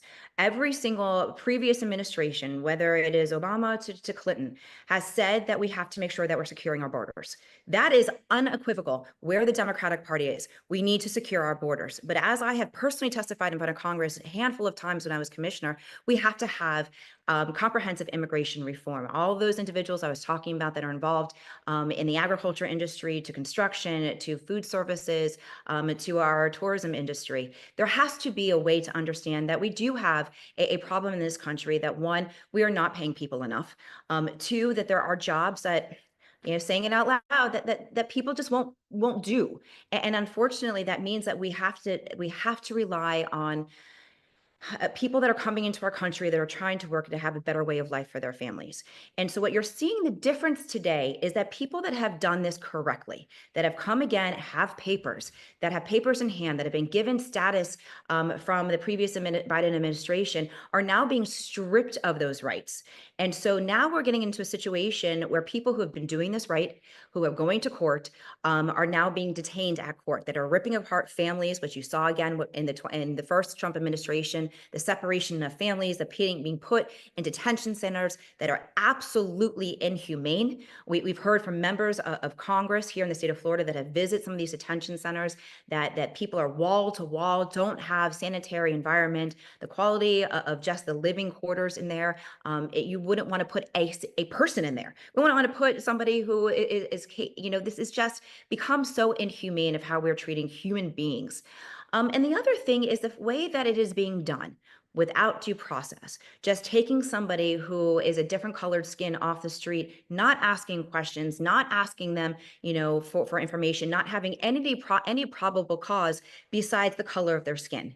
That is a big change from where we have been in this country when it comes to immigration. And that is where people in the Democratic Party, and where it should shock the conscience of Americans that are living here, to see people that are walking in masks, unwilling to identify themselves, and they're coming and they're snatching people off the streets. Families don't even know how to find them. And that is what the problem is the process in which this is happening is why you're seeing these protests across our country, because that is not how the American government has ever operated in trying to deport people that are not here under the laws of our land. Nikki, I want to get your thoughts on what's going on in Washington, D.C. This evening with the military parade that's expected. And let me just ask you what your thoughts are on that. You know who has military parades? Dictators, communist regimes. The things that we as United States of America, for as long as I have been alive and reading the history books of this nation, fought against. Nobody is king. And the fact that this president is trying to weaponize our military, trying to politicize what he did at Fort Bragg, it is such a not only distraction of what my military is supposed to be doing at this moment, but having individuals in the military, in their military uniforms, talking politics, booing previous administrations, booing the press. That is not what the military is supposed to be apolitical. And unfortunately, for the United States of America and for the world, what Donald Trump has done to our military should wake this nation up that this is unconscionable. This is a complete miscarriage of what is supposed to be done with our military. They're supposed to be our defenders of everything that is right in this nation. And unfortunately, the president is politicizing them, and he's using them at his own military. And I know, as I have family members that have been in the military, that when they take an oath of office, it is to the Constitution. It is to the ideals of this nation. It is not to the president of the United States, of an individual. It is to uphold the Constitution of the United States of America. And so I have huge concerns about what is happening today, and the fact that we have a military parade in Washington, D.C. By somebody who wants to be a king and a dictator. Nikki, we just talked with the chair of the Orange County GOP, who said that she sees it as a show of support for our troops and for those who have served. How would you react to that? You know, the best way to show our support for our troops is by not putting them in harm's way here in America, by not putting them on the ground to arrest civilians. You show respect for the men and women of our military who are willing to put their lives on the line for this country. You show them respect by showing up, thanking them for their service, making sure that the VA has the resources that are necessary for when they come home or when they come out of service, that they've got access to healthcare, mental health, that there are programs to help them get jobs and to buy homes and to have a productive life after being in the military. That's how you respect them, not by ordering them to march down in Washington, D.C. to honor an individual who refused to serve in our nation's military, who actually ran away from his ability to serve. So that's how you respect them, by showing up and saying thank you and making sure that the services that our military need, both while they're in the uniform and when they have retired, is how we show respect, not by forcing them to go into a military parade for our dictator. It's interesting to see the kind of clash of political opinions today. Obviously, a lot with these protests, with events going on in Washington, D.C. And I'm just curious how you think if you do think we are able to kind of overcome that divide when it comes to political discourse in our country, because we have seen some pretty inflammatory things and continue to see inflamed tensions and high tensions. Yeah, it's something that breaks my heart every single day. You know, my mom is a diehard Democrat, my dad is a diehard Republican, and was always taught that no matter what divides us, there's greater that unites us. And unfortunately, right now, we are seeing a country really, really divided. Our elected officials are unable to be in the same room with each other. The flame throwing of insults. I mean, just watch Congress. I mean, how they're yelling at each other on both sides. People are frustrated. And unfortunately, it's going to take the people on the ground. It is going to take going to the food store and talking to your neighbors. It's about, your willingness to have a conversation with somebody who may not agree with you. And that's okay. That's what it means to be an American. And that's what it means to have a democracy, is that not everybody's going to agree with you, but how we interact with each other is going to be a test of how we get through this moment.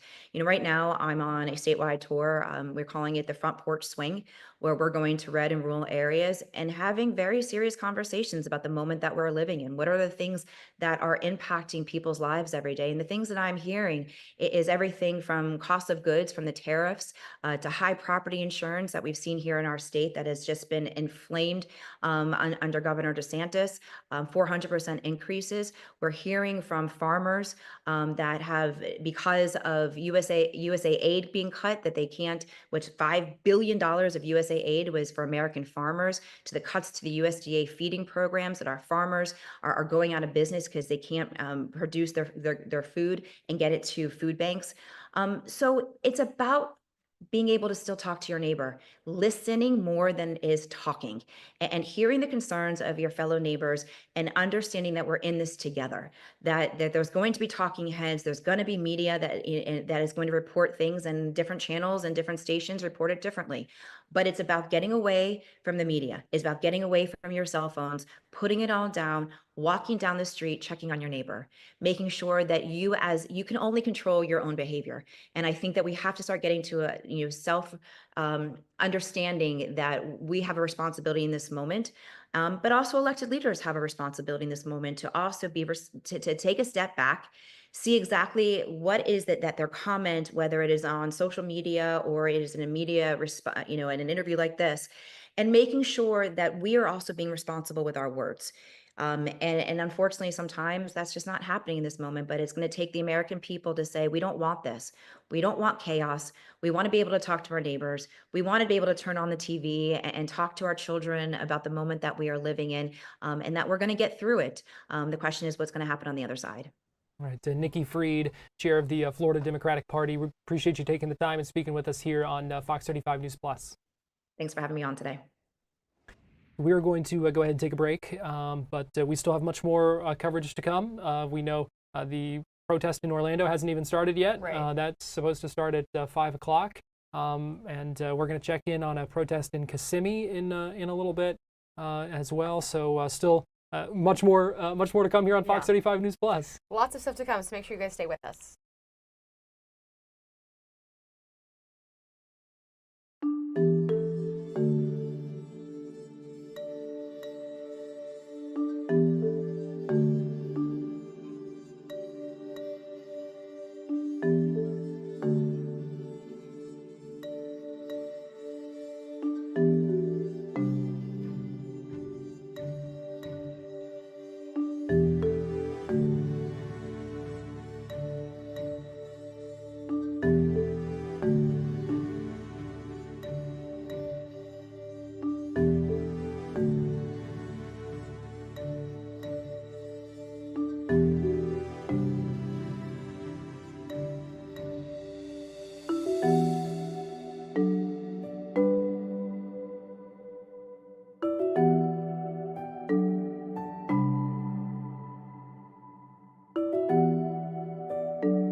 Well, welcome back into Fox 35 News Plus and our special coverage today of protests across America on a busy day in our nation's capital and in a lot of cities across Florida and across the country. Yeah, when you look at the maps on social media of all of the pins where the protests are happening, I mean, it's thousands. I think it's 2,000 across the country are happening sporadically the day and the weekend. And so to see this many people mobilized has been interesting for sure. And then, of course, pull up our cameras. There you go. You kind of see all of the spots there where these things are happening, just really all over, America. It's very interesting here. And so all of those blue dots you're seeing are places where protests are actively happening or are happening today or have already maybe happened. And so you can see that there's plenty of Florida a lot along both sides of the coast on west and east.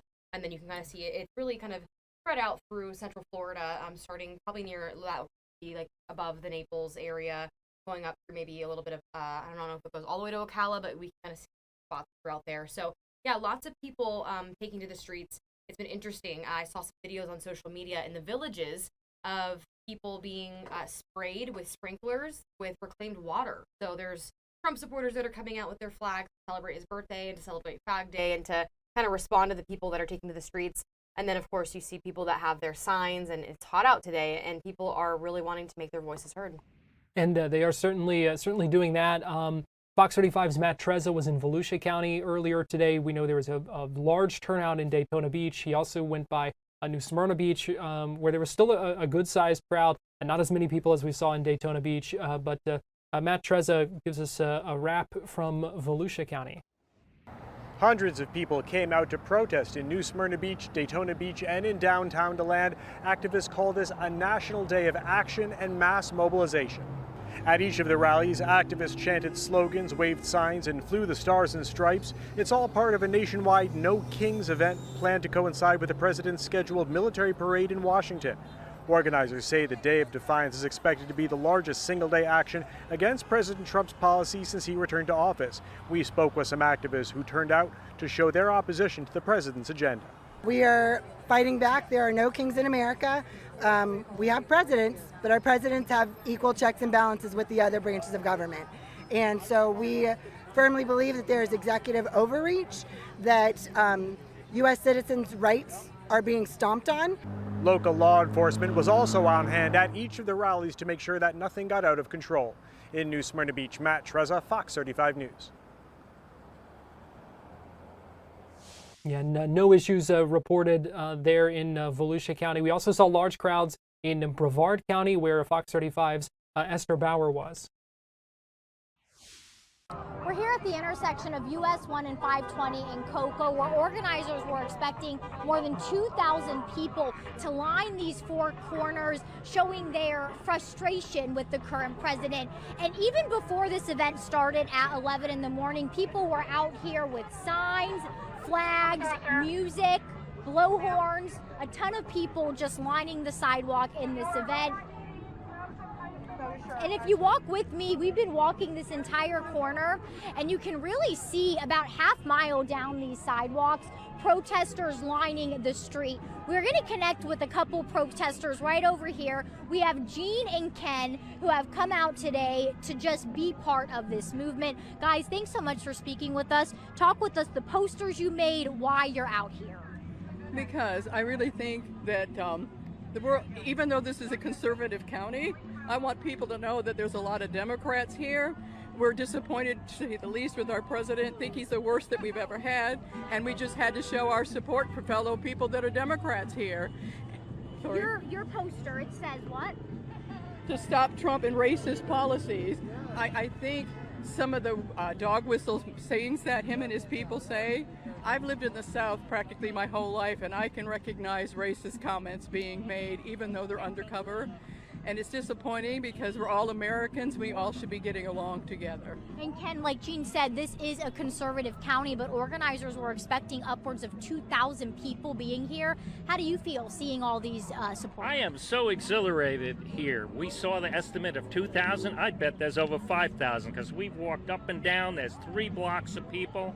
It is so exhilarating to see people supporting democracy. That's what this is all about. Trump wants to crush democracy, crush opposition, crush the judges, crush any people who are against him. We need to fight for freedom. And talk with me, the poster that you made. We need to fight also for the budget, for science, for the underprivileged people. We got to fight against racism. He's cut the budget for science, I'm a scientist, by 50% at the CDC and the NIH, USAID, and him and Musk stealing food and water and medicine from the poorest people in the world. That's what we're here fighting for. We need to support those people. There's nobody to stand up for them except for us. So that's why I'm exhilarated to see over 5,000 people here demonstrating peacefully And you can see as Ken is talking, we have people echoing what he's saying morons are governing America, really chanting to support democracy. This is one of 2 protests that were scheduled here on the Space Coast. Another in Palm Bay also happened. And this is one of several thousand that were scheduled across the entire country. As people are saying, this has been a peaceful event with upwards of 2,000 to 5,000 people here. We're going to send things back to you.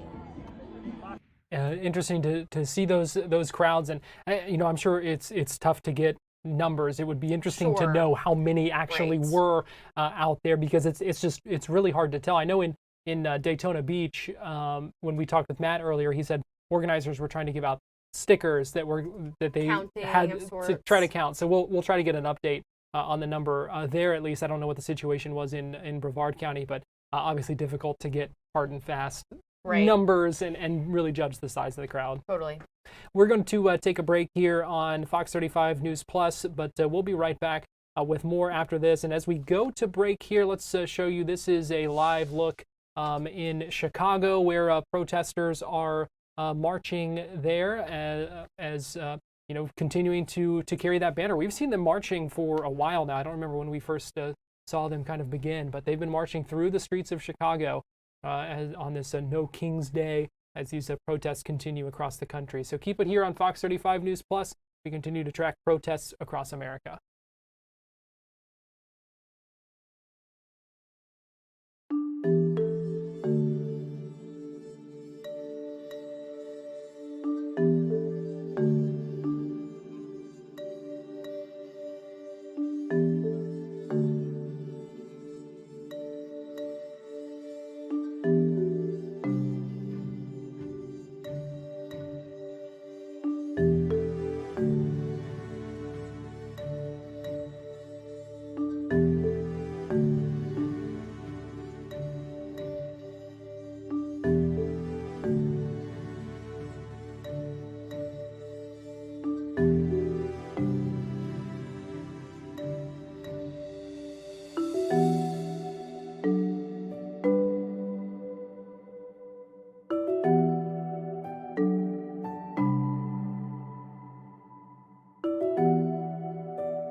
Welcome back into Fox 35 News Plus and our continuing coverage on this Saturday of protests across America. And this is a live look in Chicago. And again, just a reminder, as you see on one of the signs there, some language. So we do want to warn you, the viewer discretion is advised as we continue, because these events are live and they are protests and they are highly charged and a lot of those kinds of things. So you don't always know what we're going to see there. This is now a live look at the National Mall in Washington, D.C., where there's been a big celebration all day for the Army's 250th birthday, ahead of more events this evening.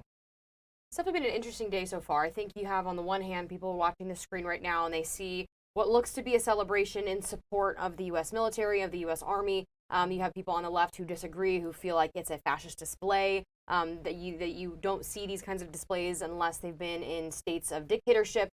And so there's definitely mixed opinions here. And then, of course, when we pull the feeds of Los Angeles and Chicago and New York, and we see all the other areas across the country where these protests are happening, then you have the signs of people, hoping to fight for rights of people who have migrated to the country. So it's definitely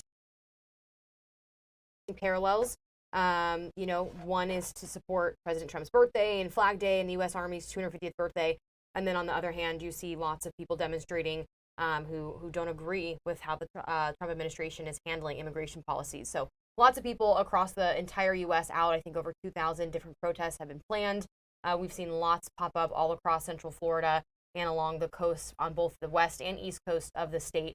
And we've had a representative from the GOP here in Orange County on the show already. We've had somebody from the Democratic Party of Florida come and speak with us. So it's definitely been interesting to hear just how vastly different the opinions are on what this day means.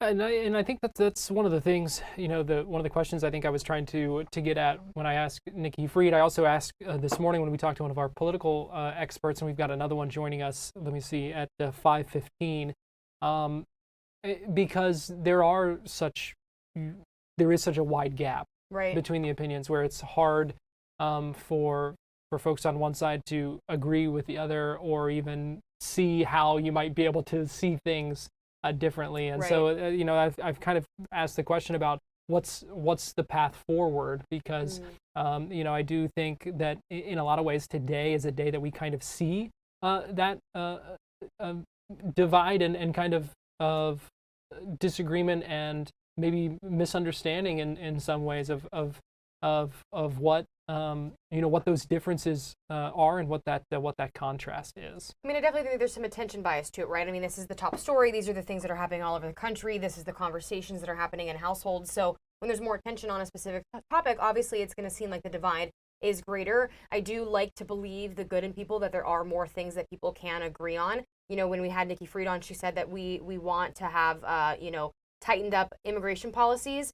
Not every Democrat that I've ever spoken to has shared those same sentiments. So it's interesting to see there's people who definitely want to try to kind of meet in the middle in the divide. And then you see people on the right who say, no, it is the executive branch's job to fulfill its, obligations with Congress. When Congress passes a bill and they say that we want to have X amount of deportations, or we want to have this thing done with immigration bills, then it is the executive branch's job to fulfill those things. And so I understand that people on both sides don't necessarily love how things are being done, or feel that there should be a better way to do it. And so I think my question is similar to yours of, okay, after all of this is said and done and the protests are done, what is the next step for people? And what steps are Congress, if any, going to take to try to mediate this issue? And we do expect to have Congressman Randy Fine joining us on the program here shortly.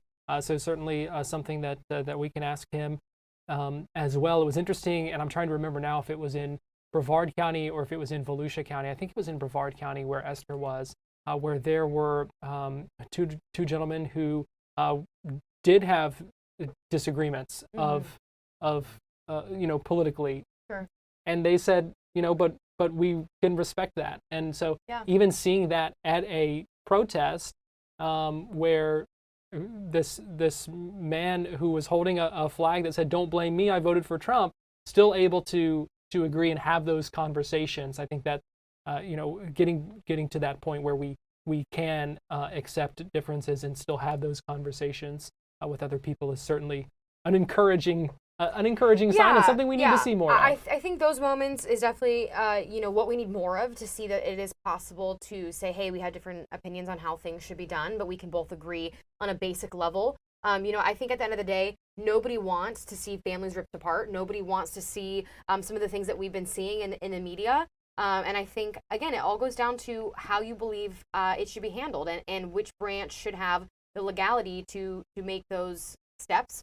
So yeah, it's definitely encouraging to see that there's people that can come together and have positive civil discourse.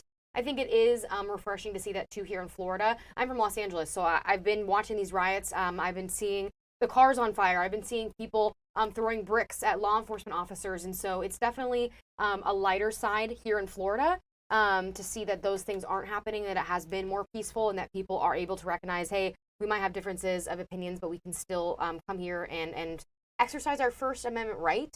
I think that's important, is that everybody does have the ability to do that. I think, what saddens me is when we see things like in Minnesota where things have turned deadly, and my prayers are certainly with the family and with the state, because this is something that, a democratic state that wants to be able to exercise their rights too, and this is not how they wanted things to go at all. And so when you see violence happen and you see that 2 people have been shot, it's disheartening. It really is disheartening, and that's the opposite of what people want.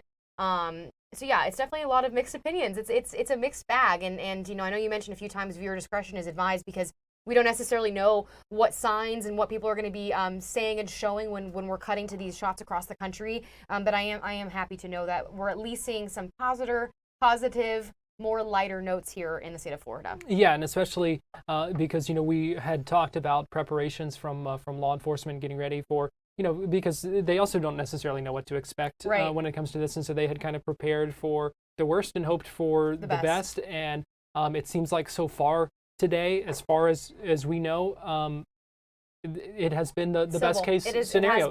There have been a few minor things from what we've heard. We talked with the Flagler County Sheriff, who told us they had a stern talking to with a driver who was driving by the protest and he called him an agitator. He didn't go into it. Who knows exactly what the situation was, but some sort of a dispute or disagreement there. But he said really beyond that, and then there really wasn't anything. And so it seems like for the most part everything has remained civil, remained peaceful, remained safe.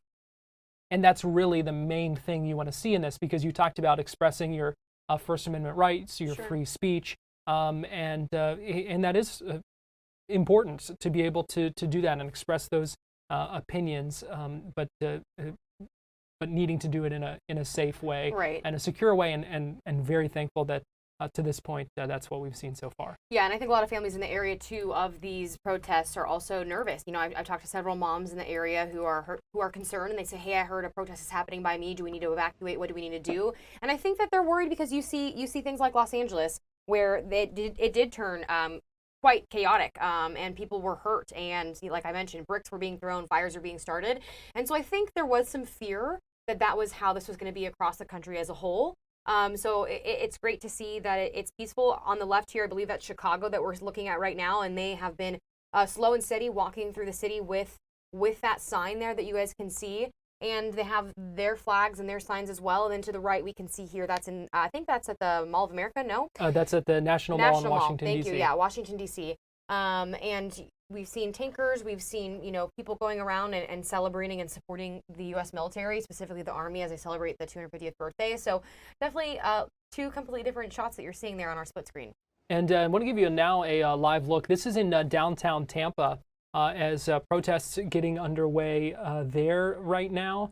You can see a number of signs there as the No King's Day protest kind of just gets underway. I believe 3 o'clock was when that one was supposed to start. I'm trying to look at my schedule and see if I have that somewhere. But this is downtown Tampa, where there's been a big crowd, and Fox 13 Tampa Bay covering all of that. They spoke just moments ago with a few of the younger protesters who are out there right now, and here's what they had to say. So why is it important for you guys to be out here today? Because if nobody speaks about this, if nobody fights about this, then we're just going to slowly corrode from the inside. It's been going on for a while, and nobody seems to have fighting in them anymore, and it's just depressing. People can't give up. And the only way they win is if we give up. So as long as we stay out here, they'll never win. People need to preach their democracy, and if they don't, like he said, it just completely falls apart. And we cave into the system that has now caused this. People out here executing their rights and such.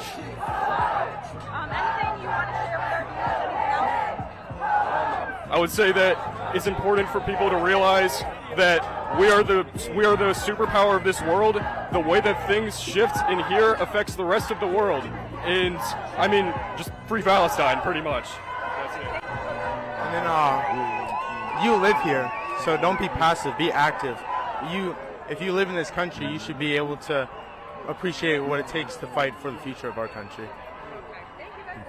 Yeah, sure. I think everybody should be exercising their rights like right now. Everybody should be outside who thinks that this should be happening and what is wrong and what is going wrong in the country, and should be out here, like I said, peacefully protesting.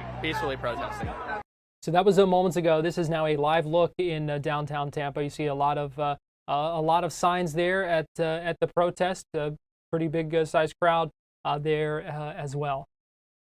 Yeah, and I mean, we've seen some Trump flags too, and we see American flags, we've seen some Palestinian flags, Ukrainian flags. So there's definitely a mixed bag of people that are showing up to these. And, you know, there is some expletives that we saw on the screen a few minutes ago. So we want to, again, remind people that viewer discretion is advised. These are live protests. You don't really know what we're going to get all the time. So we do our best to make sure that our cameramen and women are being careful.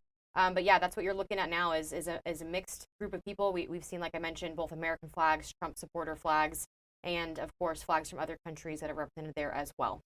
We're going to take a quick break here on Fox 35 News Plus and our special streaming coverage of protests across America, but we will be right back after this.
Welcome back into Fox 35 News Plus and our special streaming coverage today of protests across America. This is a live look outside Tampa City Hall and downtown Tampa as their No King's Day protest began just a little bit ago. You can see cars there along the road and large crowds that are lining the streets there in downtown.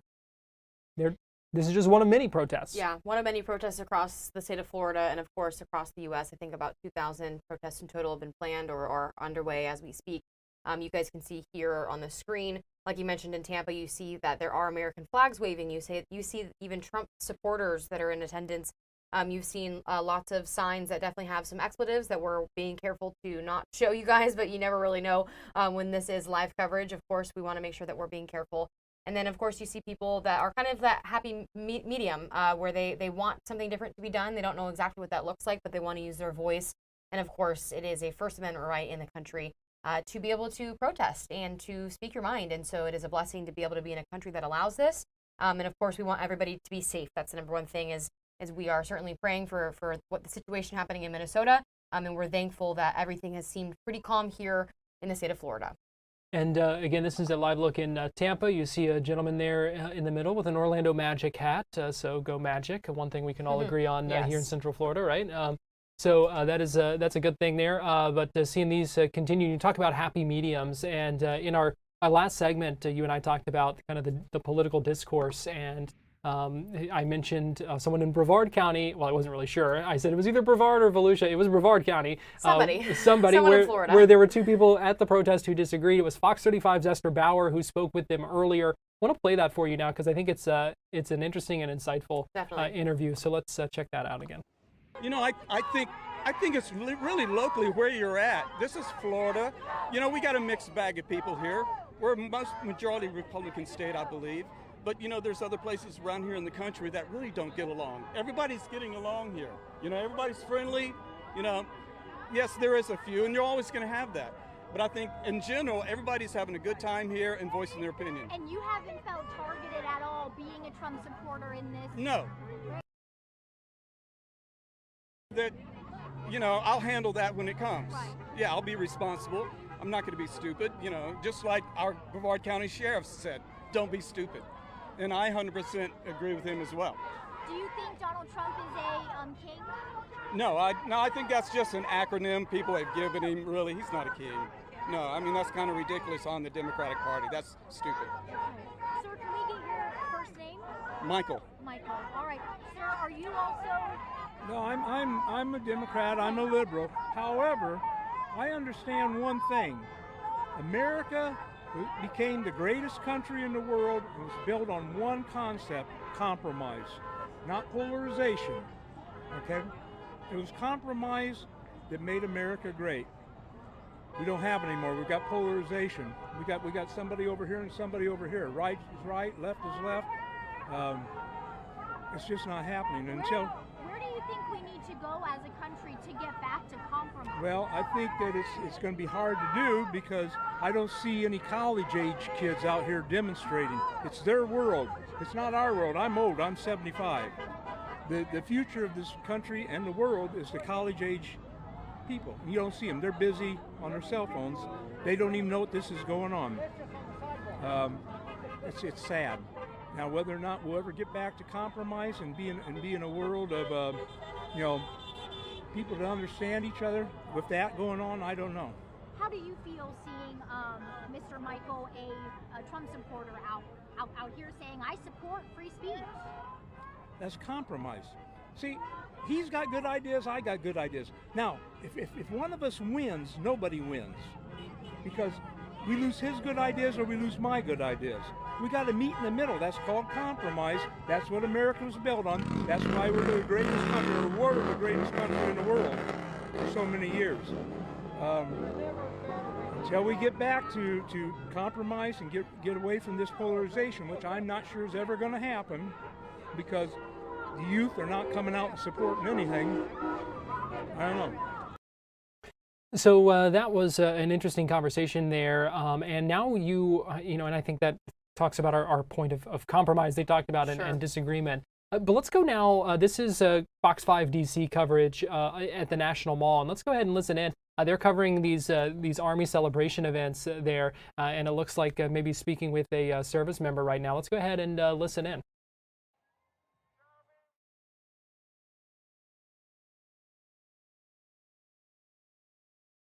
Birthday Army. Guys, just want to ask you all about celebrating the Army today, why that was important. We brought the whole family out. It's been a lot of great vibes today. Why was today important? Well, so I'm in the Army, so this is a big celebration. It's been a big part of my life. So I've been in over for 20 years, so I've been in the Army longer than I've known her. So I think it's just bringing all the family together and just kind of celebrating that, you know. It's been a big part of our lives. We've made a lot of sacrifices, and we're just here to kind of honor it and celebrate it, you know. This is kind of the good part of it. And to that point, that is what we've seen all day today. Families, love, teamwork, togetherness. What has today meant to you and your family? I'm just grateful to be here. We're in the nation's capital. These people are amazing. It feels like you're with a giant family. Yeah. It's wonderful. Last thing, I need you all's family to come in here together. Come in here together. We're going to look at that camera, and on the count of three, you all are going to say, Happy Birthday, Army. Right. 1, 2, 3. Happy birthday, Army. Thank you all. That's going to do it for us from right here at the National Mall, where it has been an outstanding day celebrating 250 years of the U.S. Army. On behalf of everybody who has worked with us today, all of the soldiers, both presently and before, all of these individuals have one more message for you. Guys, 1, 2, 3. Happy birthday, Army! Yeah! Great job, guys. Thank you all. So a lot of excitement there on the National Mall today. Yeah. I have been disappointed though every time. So we started off the day very early on with someone that they interviewed that was wishing President Trump a happy birthday because he turns 79 today, and ended up singing to him. Wow. So as we've heard other people. We had Palm Bay Mayor Rob Medina on the show earlier that also wished President Trump a happy birthday, and I said, well, now's your chance to sing if you really want to make Garrett, do you want to sing? I don't want to sing. Garrett's jealous about the singers, no, so I think Garrett needs to sing for us. I just think it spices things up a little bit. I'm not going to be the one singing, but sometimes you need a little bit more of that excitement here. And we've been on since 10 a.m. So you know, I mean, it makes things exciting when we have a little song. Right, when you have a little. It's such a different image, though. I mean, in DC, it's so celebratory. It's so such an excitement to honor the military. I come from a military family as well, and so a lot of people in the country look at this as a way to celebrate our you know, really what our forefathers were trying to do. And, you know, I want to kind of go back to the Cocoa Beach interview that we showed you just a few moments ago of the two gentlemen who, one from the right, one from the left, who were both coming together to say we might have differences of opinions, but we're hoping to kind of bridge a gap. You know, George Washington, one of the first things he said was don't create political parties. And so when he talks about compromise and coming up with a way to do things together, it's so interesting to just see the narratives across the country so different, where in Washington, it's a celebration. Here in Florida, we have people that we've interviewed on the show this morning who have said that they don't believe that this parade is helpful. They've said that they think that it's a display of dictatorship. And so it's so interesting to see how vastly different the opinions are when we look at today, because it is Flag Day, it is Trump's birthday, it is the 250th birthday, and then, of course, the No Kings Day of Defiance protest. So a lot of interesting things, and I think that's, you know, what makes us the United States, is that we have the freedom of speech, the freedom of protest, and free will to do those things. So it's definitely been an interesting display across the country. Meanwhile, it appears that a crowd is growing, beginning to show up in downtown Orlando outside City Hall. I believe the official protest there doesn't begin until 5. Yeah. So, but it appears there are folks out there who are protesting at 3:30 here in the afternoon, and I see someone with a megaphone, some of them with the American flags you see there, and some other flags as well, and I can't read the signs from here. See some folks with their faces covered, but this is in downtown Orlando. and then can also give you a live look in Tampa right now, where there are also protests outside City Hall there. So we're kind of heading into that that evening window of protests. We had a number of them earlier in the day, seeing some more this evening, this afternoon, and so some of those are beginning to get underway. We've got about I know the number was about 2,000 protests across the country. I think they had said across like 1,500 kind of cities in the nation. So this is a widespread day. They were calling it a day of defiance, and we have certainly seen that in a lot of different ways today. We put up that map for people to Yeah. see. I know we've done it before, but I think it's just so interesting.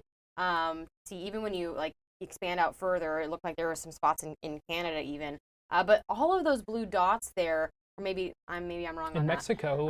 Oh yeah, there you go. Okay, and so you're really seeing all of those blue dots there are places that were actively happening. Do you know what the red dots are there? Can you hover over those? Those are just like larger ones. Yeah, it appears. It appears. So. Okay, so it looks like the red stars or the red dots that we're seeing there are just maybe some larger areas. That's over there in Houston, Texas. I know that obviously there's some large ones happening in Chicago. That one looks like, okay, there you go, Atlanta. And then of course we have Charlotte. So you have some bigger ones taking place. Thousands of people are reporting coming to these. We're trying to get some of the numbers for Central Florida, and it's one of those things that's kind of hard to actually piece together unless you're letting people in and having one of those little clickers like when you go on a Disney ride and they're trying to count how many people they have. It's hard to tell, but anywhere between 2,000 and 5,000 that we're expecting, to have seen in Cocoa and in Volusia County. We're expecting that Orlando will be big as well. So when you look at the map and you kind of zoom out and you see all the dots, it's a little wild to see how many people across the country are coming out to speak on their thoughts and to protest here. Yeah, certainly widespread. I know those organizers in Cocoa, because I had the chance to speak with them just yesterday. They said they were expecting 2,000, but would not be surprised if it were more, because they had kind of been having several events over the past few weeks, and said they've seen larger crowds each and every time. And there was a big crowd out there today. Fox 35's Esther Bauer out there for that. We're going to step aside, take a break here on Fox 35 News Plus. Give you this split screen as you see these protests in Orlando and in Tampa. Large crowd out there in Tampa. A growing crowd in Orlando. That one doesn't start for another 90 minutes or so, so you certainly expect to see more people out there by then. But we are continuing to monitor this here on Fox Local and on YouTube on this Saturday as we continue our Fox 35 News Plus coverage of protests across America. We'll be right back.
Welcome back into Fox 35 News Plus and our special streaming coverage today of protests across America. On the left, you're looking at Orlando.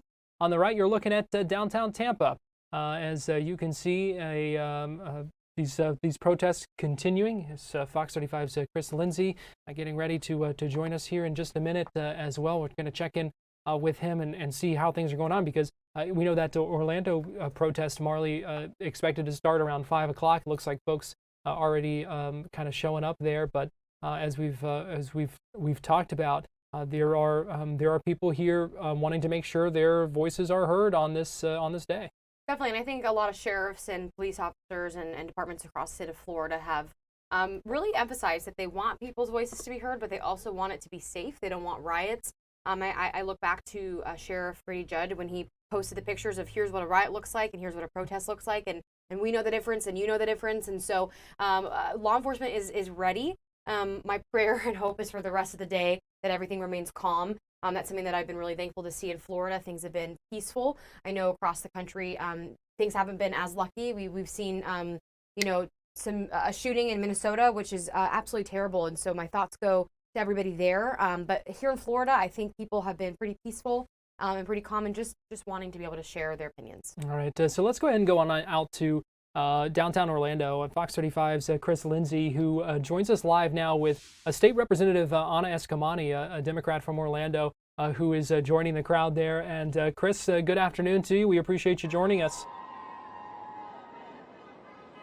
Certainly, yes, I'm out here in Orlando. As you can see, things have gotten started, though this wasn't supposed to start until 5 o'clock. You can hear some people making some noise there, standing for what they believe is right on this No Kings Day. As you mentioned, I'm here with Representative Anna.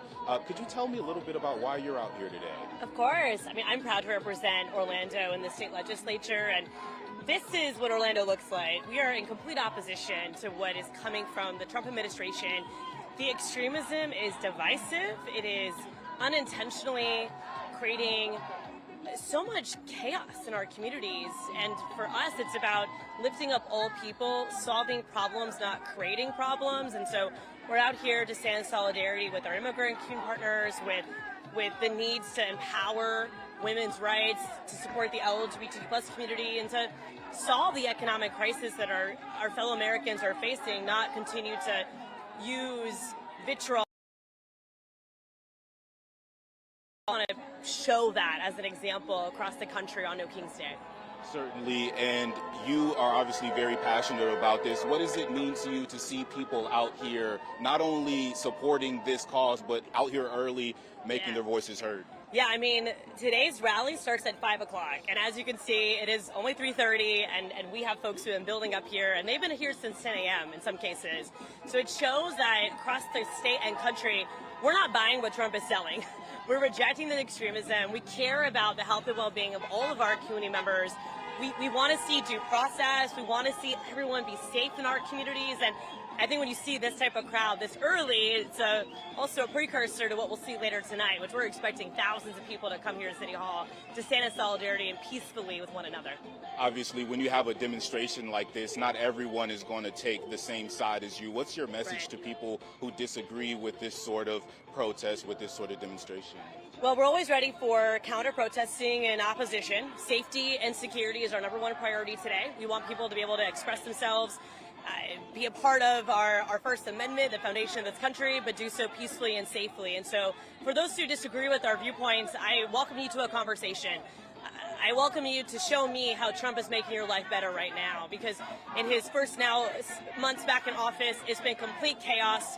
Prices are not going down. The economy is not getting better. We are seeing families get torn apart. We are seeing just basic fundamental freedoms being taken away. And to me, that is not what America is. And as a daughter of immigrants myself, I'm so committed to lifting up the stories of everyday Americans and Floridians to prove to those who oppose us that we're on the right side of history. But I welcome that conversation. What I don't welcome is vitriol. What I don't welcome is violence. And of course, you'll be seeing today a peaceful protest. Certainly, a couple more things, then I'll let you go.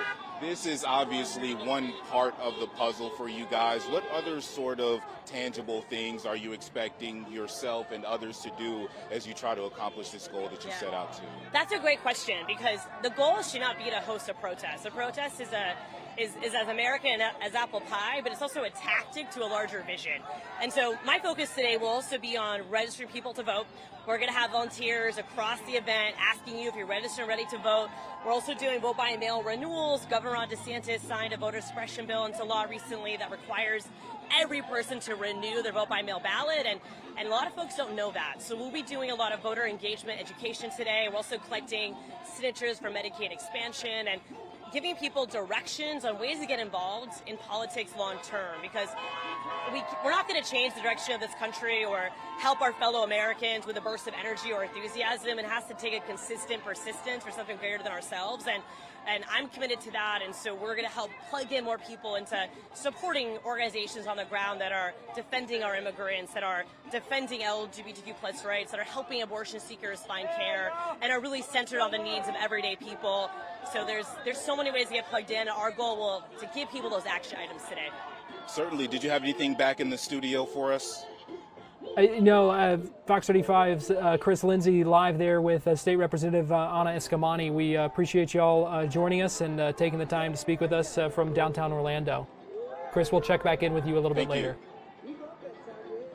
So that was good to hear that perspective, and now we're going to hear from a little bit of a different perspective as well. And I think that's important on a day like today, where we are talking about these issues that people don't necessarily see eye to eye on, right, and on everything. And so we've tried to bring in a variety of perspectives throughout the day.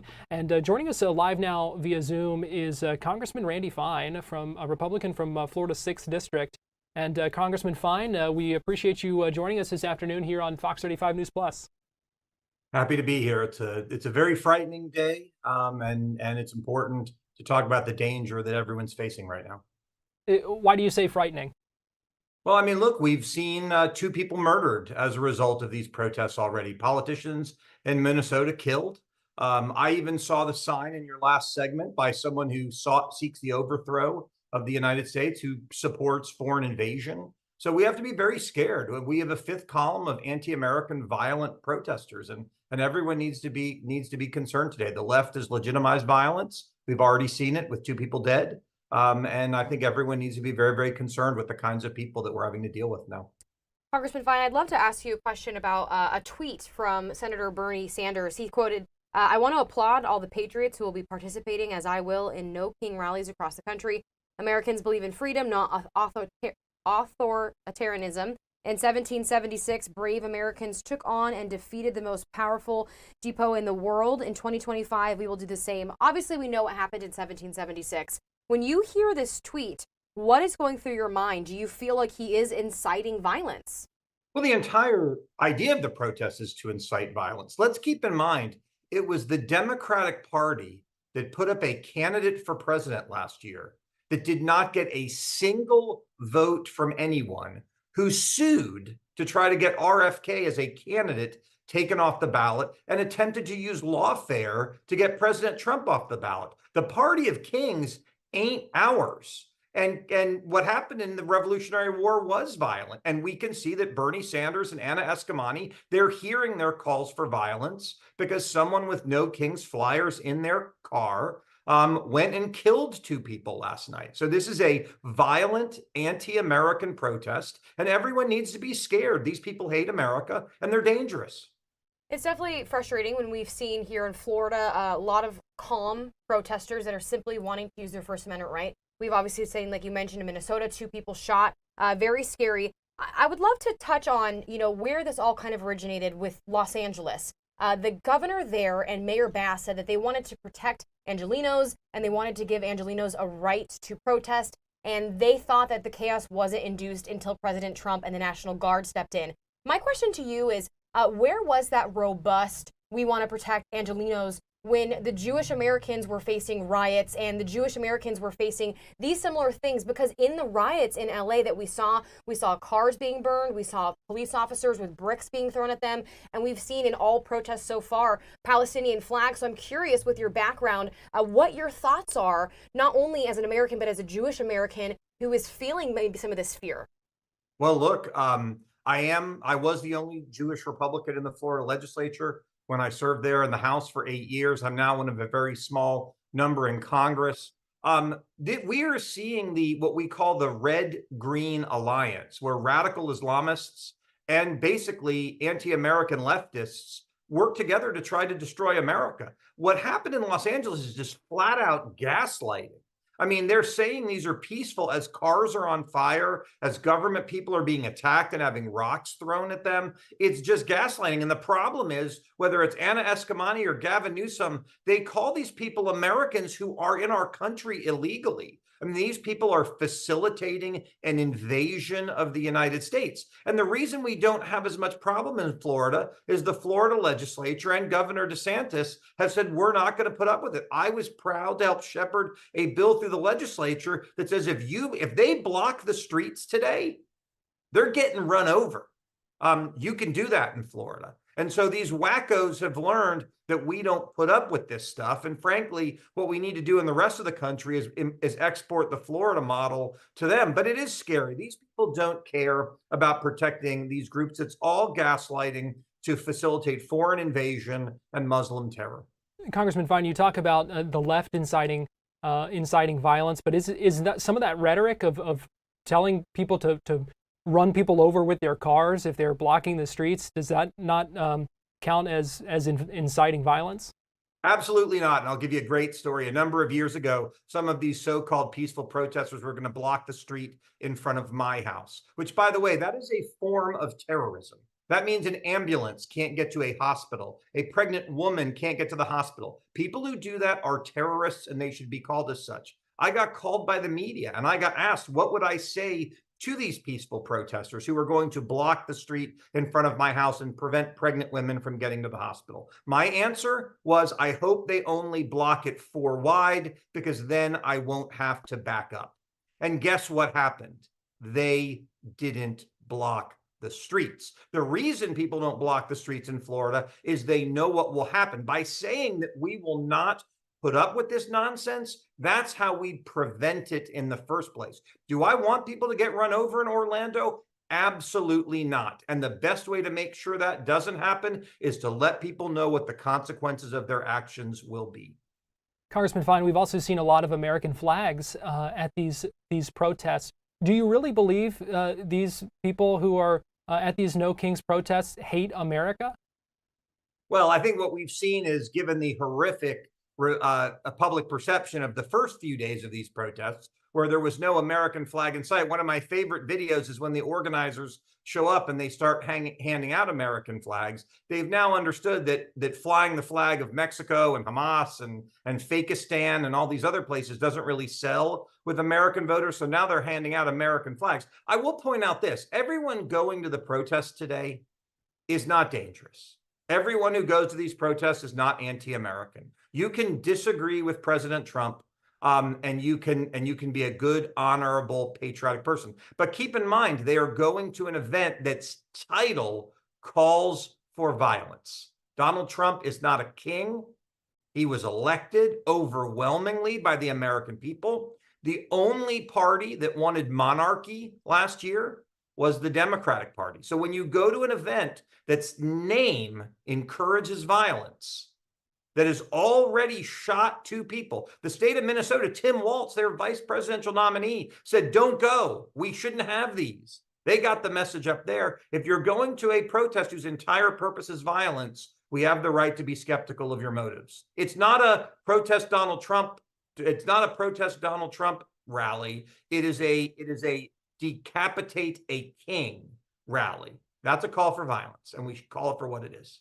What do you think is the next steps? Because I think at the end of the day, what we're hearing from both sides, to an extent, is that people agree that there needs to be immigration reform, but a lot of the videos that are unfortunately being circulated on social media are of families that are being ripped apart, or there are where people are going to their immigration hearings and ICE members are meeting them there and are taking them out. And so I think there's a level of humanitarianism that people are wanting to share, that they want reform, but not in this way. And so what is the next steps in Congress? What is the next steps for Republicans to unite? Because obviously we know that when Congress passes a bill to say, we're going to give you funding to execute deportations, it's the executive branch's job to do so. So they can't go against what Congress wants. And if Congress is voting for immigration laws and policies, it has to be done. But it seems like there's some confusion maybe across the aisle of how that works. So can you maybe clarify that and tell us what's next? How is there a compromise, if any?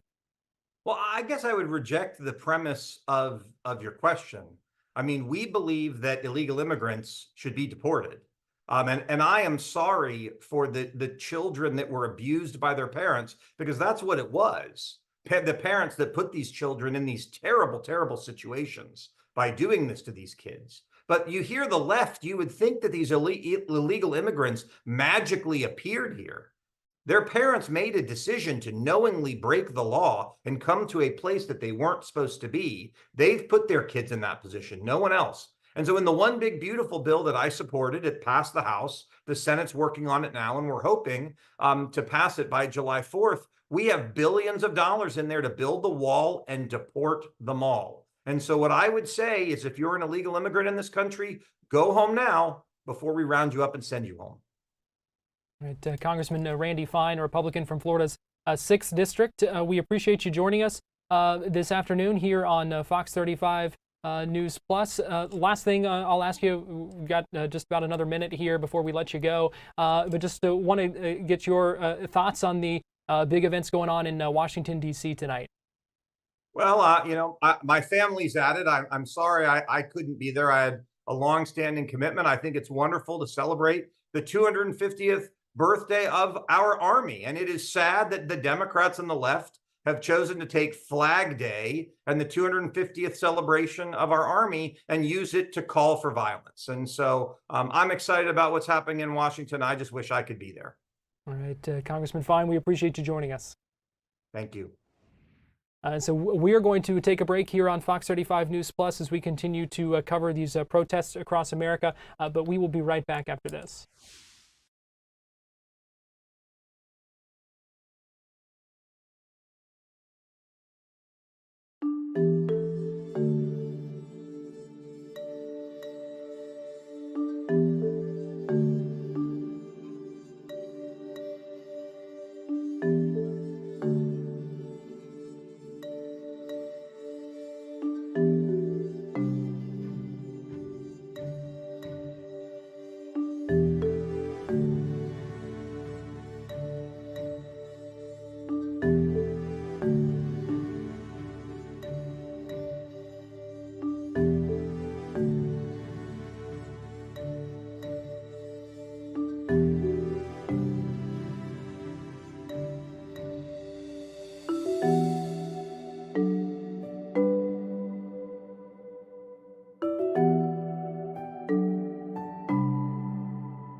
Welcome back into Fox 35 News Plus and our special live streaming coverage today of these protests across America. And we've talked about how there have been a number of them.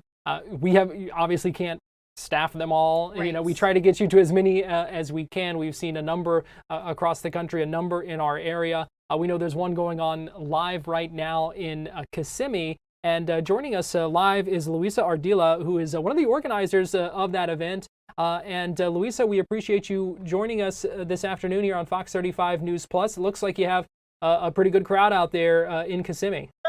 Yes.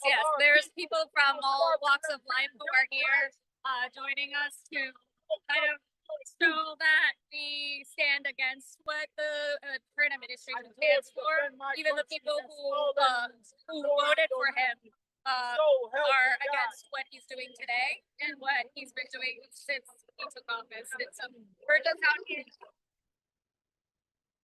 letting people know. I'm going to turn my camera around. Perfect. That's what I was going to ask you, Luisa. If you could just kind of pan your camera and show the crowd, show the viewers the crowd that you guys have there. If you can maybe do a slow pan left to right would be great for us. There's a lot of people out there. What has the environment been like? What has the response been from the community? It's been great. We had coming into today 400 people registered. Not sure how many we have yet here, but we started around 3 o'clock, so I think people are streaming in. And as you can see, there's people driving by who are also supportive of what we're doing here. I'm sure it's hot out there today. I know it's been humid in Florida. I see people have umbrellas to kind of cover themselves from shade, or they're trying to maybe stand under the trees. Despite, you know, the heat and just the environment outside, what keeps you guys going? I think it's just how intense the situation has been. Everything that's going on today. We just really are kind of at our wits' end with everything that's going on. With Americans being arrested and Congress people being arrested and targeted and killed, like it's just. I think at this point we feel like we have to say something. Even the people who are Republican or have no party affiliation, I think we all kind of understand that it's just going to be too much. And the big theme of today is no kings, because we believe that this country was built on checks and balances, and there's a reason for that. And Donald Trump has been violating everything that our Constitution stands for. We'd love if you can maybe flip the camera back over to you so we can try to get a good picture of kind of what's going on behind you as well. You mentioned, you know, people maybe being Republican that are there. Have you met anybody yet that's across the aisle? Have you met anyone that is a Republican that's there that wants to share maybe their opinions? Chance to interact with everybody, so and I actually didn't come like asking specifically that. I feel like there's people from all walks of life. We see people with different flags from different countries, people who are with the LGBT people, but those are very difficult. The people who I did see a veteran, at least one of them. I think was small. But yeah, I haven't really had a chance to go through the whole crowd. I can update you on that later. Luisa, we know Kissimmee is a strong immigrant community. Does this some of the actions we're seeing? I know some of these protests we have seen have been specific to immigration issues, and a lot of that is that something that you think hits close to home for folks there? Absolutely, I think that is a big reason why people are here, specifically in Kissimmee. I know that there's a big crowd gathering. And everybody has a different cause, because I think, everybody's being impacted by this administration, disregard for law and for the Constitution. But for people who are like Hispanic, I was born in Colombia. So for me, I feel like this country welcomed me, and this country was made by immigrants, and this land was basically stolen. So nobody is illegal in this land. And I think that is a philosophy that this country was created on. So that's kind of something that's driven me here. And I think a lot of other people feel that way. That, this country is a country of immigrants. The way that immigrants, the people who have been living here for decades, the way that they're being treated is not fair. And people who don't have a criminal record. What has your message been to fellow protesters out there to make sure everything stays safe and that kind of thing? Yeah, we from the get-go when we started planning this and the whole No Kings movement has been all about peace. It is about joy and patriotism and owning that as we have always done, but it's really about peace. It's not about violence, and it's not about separating ourselves from other people. It's about us being together as a community, as citizens, concerned about what's going on, and being there for each other, for one another, and offering support so that people don't feel like they're being victimized and they're alone. All right, Luisa Ardila, one of the organizers in Kissimmee, we appreciate you joining us live from the No Kings Day protest there. Thank you so much. I want to go ahead and go live now to Minnesota, where authorities are giving an update right now. Just walked up to the podium on this the assassination of the two state lawmakers in Minnesota. This is Minnesota Department of Public Safety Commissioner Bob Jacobson speaking. Let's go ahead and listen in here. Speakers who are going to again give some updates, and we will be available to answer some questions once all the speakers have had that opportunity to say a few words. So with that, I'm going to turn it over to Superintendent Drew Evans of the BCA. Thanks, Commissioner. And today we are asking for the public's help at this point in time in locating Vance Luther Bolter, who is a 57-year-old white male who's 6 feet 1 inch tall, 220 pounds, with brown hair and brown eyes. I know this name has been reported in the media so far, and we are confirming he's a person of interest that we are looking to locate in relation to this. At this time, we would ask the public, if you do locate him or see him, to call 911. Do not approach him. You should consider him armed and dangerous, and you should call 911 immediately with the information. He was seen last this morning wearing light-colored cowboy hat that you can see up here in the clothing there, with dark-colored long-sleeve collared shirt or coat, light pants, and carrying a dark bag. If you have any tips about the whereabouts or any information that would be helpful, you can call local police department, or you can call our BCA tip line at 877-996-6222, or email us at bca.tips@state.mn.us. We still don't know if additional people are involved, but this individual is the one that we're looking as a person of interest right now, but there may be other people with him, and we would like to speak to anybody that may have had contact with him at any point in time. So please connect with us, even if this has been some time ago today, so that we can follow up and continue to work together to keep our communities safe. And we, as the Commissioner noted, we'll take some questions at the end. But again, we are seeking the assistance of the public in locating him. I want to continue to say, as you see, there's hundreds of law enforcement officers working on this right now for the partners that you see up here today, as well from Champlin, Brooklyn Park, the State Patrol, Hennepin County Sheriff's Office, FBI, ATF, just a myriad of partners working to try to locate this individual. And with that, I will turn it over to the mayor, and we'll answer questions at the end.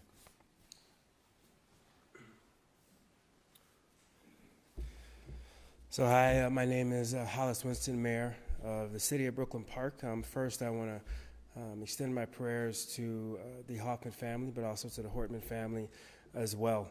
You know, there will come a time down the road for healing within us as a community, but right now I think what's required is a calming words and rhetoric. I want folks to make sure they listen to the facts from credible sources like law enforcement, but also to resist spreading misinformation. And then again, asking folks to listen to law enforcement in general when law enforcement has those specific asks. In Brooklyn Park, in Champlin, and our surrounding communities, in fact, the state, we're very much family. The Hoffman and Hortman families are very much our family. And so our prayers continuously go out to them. And it's very much a time for us to come together as a community and as a family. And I think people need to see it that way. I want to thank law enforcement, Governor Waltz, Commissioner Jacobson, Sheriff Witt, FBI, various counties, local law enforcement, Even with our city of Brooklyn Park, we're seeing a ton of local law enforcement and county law enforcement just supporting our city overall, and we want to thank them for doing that. They're dedicated to keeping us safe and to securing justice. I would say to support them again, if you have information, there'll be information behind me. Please share that information. And again, please look and listen for valid information and share that. There will be a time to come together, and I think specifically for the city of Brooklyn Park and within our area, there'll be a time where we come together and we work through what we're going through now as a community. But I want to say this. You know, this individual did this to instill fear into our community, but they also wanted to create a distinct and singular point of view. When I listed all of that law enforcement coming together, that was really us as a state, as a community, from all different walks of life coming together to work on what's happening. And I received calls from folks across the state, from all different ethnicities and communities as well, with an outpouring of support. So I want you to understand that as a city, but as a state, as a community, we're very much going to come together. We're going to see this through, and we're all going to work together to figure this out. So again, I want to thank our law enforcement, and I want to turn it over to the Mayor of Champlin Park. Good afternoon.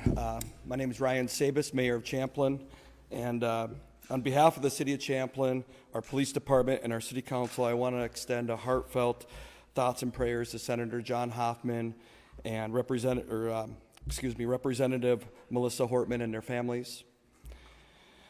We are deeply saddened by the senseless act of violence, and our hearts are with all those that have been affected. Our police department is working close partnership with state, local, and federal agencies to pursue this active investigation. We are incredibly grateful for their swift and responsible professional response and for the collaboration of commitment of every officer involved. We ask everyone to stay attentive, report anything that feels concerning, and most of all, continue to show kindness, respect, and care for one another. This is how we move forward together.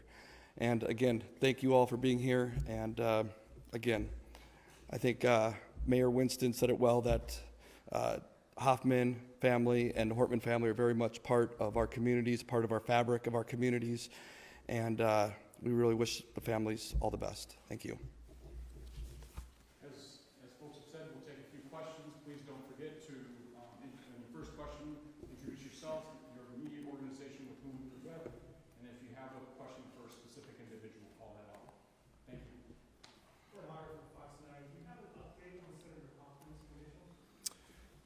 The question was, do we have an update on Senator Hoffman's condition? We don't at this time. The last information we had is that he was out of surgery and was in stable condition at that time, but that certainly experienced significant injuries, so we'll have to continue to monitor that.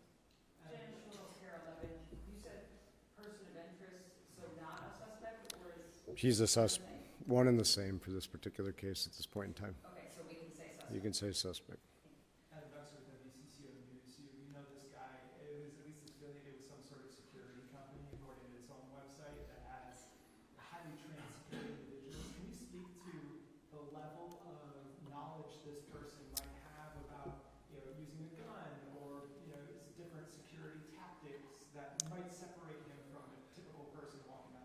Yes, so the question was regarding the sophistication of the individual based on reports that he owned a security company. I certainly can't get into the details of the investigation. That'll all be part of that, and we'll explore all of that. We're aware of the connections that you reference, and the team will be dissecting that between the investigators, Brooklyn Park Police Department, and all of the state, the local, and federal partners that are working on that. Certainly, an individual will have some familiarity if that's the line of work that they're in with some of the tactics that you noted, but we'll be exploring that more fully. One question about the photo that we're seeing in the cowboy hat and the jacket. Is that photo taken today? That photo is today. And is it from a ring camera at the residence of either of our lawmakers? The question is it from a ring camera? It's not. This is from a business. So this is at a business location. And there, we believe, as noted, that we believe he's was still in at this time. He was in the Twin Cities area, and that we are continuing to work and follow up on that. We believe he's working to potentially flee the area, and so that's why we're sharing that with that information now so that we can safely apprehend him. Is there a way that you're in touch with the TSA? I know Yep. our airlines, seeing his picture so he doesn't board a plane. So the question is, are we in contact with TSA? We've been in contact with all of the federal authorities that are relevant to this investigation. We will continue to be. Are you able to share the time or location that photo was taken today? The question is, can I share the time and location? This was this morning when this was taken. It was in the city of Minneapolis. That's at this point, I think, all that we can share as we work to follow up on that. Are there any surveillance or ring camera video from either of the residents where the shootings take place? The question is, there's surveillance or ring camera. We do have various video from different locations. I don't want to get into specifics as part of the active investigation, but there is video that has been obtained by the investigators. Can you talk about some of the other locations that you guys are working on, Green Isle, maybe at 49th and Fremont in Minneapolis? So, yeah, we can, the question is, can we talk about some of the other locations? You know, because our teams are very active as part of an active investigation, I can't talk about the specifics. What I will tell you is the two locations you noted in Minneapolis and in Green Isle, they are related to this investigation and the follow-up that the teams are doing. I'm sorry, we're going to give it to Ellen, and then we're going to have one more question. Can you talk a little bit more about the manifesto and what kind of motivation there might be? We're told that there might be some pro-choice lawmakers on this manifesto. If that has anything to do with the motivations here? At this point in time, it would be premature. The question was, is the manifesto and the information that we have received as their motivations? We are working diligently on that. There's certainly some indications within that, but there's not specifics enough. We have been, this is a very active and fluid investigation. Throughout the day, as you've been waiting and these teams have been out working out in the field, and they have been gathering more documents and information, so it would be premature for me at this point to really say exactly what the motivation might be from these writings, but we will be continuing to work on that and provide that information when we're able. Mr. Walker, Senior from the search team. Do you have a sense, did they know each other? Like, did this man know either Representative Portman or Senator Hoffman in any capacity? The question is, do they know each other in any capacity? We are still exploring that. There's certainly some overlap with some, public meetings, I will say, with Senator Hoffman and the individual, but we don't know the nature of the relationship or if they actually knew each other. Right, thank you. Thanks, everybody.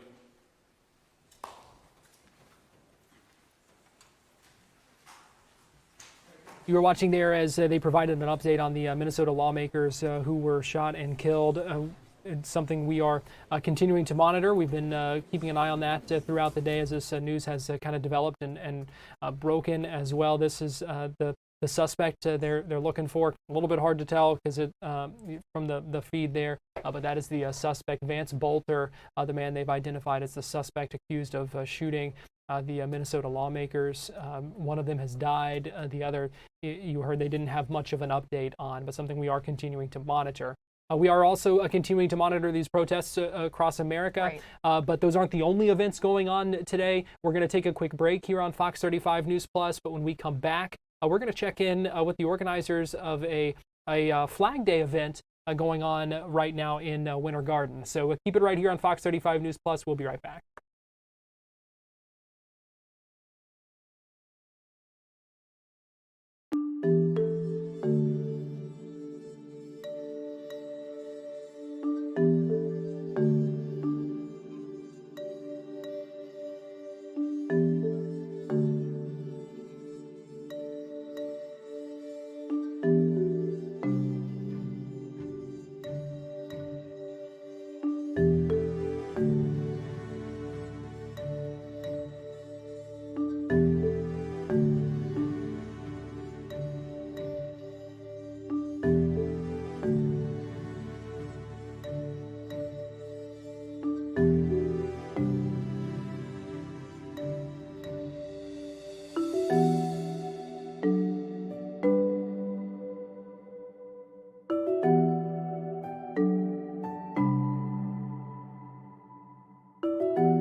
Welcome back into Fox 35 News Plus and our coverage today of protests across America. But as we mentioned, those are not the only events going on across the country. And this is a live look right now in Washington, D.C. You see the celebrations continuing today for the U.S. Army's 250th birthday. You're looking at the presidential limousine there in front with the two tanks as well. I believe this is the presidential kind of review stand, as it's called. You see the White House in the background there, where the president will be able to watch the parade, which is scheduled to begin at 6:30 with a concert and fireworks on the National Mall to follow, just to show more of the events that are happening on this day, where it seems like a lot is going on politically. Right. Yeah, a lot is going on politically, but there is some good things happening as well. We have a Flag Day event that we would love to get to. Garrett, where is this one? This is in Winter Garden, and joining us live now is Dana Gott, who is an organizer for the Winter Garden Flag Day celebration, because June 14th is Flag Day. And Dana, we appreciate you joining us live on Fox 35 News Plus. Thank you very much. We're having a lot of fun at this big birthday party. We have a big birthday cake inside, and we are at the VFW in Winter Garden, and we are just waving flags for fun, and the veterans are having a big, wonderful event, and we're going to be greeting them here today. Why did you want to have this event today, Dana, and have folks out there waving flags? Well, we've been planning it for a long time. It's part of our A250 club, where we want to do information and have events for the whole year of the 250th. So we're working together, and the commander talked to me about how they're having the big birthday party. And so we have a lot of different organizations here.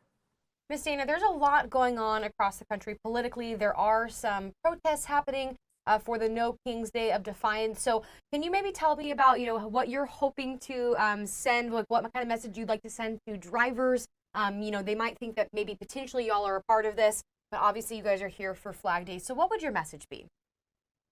My message is I stand up for their right for free speech, and I may not agree with what some of them are doing, but as an American, I believe in free speech.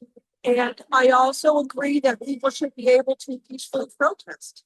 So even if I don't agree with their position, I still agree that Americans should have the right to do that. Definitely. And I love seeing all of the flags that you have out there. How many people would you say, how many American flags are you guys waving out there today? We have about 20 people around and down the street. Awesome. And what does that mean to you to see folks coming out there and waving the flag and celebrating today?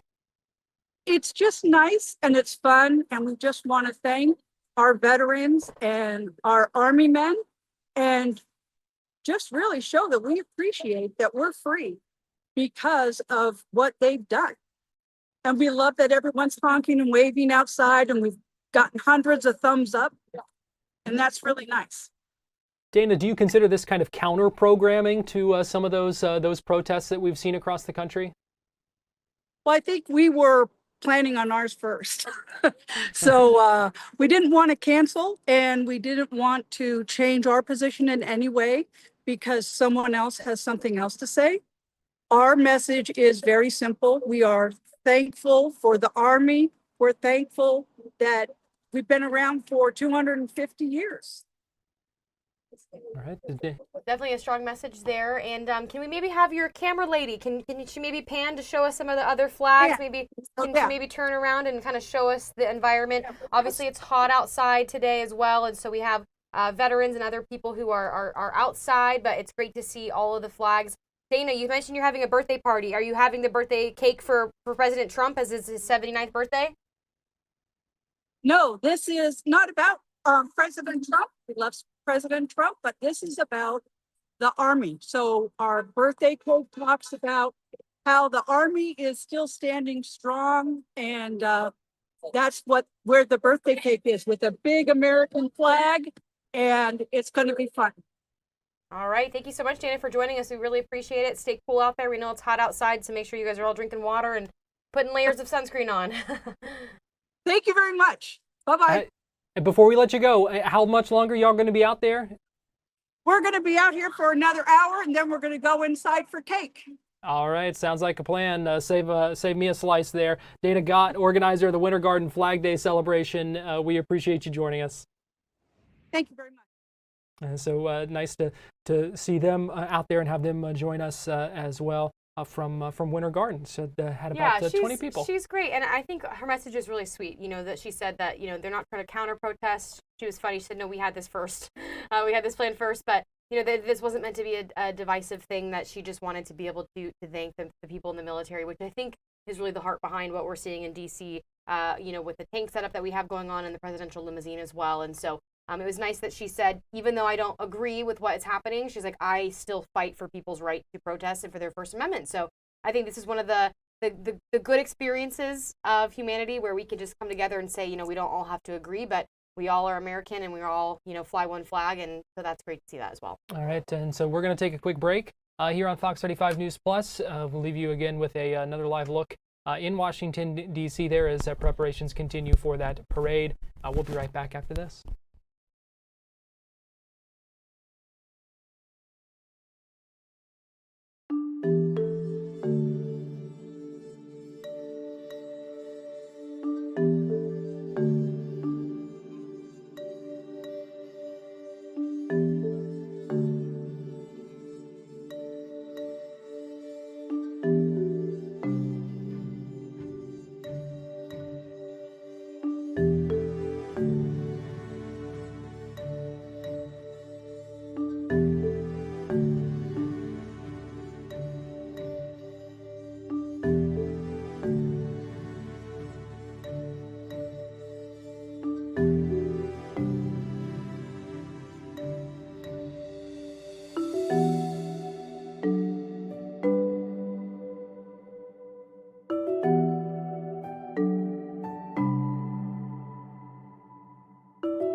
Welcome back into Fox 35 News Plus and our continuing special coverage today of protests across America. We have taken you to Philadelphia, to Chicago, to Houston, to a number of cities across the state of Florida. And we want to go now to Tampa. And Fox 13 Tampa Bay's Jennifer Kaveglis joining us live now. And Jennifer, how are things there in downtown? Right now, things are kept very peaceful. We're standing along Franklin Street, right along East Kennedy Boulevard, which is the heart of downtown Tampa. Ralliers are rallying outside Tampa City Hall. Now, we were here maybe a couple months ago when the hands-off protests were taking place, and this turnout size is very similar to what we saw there with the 50-51 protest. Now, I want to give you a look at what we're seeing today. It is quite hot out, but that has not stopped thousands of protesters coming out here for what they're calling No King's Day. We've seen them, like I said, lining both sides of East Kennedy Boulevard. They're peacefully protesting what they say has become an authoritarian government. Many are upset with ICE detainments nationwide and say that these immigrants deserve due process. So far, we've seen signs like pro-America, anti-Trump, and No King's Day, land of the free. We also saw out here some pro-Trump ralliers who walked through this massive crowd with a giant Make America Great Again 2024 flag, where protesters were chanting shame over and over again at them. But other than that, we've really just seen a peaceful turnout here in downtown Tampa, despite the heat and in the sun. This protest should be taking place until 6 p.m. This evening, but could obviously run a little bit later. For now, guys, I'm live in Tampa. Jennifer Vegas, back to you. All right, Jennifer Vegas, we appreciate you joining us live from Tampa as those protests continue there. So interesting to see that crowd continuing to grow throughout the afternoon. Well, we are also monitoring protests in downtown Orlando that were scheduled to begin around 5 o'clock, but we know the crowds there have continued to grow as well. As we go to break here, though, I'm going to give you a quick look at downtown Chicago, where protests are. We've seen folks marching through the streets there and a number of other things going on. There, big crowds expected in Chicago, in Philadelphia as well. And just to give you another image here, this is Washington, D.C., where they're getting ready for the parade this evening in honor of the U.S. Army's 250th birthday. So American flags, the tanks, we saw the presidential limousine, you see the presidential seal there at the front of that review stand. And if you look kind of right above that seal, in between the risers, you will see the White House as well. So this parade expected to begin around 6:30.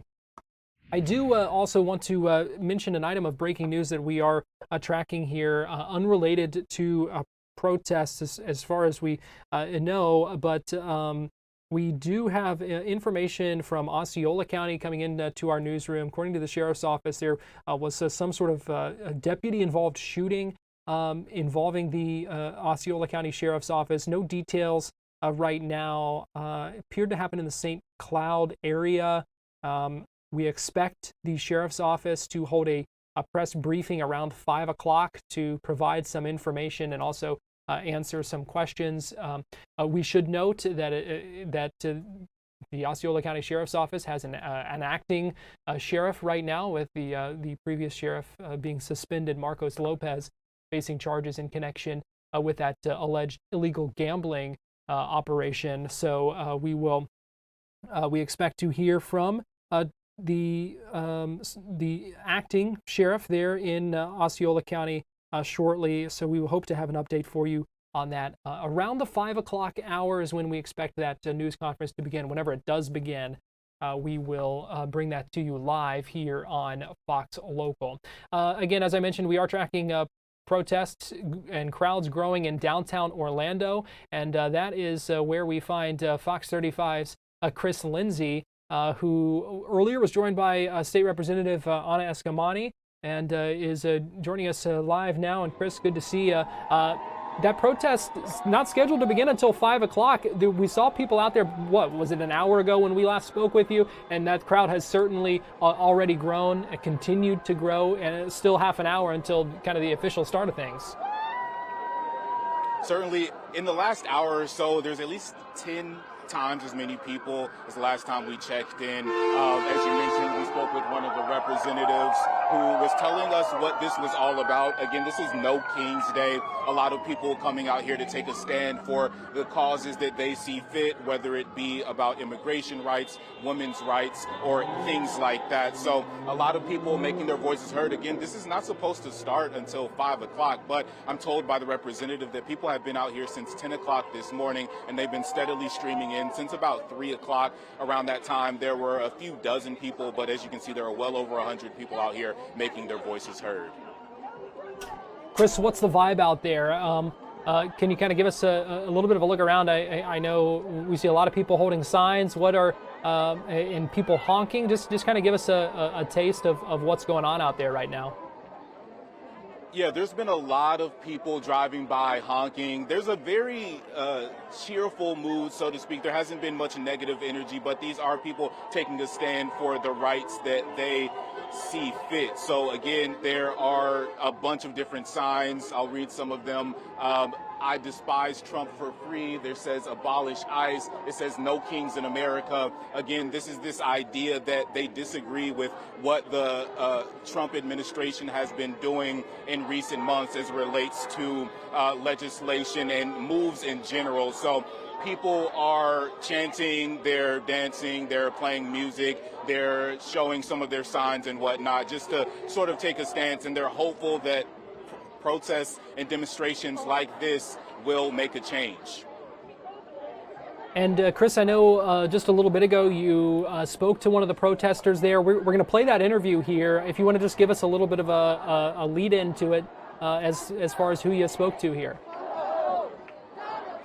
Yes, I spoke with a woman who she worked with USAID, and she says that she lost her job several months back, and it's been very hard for her, and this is something that she is very passionate about, not only for her, but for people who are in similar shoes as her. She says that she's lost a lot of money and has been trying to recover from that ever since it happened. So she's joining these people who have found themselves in similar positions, and hopeful that when you have this amount of people stepping up and making their voices heard, that eventually things like that won't happen anymore. All right, let's go ahead and take a listen to that interview. For democracy and to show the public and show the world what the public is feeling about this administration and some of the actions it's taken in the past 6 months. Obviously, we see some of the signage, immigration, abortion rights, etc. Are there any particular rights or causes that brought you out? I think women's rights, access to abortion, immigration are all very important and reasons why we're out here. Personally, I was with USAID and our agency got dismantled back in January and February, and so that's a cause close to my heart and one of the reasons why I'm out here today. Certainly. And what does it mean to you to look around and see so many people? This wasn't even supposed to start until an hour from now, to see so many people not only out here, but out here early, out here in the heat, etc. Yeah, I think it shows that the public has a voice and we're not afraid to show it. I think being in a atmosphere right now where, you know, political parties are really struggling to find messaging and to find ways to connect with people, this is an important way to show that individuals have power and then the public has power. Do you have anything, Mike? I guess the question I had would be like, what impacts have you and like your fellow colleagues faced after unfortunately being fired? You said 3 years ago? Oh, no, I fired 6 months ago. 6 months ago. It's okay. Well, personally, I lost my life's work. I lost everything I had been building. You know, I got my education in this. I've been working on this for over 3 years, and it was, you know, it was a mission, and it was something that I was called to. So personally, I lost everything. I lost my home. I had to move back to Florida with my family to restart, which was tough, but I have a great support system. I think bigger picture, people have died. People have already died from the cuts to USAID, to taking away the HIV funding. Food has spoiled, so it's so affecting you know, the most vulnerable populations in the world, but it's also affecting American farmers and American businesses. And more people are going to die, and it's just a heartbreaking story. Thank you so much for your time. Oh wait, I'm sorry, I had one question. Sorry. Yeah. Last question. So obviously, these protests are happening everywhere, not just in Central Florida, but around the country today. I guess, what do you think is the main message about these protests today? Well, yeah, like what's the message, and what do you hope comes out of these protests? I hope that the Democratic Party starts to take more action. When this was all happening, I was living in D.C. when USAID was being dismantled, and it was really frustrating to see that our elected representatives weren't really taking action.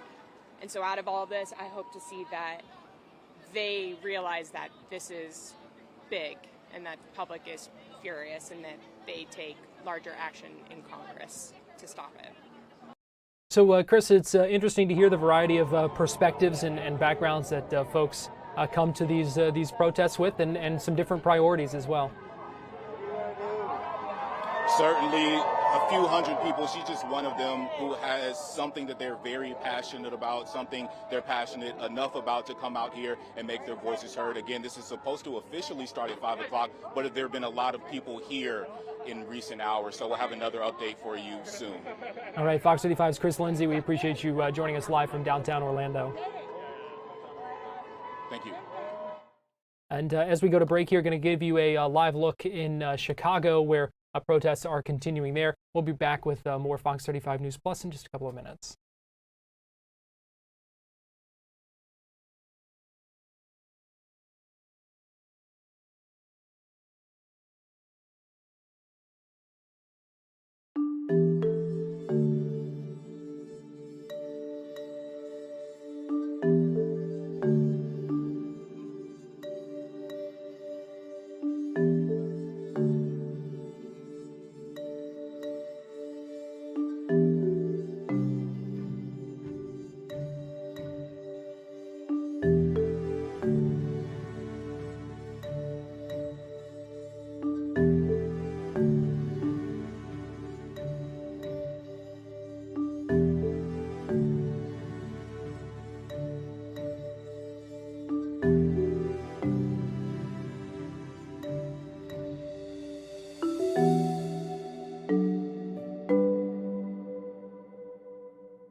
Live look at downtown Chicago as protests continue there on this No King's Day of Defiance, as organizers have called it. And we appreciate you joining us here on Fox 35 News Plus as we continue our coverage of these protests across America. And we're seeing crowds grow in Orlando. We just checked in with Chris. As you can see, that protest, folks started gathering, around 3 o'clock, it seemed. Yeah, around 3:30, people were already kind of lining up, scheduled to start at 5 o'clock. So in about 10 or so minutes or so is the official start time. But that didn't stop people from coming out earlier. They have their flags, they have their signs, costumes that they're wearing. People are definitely ready to take to the streets of Orlando and let their voices be heard. And we want to go ahead and bring back in Jamie Copenhaver, who is a former sheriff's detective and investigator. Jamie, appreciate you joining us for the second time today. Got to chat with you this morning. Now we kind of have a little bit more of an idea of how things are going with these, and it's been a pretty quiet day so far, which I think is probably the best thing that everyone really could have hoped for when you're talking about such widespread protests. Yeah, absolutely, and it's good to be with both you guys here. I'm pleased to see that everyone's behaving, for the lack of better words. Everywhere we look, we see that element of law enforcement on every corner. In some counties or cities, they have some horses out, keeping that crowd safe and protecting the peace. So very happy to see what we've seen so far with no uprisings, if you will. Jamie, how important is that kind of presence when you're talking about making sure things don't get out of hand kind of preemptively? Is it important to have that kind of visible show that, hey, we are here? It really is. And, it started day before yesterday with our governor, Governor Ron DeSantis, which was followed up yesterday by the governor, the AG, and a few sheriffs that took the podium. So, they kind of put out the message in strong language yesterday to beware, don't come out, don't be a hooligan, and don't cause issues. So they've taken that and actually, did something and say something. They put these forces in horses. We've seen a few dogs. We've seen a number of police lines. But the biggest thing is, you want to get that command presence of law enforcement to show, hey, we're here, we're protecting, we want to keep the peace. I've seen down South Florida, there are some rather large law enforcement elements that have taken the streets, just based on the population, if you will. It's been very comforting to know that here in Florida, things have been on the calmer side. But I would love your opinion while we have you of just kind of what's been going on in Minnesota. Obviously, absolutely devastating. My thoughts and prayers are with the families of those 2 lawmakers that were shot. And we know that one has died and one we're told is in stable condition. We're still waiting to learn more. We learned that he just got out of surgery about an hour or so ago. But when you look at, the sheriffs here in Florida, for example, who came out and said, you better be sure that you're safe. You better be sure that you're not breaking laws. And then we see something like this happen in Minnesota. What are your thoughts? Certainly our thoughts and prayers to everyone involved in that case. And it's just horrific that you have these 2 lawmakers literally gunned down in their home with their families.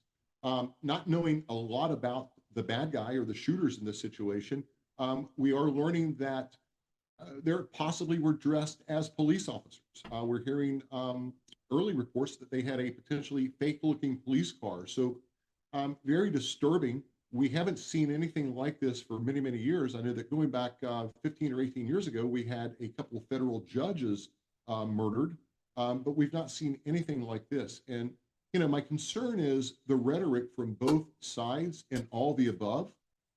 Did that amplify and intensify this? If I may, we know the shooter in this case, they found a manifesto with a target list of other lawmakers. So, quite concerning for Minnesota and the Minnesotans right now. And let's hope they capture this guy quickly and get him off the street. Definitely concerning, and I know the investigation is still kind of going. I'd love to read you a tweet. I've read this to a few people now, but it's from Bernie Sanders. He said, quote, I want to applaud all the patriots who will be participating, as will I, in the No King rallies across the country.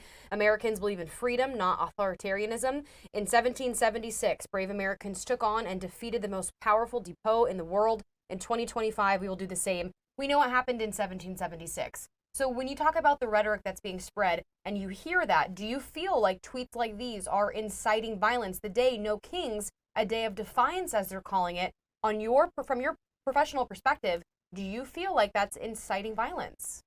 I do. And, shame on the senator for putting that tweet out in the way he framed that. Just as I chastise the local sheriff in Brevard County for the language that he used yesterday.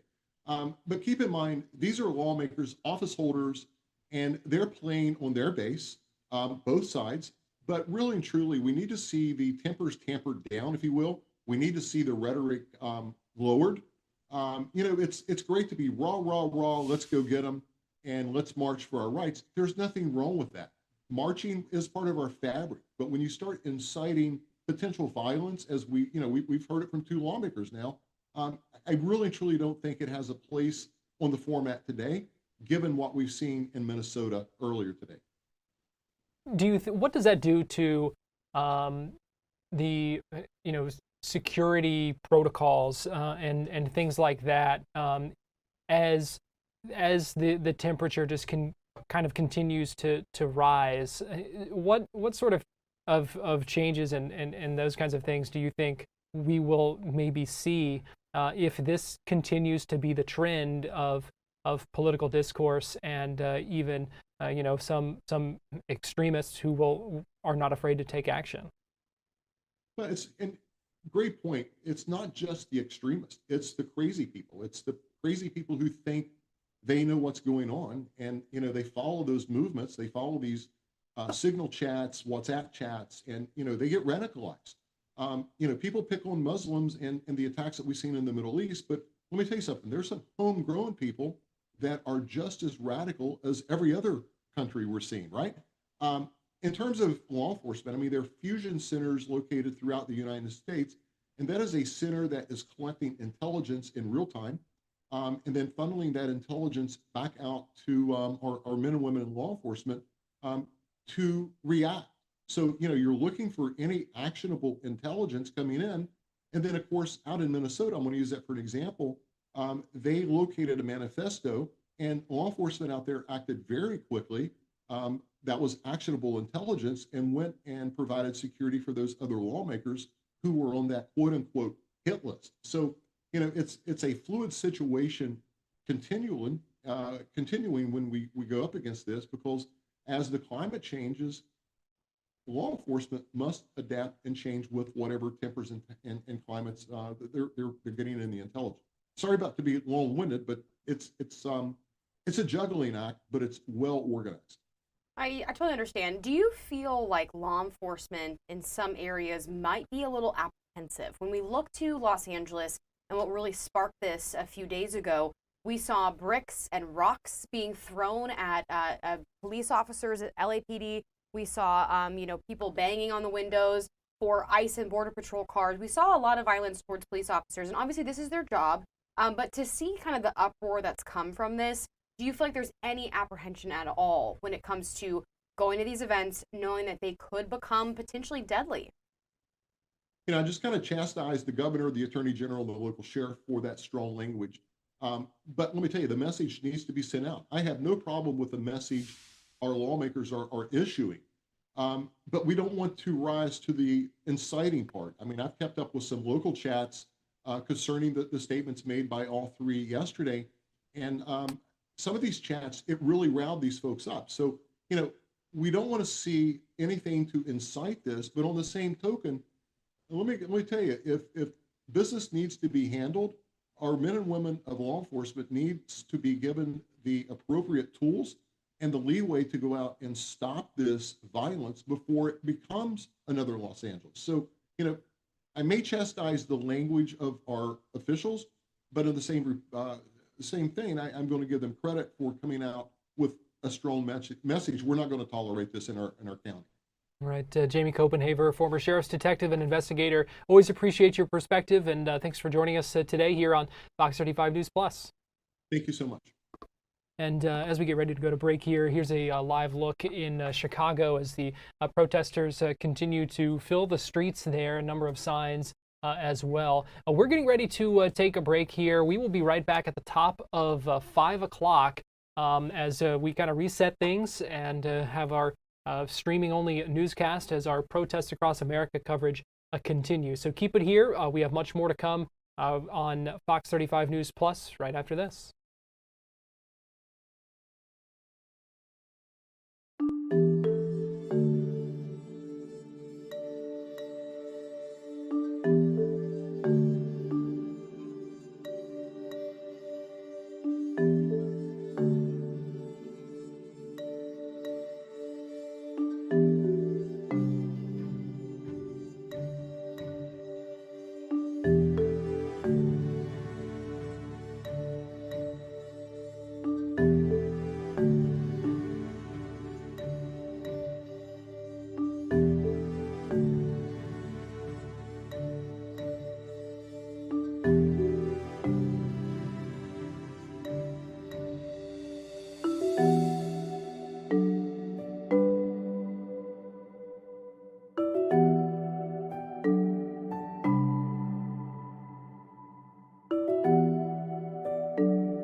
You're watching Fox 35 News Plus, streaming on Fox Local. Well, good evening to you and welcome into Fox 35 News Plus. I am Garrett Weimer and we appreciate you joining us here live on Fox Local and on YouTube. And I'm Marley Capper. I appreciate you letting me join you guys tonight. We do want to let you know off the top of an officer-involved shooting in Osceola County. We are waiting for a press conference that's supposed to start at 5 o'clock. We have a crew going down there, so we will have that as soon as we can. Yeah, we expect that to begin in the next few minutes. We'll keep you updated. You won't miss anything from it, but the big story we've been tracking here today across Florida and across America are these protests. We've been streaming since 10 o'clock this morning here on Fox Local and on YouTube, tracking a number of those in Volusia County, in Brevard County, in Osceola County. I'm trying to think. We've had so many. Really all over the state, on both coast to coast, across Central Florida. There's a map that we can pull up later, but there's truly been thousands across the country. But definitely a few dozen across the state of Florida that we've been tracking. And many of them, they've kind of staggered at different times throughout the day. Many of them have wrapped up. We know the one in downtown Orlando is just getting started, and yet protesters have been gathered there for a couple of hours already, even though that wasn't supposed to start until 5. I want to go ahead and check in with Fox 35's Chris Lindsay, who is joining us live now from downtown Orlando. And Chris, you've been out there for a while now and have just seen that crowd continue to grow. How many people would you say are out there right now, if there's any way to estimate? There are several hundred people out here right now. As you mentioned, it has grown exponentially within the last hour and a half or so. When I got here around 3 o'clock, there were a few dozen, but as you can see, that number is steadily growing. People have been rolling in. I spoke with Representative Anna Escami, and she said that this is exactly what democracy looks like to her. This is people speaking up about various issues, whether it be women's rights, whether it be immigration rights, and so on and so forth. So the numbers are continuing to roll in as people come out here to downtown Orlando to take a stand for what they believe is right. Chris, we see a number of signs there. Kind of give us a flavor of what people are, what has brought people out, and what we're seeing on some of those signs around you. Certainly. Well, we see no king, no dictator. We see signs that say nobody paid me to be here. We see things like Stop Trump. A lot of people taking a stand, particularly against the Trump administration. That is the main focus of the signs that I see out here today. No kings in America, the people versus dictatorship, ICE is illegal. These are all opinions that people are very passionate about, and so much so that they came out here downtown Orlando to protest and hope that people make a change based on these opinions. Chris, it's really loud out there. We can obviously hear the chanting that's happening. Have you been able to talk to anybody around you in the last few minutes about what's really motivating them? Because like you mentioned, hundreds of people are out there. I wish we could get a wider shot. It'd probably be closer to the thousands by just how compacted it looks. But what have you been hearing from people? Yeah. Not too long ago, we had enough room to where you could see everybody at once. But as you mentioned, because there's so many people right now, it's hard to get a real idea. But I'll take it this way to make sure that you can get a better idea of what's going on. But generally, all these issues that I've mentioned previously are why people are out here, whether it be immigration rights, as a whole. They don't believe that their rights and that their opinions have been upheld by this administration. People are talking about women's rights. People are talking about LGBTQ rights and whatnot. So there are a lot of different things that people are passionate about. And something that's really inspiring to them is the fact that other people share similar passions and similar opinions. It may not be about the exact issue, but the overall and the overarching point of they don't believe that this administration is doing what they should be doing in the interest of Americans. So that's why you see all these protests, not only across the nation, but here in Florida as well, and here in downtown Orlando.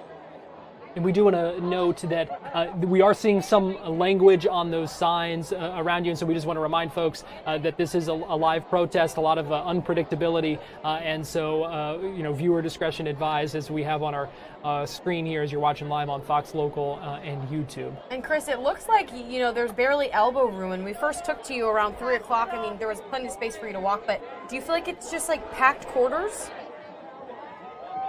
Yeah, it's super packed, and I wish I could show you, but not only are people on this side of the street, but they're on the other side of the street. They're in the courtyard area. There's just so much to show right now that it's going to be hard to kind of fit it in. But like I said, there are hundreds of people out here chanting, showing their signs, making their voices heard. So yeah, this is something that is growing. And like I said, this was supposed to start at 5 o'clock, but according to one of the organizers and a representative, that people have been out here since 10 o'clock this morning. Wow. And when about 3 o'clock hit, that's when people really started to roll in.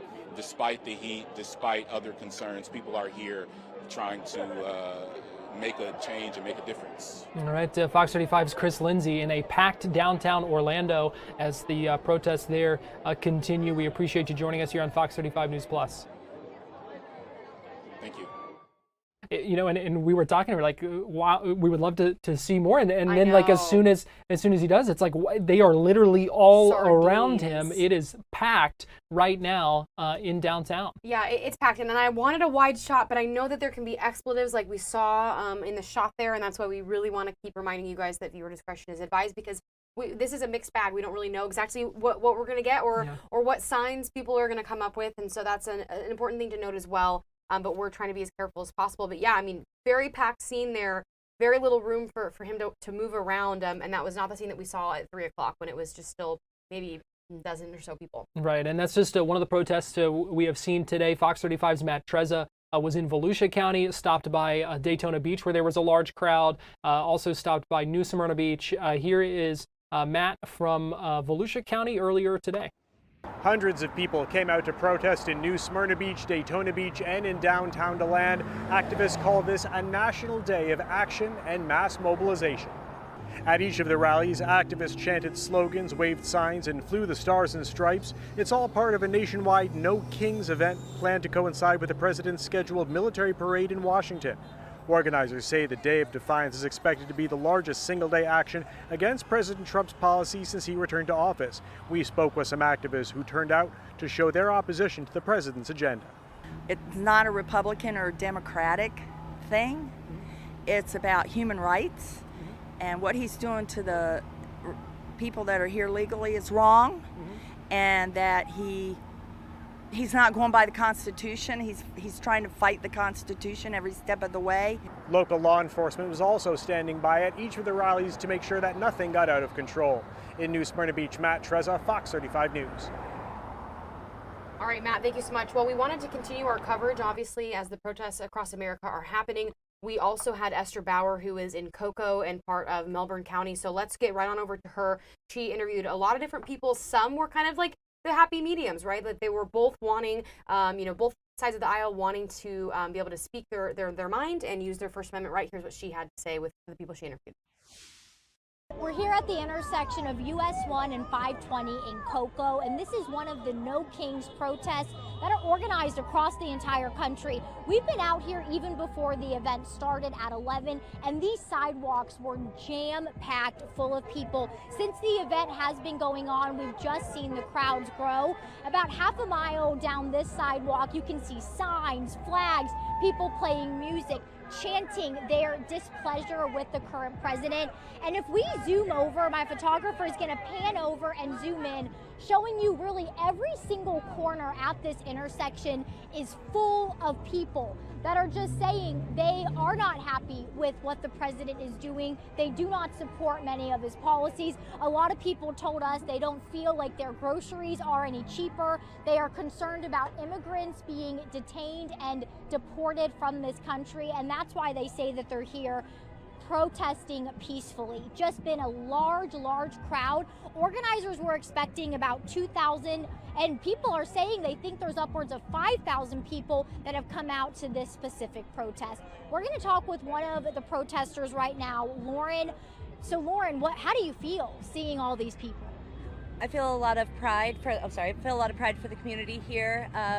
One of my mentors with protesting, Stephen, was one of the local owners of Ben and Jerry's here, and he always inspired us to have protests and stand for what we believed in, but to do it peacefully.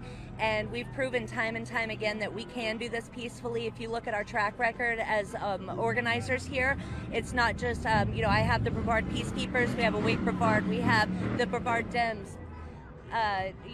Yeah, if you guys can see, we're in some smoke right now because what me and Lauren have been seeing is there are cars on the road that have been really sending out dark black smoke, honking, and so that's one of the kind of some of the harassment that you guys have been dealing with. So that's the thing that I wanted to address with Wayne and Ivy is that he says that, he's coming and saying that we're going to be watched and arrested if we do anything, but what about paying attention to what the other side is doing?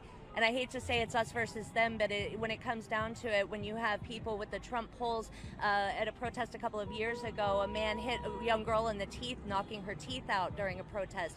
It's never our side that's doing anything like this. It's always the ones, saying make America great again and having Trump hats on. They're the ones that are the aggressors. And we have had so many death threats online and in person that we actually had to get Jessica Travis to file a complaint, which they never did anything about. None of the police agencies did anything about these filed complaints that were, it was tens of people that were online going on and saying how they were going to shoot us with rubber bullets, how they were made for this day. They taking pictures of them with rifles and saying that they're coming after us. Have you felt safe being here today, Lauren?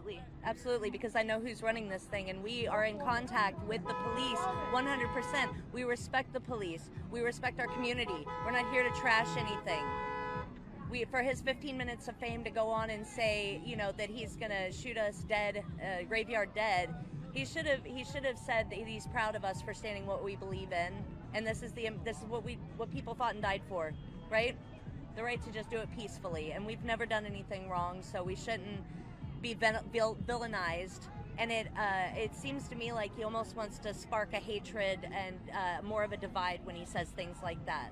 Lauren, thank you. And Lauren, she's one of many. As we've been out here since this protest has started, a lot of people have been voicing their frustration and some fear with what the Brevard County Sheriff said. Those comments were seen around the world, shared around the world, but he made very clear he wanted this protest to be peaceful. As we have been out here, there has been no concerns about violence. Everything has been peaceful, but some people told us, some of their friends that were going to come out decided not to attend this event because they were concerned about those comments and they were not sure if they would be safe. So that's kind of what we've been seeing at this event. This is one of 2,000 that were planned across the entire country. This is in Cocoa, also on the Space Coast.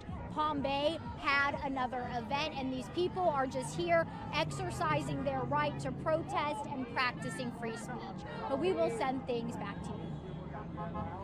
So that was the scene in Brevard County, and I will say throughout the day, as Esther was live out there, we did see, that was a common theme of frustration from the protesters with the comments from the sheriff there earlier in the week about, as he was kind of trying to lay down the law about what was going on. We should also note that we did see a couple of the signs there with some of that language we saw earlier that rather incendiary that we certainly don't condone, and I think that shows some of the inflammatory passions behind this and how it can also get a little carried away into the point of saying things that you shouldn't about anyone, let alone a political leader. So certainly something to keep in mind there.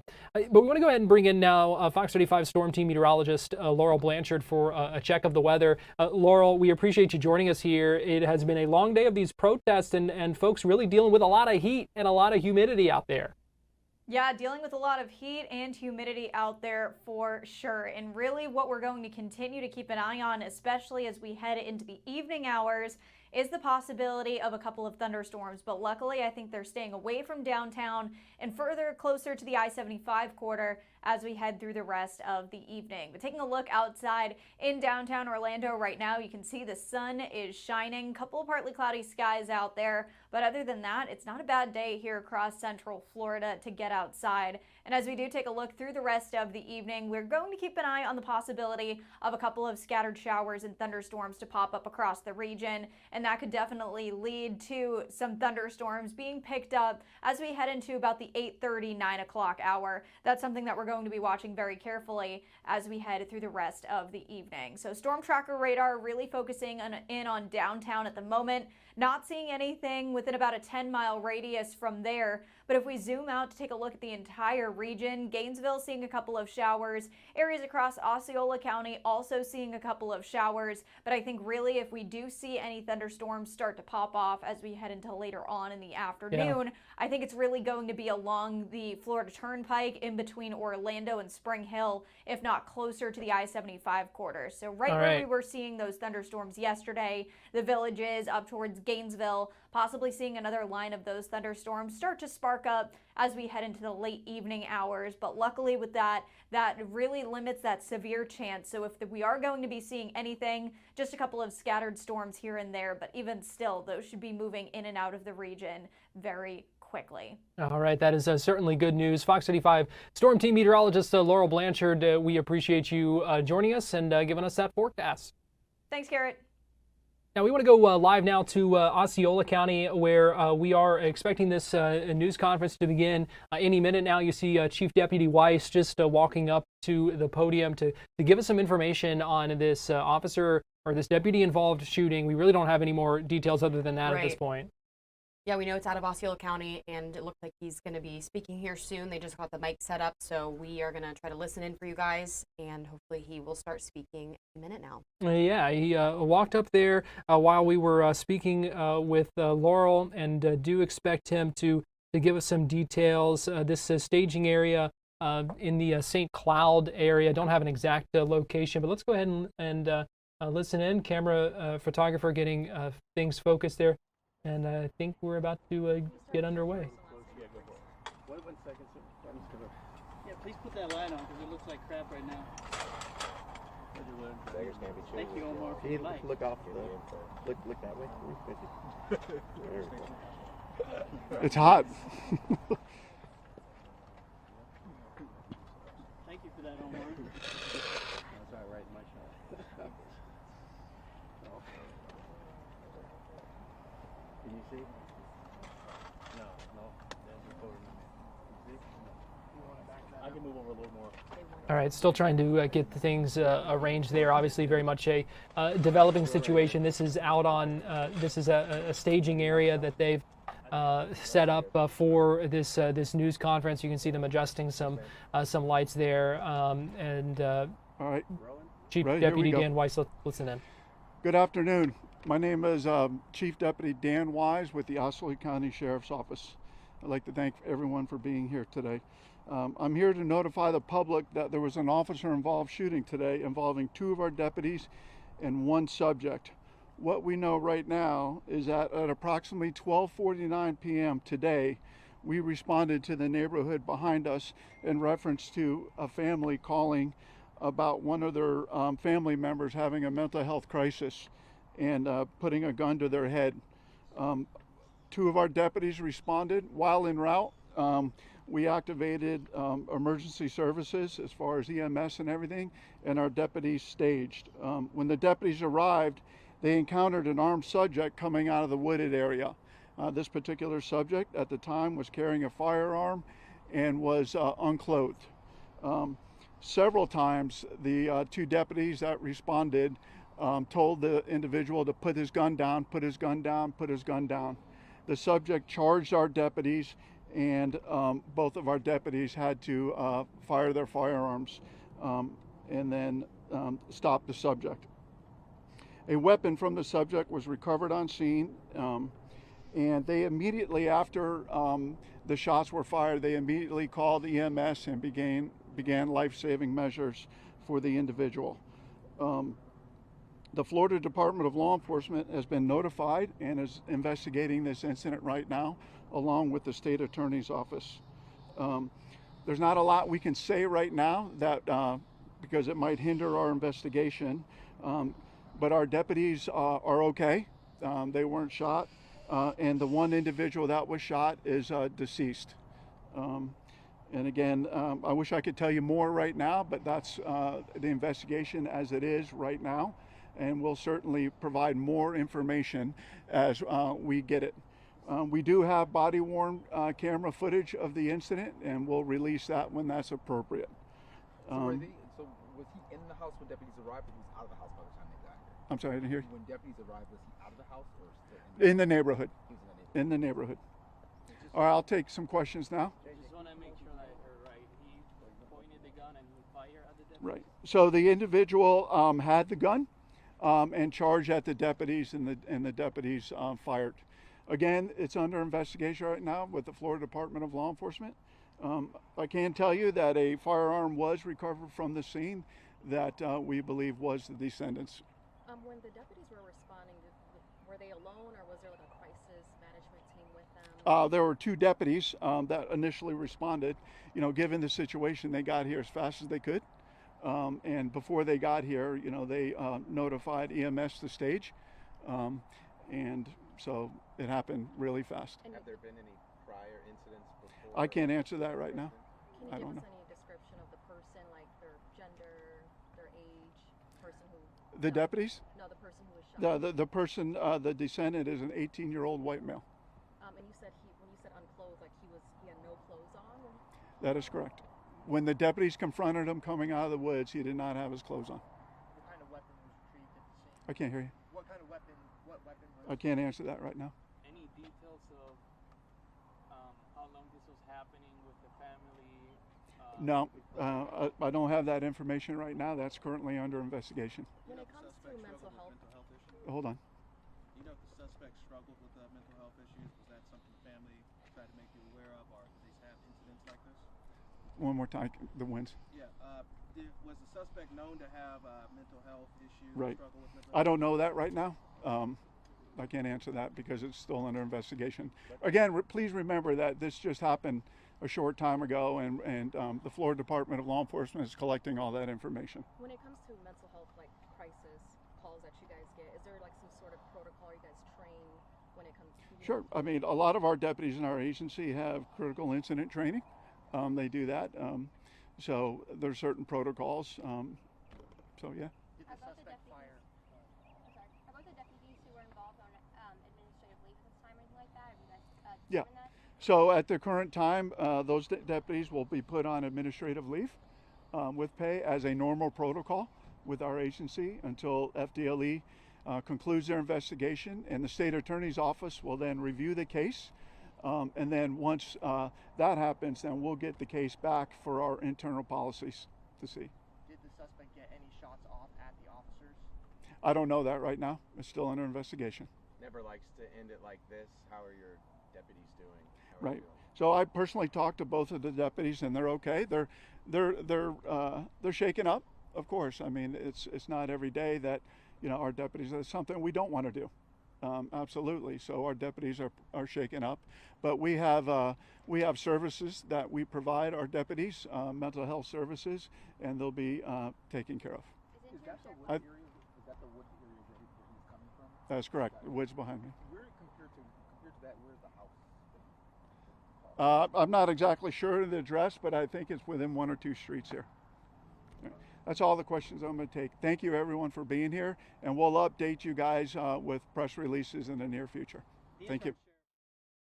The news conference wrapping up in Osceola County. They're off Turpin Lane in St. Cloud, and we were able to get some more details about what happened. Yeah, just to kind of wrap for you guys, what the deputy chief had said was an 18-year-old white male had been going through some mental health crises, and the family had called 911. They said that they immediately had 2 deputies who responded to a wooded area in St. Cloud near the address that Garrett had just mentioned. And when they got there, they had also called EMS to set stage since they knew that this 18-year-old had a weapon. And so then this 18-year-old, they are saying, ran out of the woods charging the deputies. The deputies had multiple times for him to put his gun down, and he didn't. And at that point, the deputies did respond, and both deputies fired their guns. A gun was recovered from the suspect in the situation, the 18-year-old that we had mentioned, and the deputy chief there had said that EMS began performing life-saving measures, but unfortunately that 18-year-old did die. So this is still an ongoing investigation. FDLA is involved. He says that the two deputies are okay, that 18-year-old didn't fire back, but they are definitely shaken up. So still lots to come. Like I mentioned, this is a pending investigation, so we'll bring you more information on air and online when we have it. But for now, we're going to send things to a quick break, and we'll be right back after this.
You're watching Fox 35 News Plus, streaming on Fox Local. Welcome back into Fox 35 News Plus. I just want to give you a kind of quick update on kind of where things stand. This is a live look in Osceola County, the scene on Chirpin Lane, where investigators are looking into that deputy-involved shooting, where two deputies shot and killed a man going through some mental health issues there, as we just heard from that news conference. I can give you a live look now at downtown Orlando, where we know protests are continuing at this hour, and a large crowd there. We'll check in with Chris in just a little bit. And then I can also give you a live look in downtown Tampa, where they are seeing protests there and crowds continuing. So we will check in with Fox 13's Jennifer Veglas in just a couple of minutes. We're going to take a quick break, and we will be right back with more as we continue our coverage of protests across America live on Fox 35 News Plus.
Welcome back into Fox 35 News Plus and our special coverage today of protests across America. I'm Garrett Weimer. I'm Arlie Capper. We've been taking an extensive look at cameras across Central Florida and across the country, as well as the protests across America have been taking place for the No Kings Day of Defiance protests, as they're calling it. Yeah, and I want to go now back to Tampa, where we find Fox 13 Tampa Bay's Jennifer Veglas, who joins us live now. And Jennifer, how is the crowd compared to when we last checked in with you about an hour or so ago?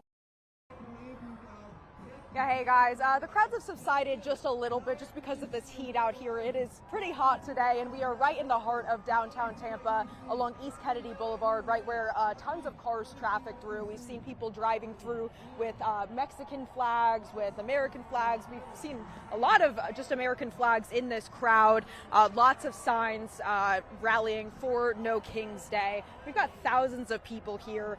And we did see about maybe a dozen pro-Trump ralliers coming out here to downtown Tampa. A big Tampa police presence in this area as well, and we've got firefighters and EMS on standby. Now, these ralliers are here because they're upset with what they say has become an authoritarian government. Many are upset with ICE detainments happening nationwide and say these immigrants deserve due process. So far, we've seen signs like pro-America, anti-Trump, and No Kings, land of the free. We spoke to some folks who are here for a variety of reasons, like I said, these ICE containments, as well as civil rights and a few other things. But yeah, things have been pretty peaceful in this area. We haven't seen anything escalate. People are just standing on the side of East Kennedy Boulevard, rallying for No Kings Day. For now, I'm reporting live in downtown Tampa. Jennifer Veglas, back to you guys. All right, Jennifer, thank you. Give you a live look now at downtown Orlando, where the crowd has really grown and pretty packed there right now. Gonna check in with Fox 35's Chris Lindsay. This is a live camera showing the rally, the protest there. Chris joining us via Zoom right now because it's a little bit easier to manage, I think. Chris, just because when we checked in with you a little bit ago, it is shoulder to shoulder there. Certainly, I figured it would be a little bit easier to sort of navigate and really give you an idea of how many people are out here. So, like I said, about 3 o'clock, there were just a couple of dozen people here, and now you can really get an idea of this massive crowd size. Please excuse any vulgar language you see on these signs. I'll try to avoid as many as I can, but there are so many of them that obviously hard to avoid them all. For most of this day, people have been driving by, honking their horn. There are people on the side of the road on both sides. There are people in the courtyard holding signs and just making their voices heard. A lot of people taking a stand against immigration, taking a stand for immigration rights, women's rights, and a whole bunch of issues. The people I talk with say that they're hopeful that demonstrations like these can really spark a change, not only in this community, but beyond. They really draw issue with the Trump administration as a whole. They don't believe as though their concerns and issues are properly being heard and taken care of. So that's why you have so many people out here right now chanting, holding signs, and just speaking up. Chris, I know it's probably hard to take count, but if you were to try to guesstimate, would you say it's in the thousands at this point? When we first checked in with you live around 3:30 this afternoon, it was probably a few dozen people, but now, I mean, they've really just packed downtown. Yes, it's easily into the thousands at this point. I don't know if you can quite see, but they're not only just on this block of City Hall, but they're on the surrounding blocks as well. They're across the street at the bank there. They're over here on the other side. There is a bit of a police presence on the other side of the street.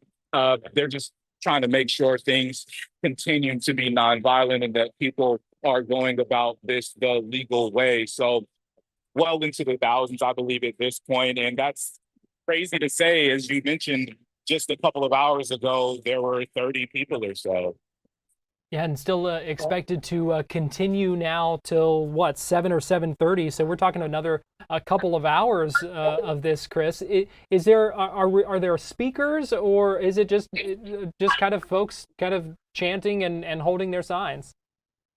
There hasn't been any speakers just yet. People on the megaphone have been using it to start these chants about the Trump and the administration. And as we speak, someone is on it right now, just trying to, spark some energy into the crowd and make sure that everyone is on the same page. This is what it's kind of looked like for at least the last hour or so. And as you mentioned, we're about 30 minutes into this. So as this continues, possibly we could see even more people. Chris, I know that you've been talking to people and you've been trying to mingle with those who are out there. Earlier, though, you interviewed Representative Anna Eskamani, and I would love for you to maybe just kind of give us a wrap of what she said. We know that she is running for Orlando mayor, and that she wanted to be able to not only protect the First Amendment right, but wanted to support everybody that's down here now in the thousands. So as you kind of pan around and show us what's going on, can you maybe wrap up your guys' discussion with her? Certainly. He was saying that this is what democracy is all about, people coming out, making their voices heard in a peaceful way. She says she knows that people don't agree with everything that they're standing for, whether it be immigration rights or women's rights or whatever have you, but to be able to discuss these differences in a calm and legal manner is what she strives to do. There are several initiatives that she is focused on, whether it be about immigration rights, whether it be about women's rights and things along those lines. And she was excited to see so many people that were out here speaking out for what they believe is right. She was here early, and she was excited to see a bunch of other people here early. So she hopes that this is just the beginning of this. She says that a protest or a demonstration is not the end of what she's looking to do, but it's just one of the pieces of the puzzle. She wants to get people out here, get them registered to vote. She wants to make a tangible and physical change rather than just doing the demonstration. She says this is the start of it. All right, Fox 35's Chris Lindsay, we appreciate you joining us from live from downtown Orlando as that crowd has continued to grow. And breaking news, just into our newsroom, we did get some information from Ocala police where they tell us 3 protesters were arrested there. Or 3 people arrested during protests. One is a man arrested for battery. According to officers, they say they saw him push a protester. Another man charged with battery and possession of a weapon by a felon. Officers also witnessed him push a protester. They said he had brass knuckles with him.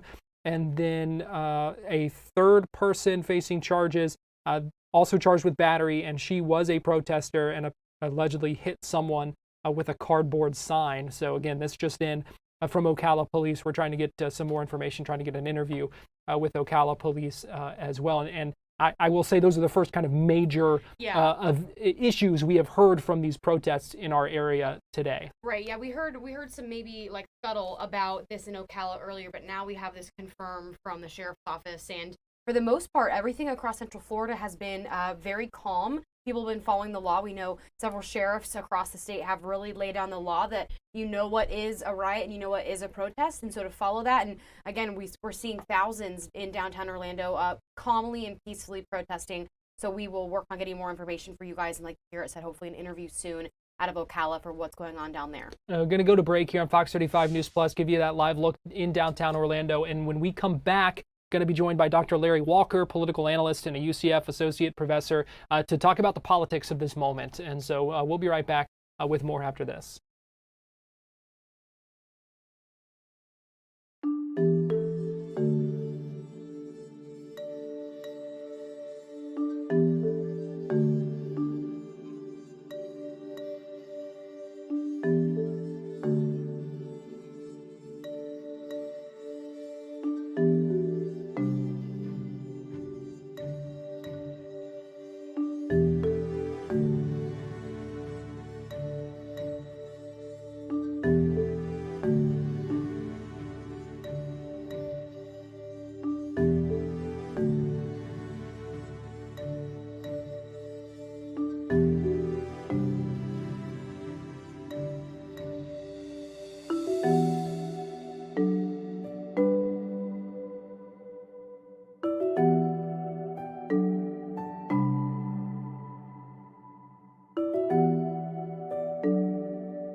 Welcome back into Fox 35 News Plus and our special streaming coverage today of protests across America. Protests across Florida, protests across town. I mean, this is a live look right now in downtown Orlando, and you see large crowds out there, a lot of signs. We just checked in with Chris Lindsay a few minutes ago, and he was able to give us kind of a good perspective. It looked like he was kind of on a raised up area to show us just how big that crowd really is, Marley. Thousands of people at this point. When we first checked in with him around 3:30 this afternoon, there was maybe 30 people we could count on the screen. Now it's too much to count. He switched from our big news cameras to his phone to give him some better view, better vantage point. Because, I mean, it's packed like sardines down there. Elbow to elbow, people are gathering. So we're definitely seeing a huge turnout. And I want to bring in now Dr. Larry Walker, who's an associate professor at UCF and also a political analyst. And he joins us live now here on Fox 35 News Plus. Dr. Walker, always good to talk with you. We appreciate you joining us this afternoon on I think this is a historic day in a lot of ways politically when you consider these protests, and also the day that it falls on with what's going on in Washington, D.C. I think it's fair to say a historic day. I would absolutely agree with you. This historic day. Obviously, we're talking about thousands of protesters throughout the United States, which we're clearly seeing the majority are peaceful protests, which is also important.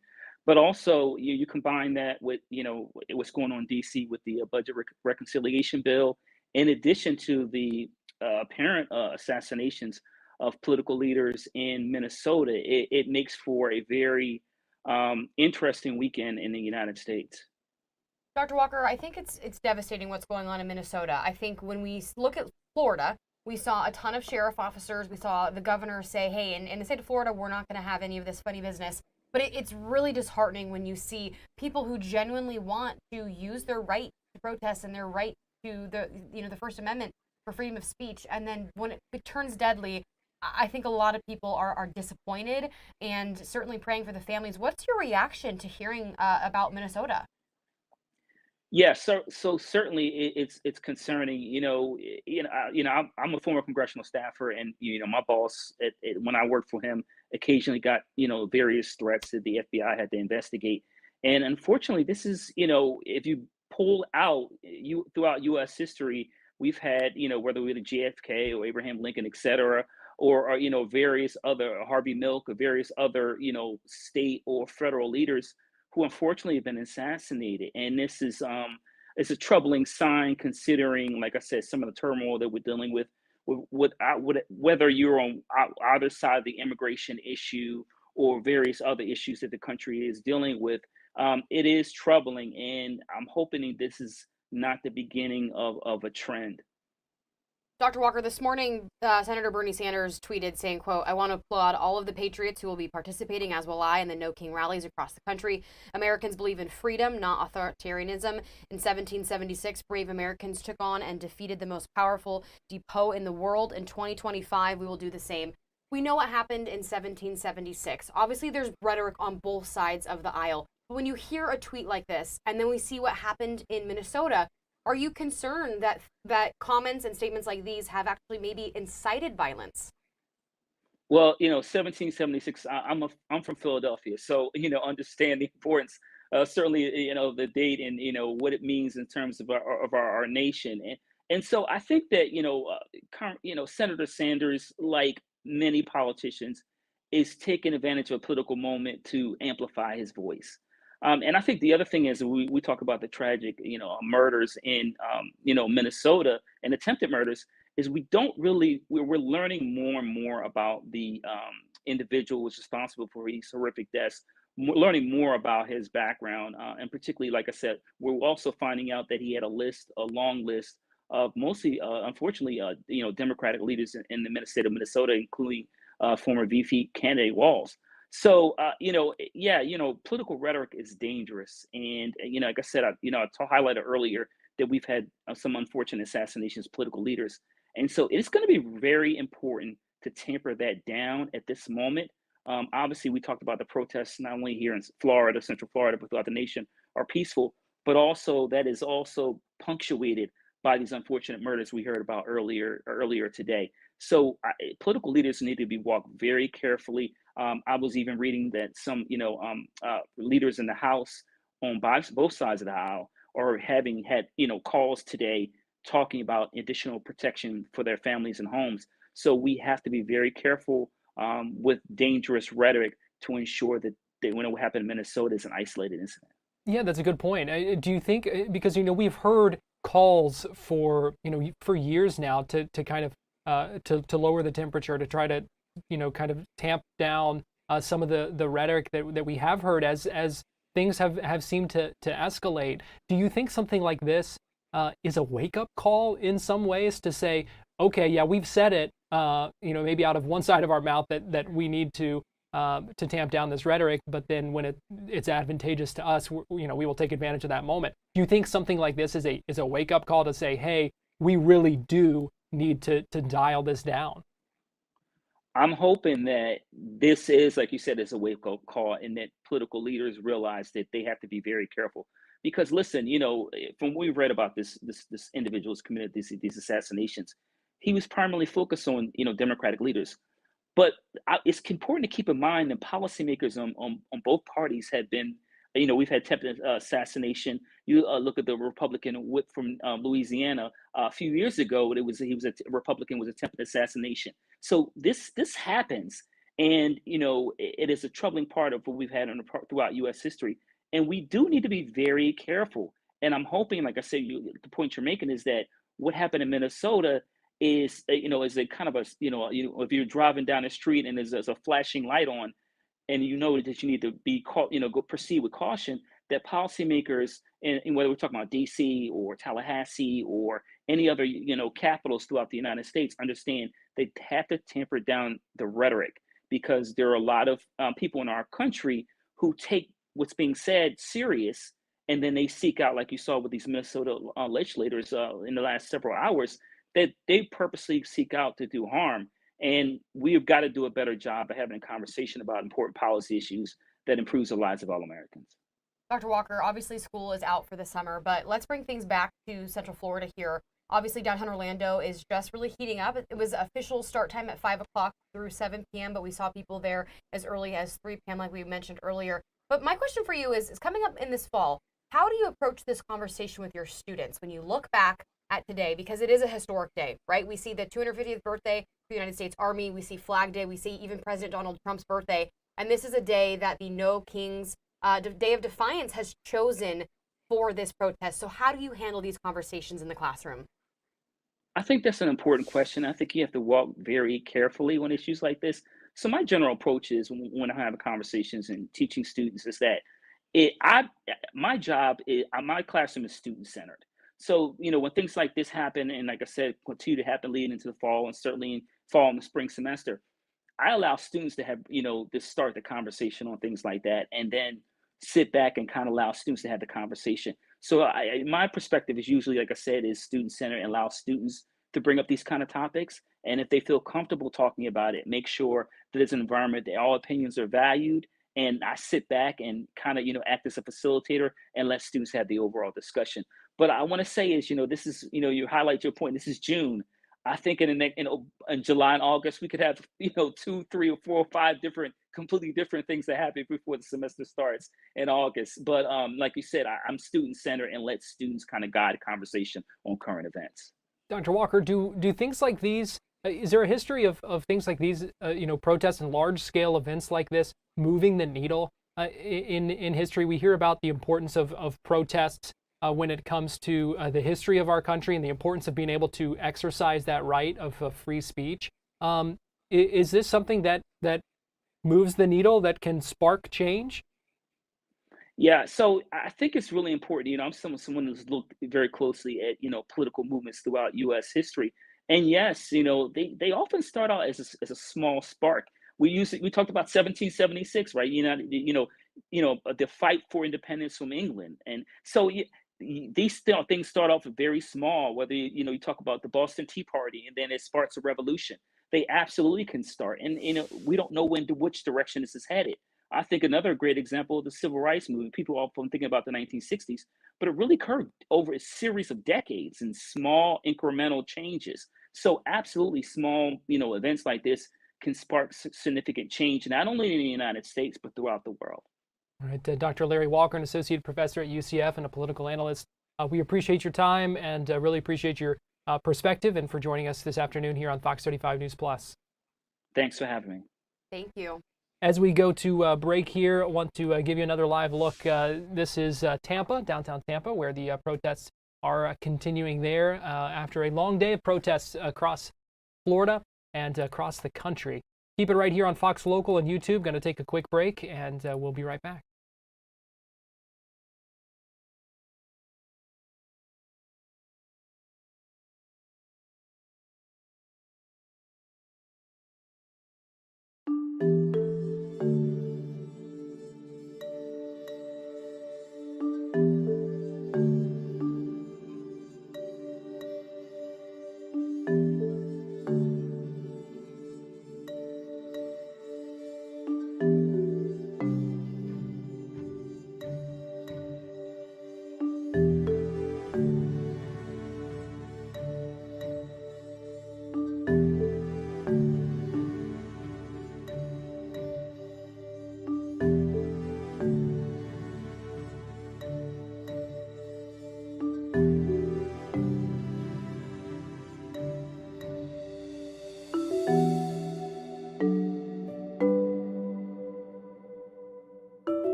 Live look right now, Washington, D.C. You see the Washington Monument. You can see part of the National Mall there. Been events going on all day today on this 250th anniversary, or 250th birthday, I should say, of the U.S. Army. And give you a live look right now at the Presidential Review stand ahead of the parade. Yeah, we have lots of officers obviously lining the streets there. You can see the Army tanks. Previously, there was the presidential limousine, which is not there anymore, but behind where you can see the kind of grandstands, if you will, there's people that are filling that. We are expecting that President Trump to be arriving soon.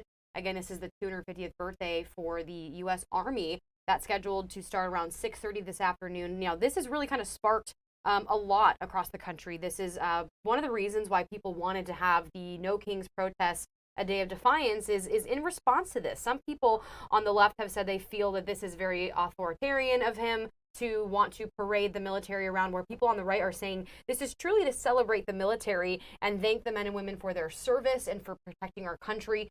So definitely lots of mixed opinions on the day, but widespread. There's been protests all across the country, around 2,000 that we've seen, especially here in Central Florida, dozens. Obviously, we can't have crews at every single one of them, but we've done a pretty good job of popping around to at least 4 or 5 of them across Volusia, Osceola, Orange, and Cocoa Beach and Melbourne area. So I think we have Chris Lindsay coming up here in a little bit to talk to somebody. We'd love to dial him in now. So Chris, we know that you have a woman that you want to speak to about why she's there. What are you hearing from her? Yes, I'm here with a woman who doesn't want to identify herself due to safety reasons, but she's one of at least 1,000 people who are out here protesting and demonstrating for several reasons. So the first thing I have to ask you is, what brings you out here today? Honestly, the people. I mean, there's so much craziness happening in this world, but there's a lot of community out here, and I'm really proud to call Orlando like my home and to see this amount of... Oh, sorry. No, you're fine. No, just really happy to see so many people out here. This is actually my first protest. Never done one of these before, but honestly, just fighting for rights where people can't speak for themselves, you know? I have that privilege where other people don't. Certainly, there are several different causes out here that people are showing their signs and whatnot for. Are there any particular ones that you're fighting for today? Definitely fighting against the rise of fascism that's happening. I don't think it's just us as a country. I think it's the world. Like, there's just been so much hate that's been spread across, and it's just like, we need to remember love. We need to remember empathy for each other, especially for those who are being ripped apart from their families, you know? You have these kids in the street and at school, we're going home and finding out like their parents aren't there, parents are being ripped apart from them, and it's just like, what happened to due process for everyone? You know, at the end of the day, nobody wants to be ripped apart from their family, so. Certainly, and on some of these issues, there are two sides or even more than that. Absolutely. Sides to it. What's your message to people who disagree with you? Empathy. Remember, we're human at the end of the day. And while I understand that, yes, there are criminals in this world and they absolutely deserve to be sent to jail and go through that whole process, at the end of the day, we also have to give people a chance. We have to remember empathy with each other, because if there's no empathy in the world, then we just burn. Are you surprised to see this amount of people out here? Oh, 100%. Like, it's crazy. I overheard somebody say, they're like, I've done 4 protests, and this is the most I've ever seen of people out here. So, yeah, like, I'm very surprised, but also very happy that we have a community that believes in what they believe is right. Certainly, and this protest started about an hour ago. The numbers have been steadily growing. The chants have gotten louder, the music has gotten louder, and people are continuing to take a stand for what they believe is right. All right, Fox 35's Chris Lindsay. The crowd there certainly shoulder to shoulder. A lot of folks making sure their voices are heard, and I would say they certainly are being heard there in downtown Orlando as we watch that crowd. Chris, we appreciate you joining us here on Fox 35 News Plus. Thank you. Interesting to hear that perspective, and we talked. I think we touched on this earlier, but it is interesting just to hear the different perspectives and the different mindsets that people do bring. And different reasons for wanting to be out there. Right, and it's not just one topic. Right, it's not just one reason, and this was her first time going to a protest, she said, and obviously she covered her face, and she said she didn't feel safe. I know that Chris has been down there for a few hours, and he said that he feels like the area is safe. There's a heavy police presence as well, but it doesn't necessarily mean that if it's new territories that you always feel comfortable with the environment. So definitely kudos for her for willing to speak and share her mind. But yeah, lots of different opinions there, and I think at the end of the day, that's all anybody across the country, whether you are celebrating Trump's birthday or the Army's birthday or Flag Day or you're protesting, everybody in some shape or form wants their voice to be heard today. Yeah, Fox 35's Marley Gapper, we appreciate you joining us. You've got more work ahead on the TV side this evening. Yes, of course. I'll be anchoring the 10 o'clock tonight, and I know Laurel Blanchard will be in as well to give you guys just kind of an update for the weather for the rest of the weekend, so make sure that you guys stick with Fox 35. We'll get some updates not only on Minnesota, but some other things going on in D.C., and we'll try to get you guys some more information, too, out of Osceola County. There was a deputy-involved shooting there as well, so we'll bring you guys all the latest at 10 o'clock. All right, and so we're going to let Marley go and get some more work done in the newsroom. We will continue to stream for another hour here on Fox Local and on YouTube. As we go to break, though, going to give you another live look in Washington, D.C. ahead of this parade, which we expect to start at the bottom of the hour. So we're going to take a quick break, and we'll be right back.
Welcome back into Fox 35 News Plus and our special coverage today of protests across America. And now we are getting closer to the start of the parade in Washington, D.C. This is the Army 250th birthday parade. President Trump going to be in attendance there, and expecting that parade to start at the bottom of the hour, something we are certainly going to monitor and bring you coverage of right here on Fox Local and on YouTube as we kind of continue to see these split screen moments of Washington, D.C. and the events going on there while protests go on in much of the country. We do have some new information about something that happened in Virginia at a protest. Give me 1 second here. I'm trying to pull up a web story from our partners at Fox 5 DC. That is WTTG there in our nation's capital. And this is information that they have. They're reporting of a man driving into a crowd of protesters at one of these No Kings rallies in Virginia. This is the information they have right now, reporting on fox5dc.com, identifying this suspect as a 21-year-old man, Joseph Cheklik Jr., who they say intentionally drove an SUV into a crowd of protesters in Culpeper. They say he hit at least one person. They say, let me see, he hit at least one person arrested, charged with reckless driving, being held without bond right now. The Culpeper Democrats, apparently, who had organized the No Kings rally in that area, thanking police for their quick response and for keeping the protests safe. They said they had about 600 people, maybe more than 600 people at that rally as that happened. So it certainly could have been a situation that is much worse than it ended up being. But again, a man in custody in Virginia in connection with driving into a crowd of protesters. I want to bring this image back up because we now are seeing some more action from Washington, D.C. with the parade expected to begin shortly. And I want to go ahead and pull the audio up here and see if we are able to hear anything at this point. Yeah, we are hearing some music there, and let me give you another angle here as we see. I don't believe the president has arrived just yet, but his arrival expected to be happening very shortly, because the opening ceremonies appear to be getting underway. So let me see if I can find a bit of a better angle for some of this, but we are going to go ahead and listen in as these opening ceremonies begin. Ladies and gentlemen, please welcome the Secretary of Defense, the Honorable Pete Hegseth.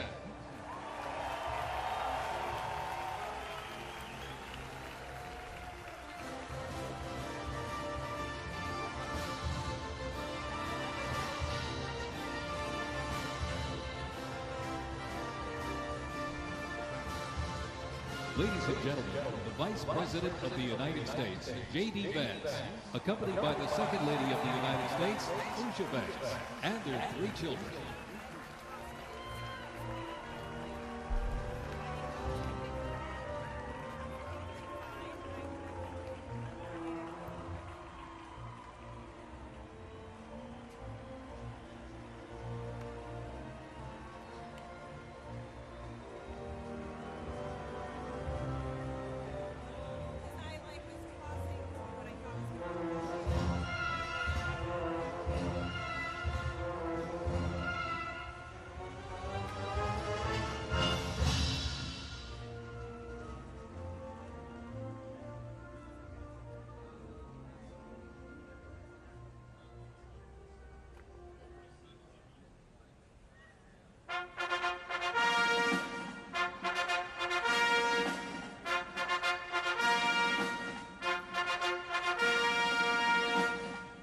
Ladies and gentlemen, please welcome the President of the United States, Donald J. Trump, and First Lady Melania Trump.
Ladies and gentlemen, to honor America, would you please rise for the singing of our national anthem?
Before we even had a country, we had an army.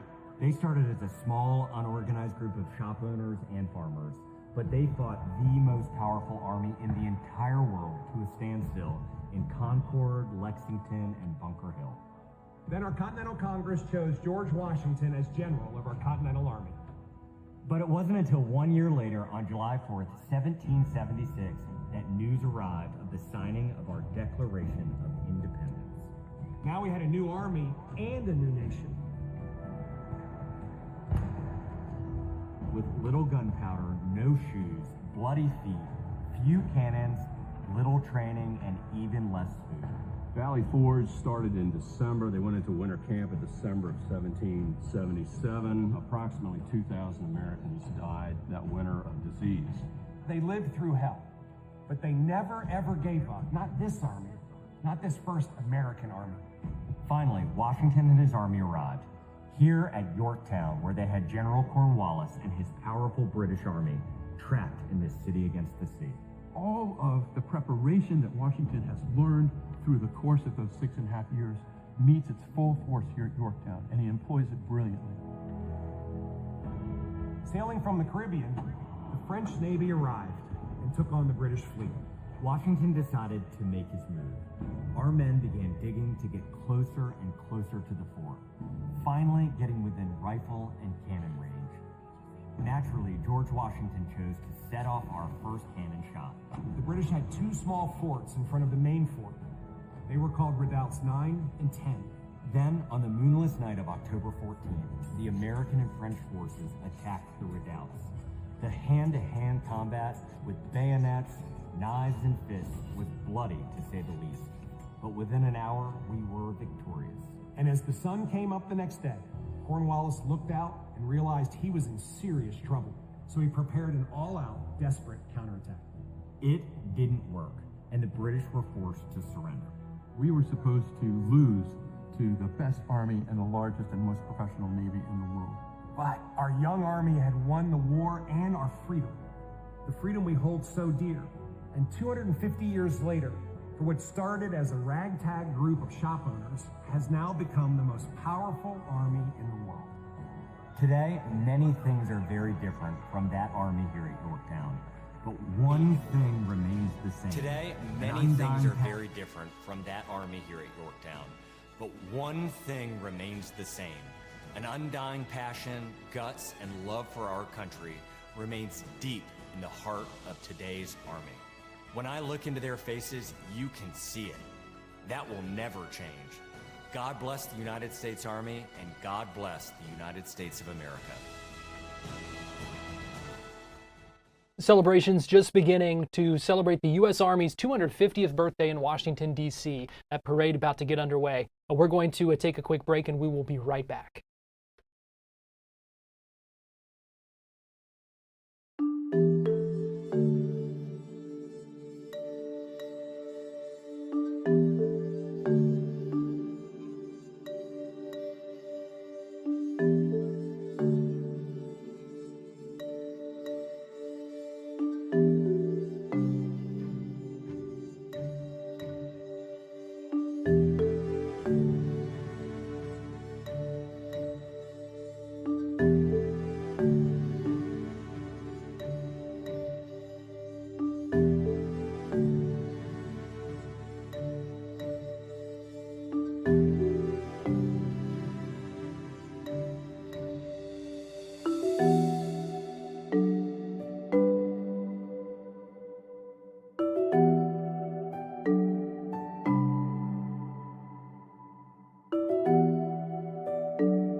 You're watching Fox 35 News Plus, streaming on Fox Local.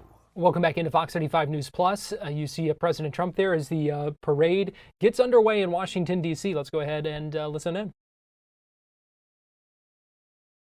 Service stationed at Joint Base Meyer-Henderson Hall, Virginia. It plays an important musical role in events of national and international significance. They were founded back in 1922 by Army Chief of Staff John J. Pershing. They're led today by Colonel Bruce R. Pulver and Drum Major Rob Moore. Today, Pershing's Own is playing a melody entitled The Army Goes Rolling Along. This was actually written in 1908 by the then Lieutenant Edmund Louis Snitz Gruber, which was a descendant of Franz Gruber, who composed Silent Night. It was originally written to be the 5th Artillery Regimental song titled The Caissons Go Rolling Along, and in 1956 the lyrics were revised by Harold Arberg as the official song of the U.S. Army, and then retitled The Army Goes Rolling Along. Pershing's Own carries on its century-old legacy, playing a march that brings pride to every soldier, the Army Song. The 3rd Infantry Regiment in the U.S. Army. Established back in 1784, the unit was dubbed the Old Guard by Major General Winfield Scott during a victory parade in Mexico City after the Mexican War. It is the U.S. Army's official ceremonial unit and presidential escort, conducting year-round tactical training to ensure the highest standards and utmost discipline of its soldiers. The unit routinely represents the U.S. Army and our nation in official ceremonies, major sporting events, and their own, the U.S. Army's own Twilight Tattoo. The Old Guard also maintains 24-hour vigil of the Tomb of the Unknown Soldier, while also conducting funeral services honoring our fallen heroes in Arlington National Cemetery. The regiment's 50 campaign streamer stand is a testament to its long, faithful service to our nation. Ladies and gentlemen, the 3rd Infantry Regiment, the Old Guard.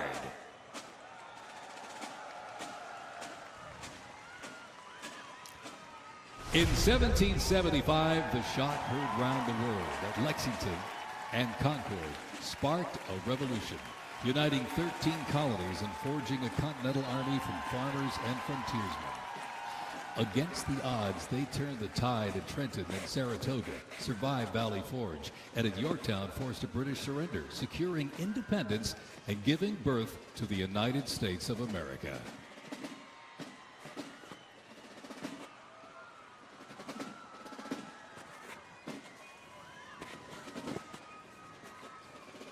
Before radios and field phones, sound was the signal. In the Continental Army, fifes and drums carried commands across the chaos of battle, telling soldiers when to advance, when to retreat, eat, even when to rest. That legacy actually lives on today with the U.S. Army Fife and Drum Corps, part of the 3rd Infantry Regiment known as the Old Guard. Founded back in 1960, they're the only unit of their kind in the armed forces. Performing in uniforms patterned after those worn by General Washington's musicians. Playing period instruments with patriotic precision, they bring history to life, sharing the sound and spirit of the Revolution through more than 500 performances each year, both at home and around the world, too. The Old Guard, Fife and Drum Corps, everybody.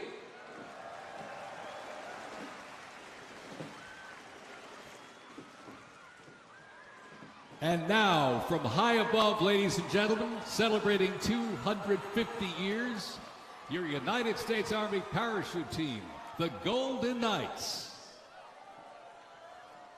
Descending at over 120 miles an hour, the Golden Knights are using flexible wing gliders to maintain their formation. They open their main canopy simultaneously and negotiate the softest possible landing. I'll tell you, they can't hear you, but they sure can see you. You can give them a great big wave, ladies and gentlemen. The Golden Knights, the finest parachuting team in the world.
Fort Sumter in 1861, a nation divided.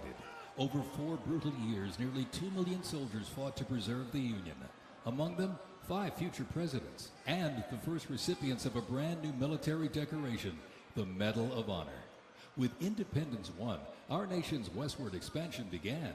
The Army moved in step, guarding settlers as native scouts lit the way.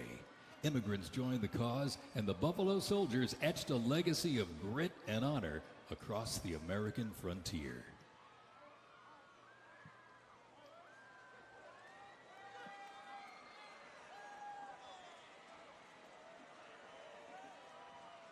As they march by, a soldier's uniform signals their duty, their role, and their readiness. And by the late 1850s, official regulations outlined distinct looks, shaping the Army's identity and function across the force. Soldiers were issued 2 coats. One, a short sack coat for work and battle, with brass buttons and colored trim that marked their rank. Well, by war's end, that rugged sack coat became the soldier's uniform of choice. As the war escalated, volunteer enlistment surged. Congress authorized support for a force of up to 500,000 new troops, answering the call to preserve the Union. As they march by, representing the Civil War era of our nation's history, is the 4th Infantry Division based out of Fort Carson, Colorado.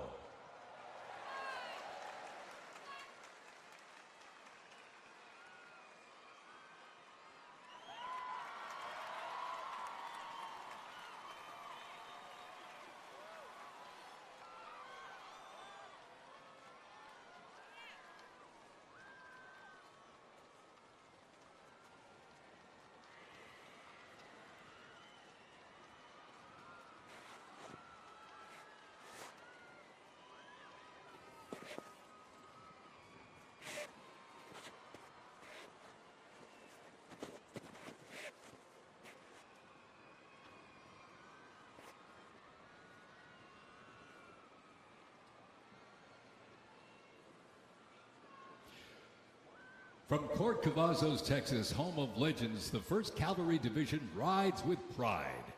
Born from the thunder of horse cavalry traditions of the Civil War, the 1st team forged its reputation on the front lines of history. They stormed Manila with the flying column, charged into Pyongyang as the first to breach the line and face the brutal crucible of Ia Drang, the first of 13 named campaigns in Vietnam where they proved their mettle. Today, that same warrior spirit lives on. You'll know the name, and you'll know them by their iconic Cav hats, elite soldiers, and cutting-edge equipment. Tough, fit, fearless. The 1st Cavalry Division is a lethal, disciplined force that stands ready to fight and win anywhere, anytime, and the legacy rides on. This is the Cav.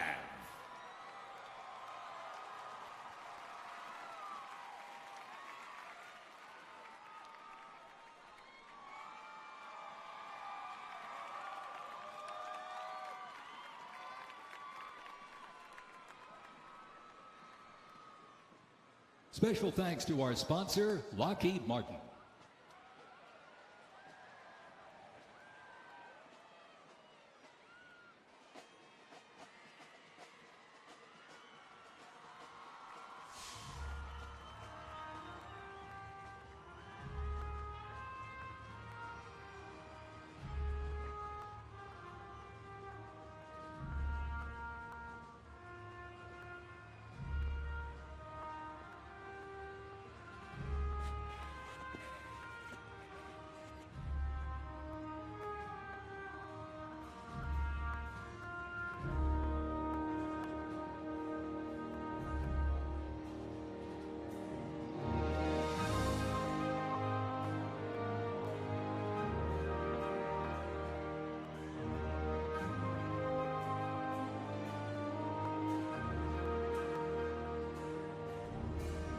In 1914, years of escalating competition between European alliances culminate in the outbreak of the First World War.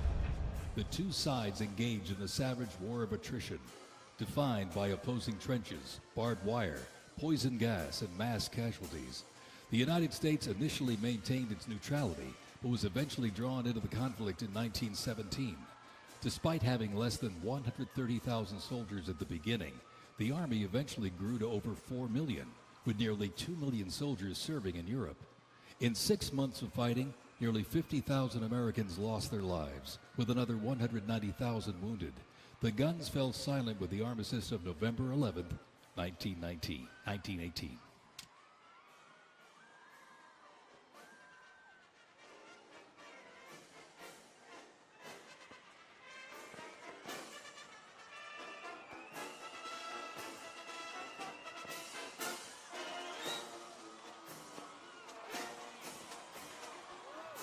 We continue on with more USA World War I rolling stock, this 1918 Dodge touring car. The U.S. Army 250th birthday celebration and parade continues. We're going to take a quick break here on Fox Local and on YouTube, but we will be right back with more coverage in just a minute, so keep it right here.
watching Fox 35 News Plus, streaming on Fox Local. Well, welcome back into Fox 35 News Plus. I'm Gerald Weimer, and thanks for joining us here. Let's go ahead and get you back inside the U.S. Army 250th birthday parade going on now through the streets of Washington, D.C. And to win.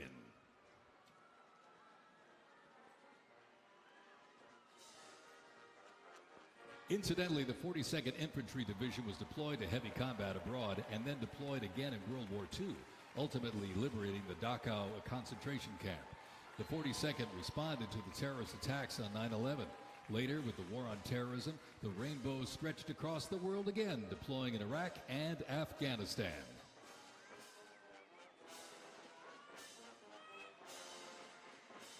Thundering into view, the pride of Fort Sill, the U.S. Army Artillery Half Section.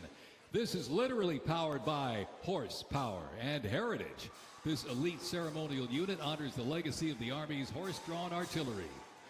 With precision, discipline, and 6 majestic horses pulling a vintage 1918 caisson, the half section keeps tradition alive and rolling strong. Representing the power, pride, and precision of America's field artillery, this is Fort Sill's finest, ladies and gentlemen.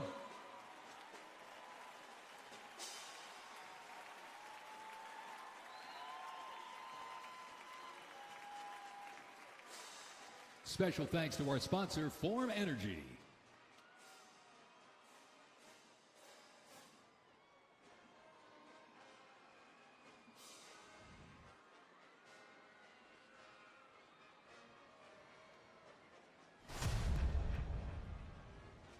World War II, a global fight for freedom. In history's darkest hour, the United States Army was on the front lines. From the beaches of Normandy to the islands of the Pacific, the greatest generation faced down tyranny and turned the tide.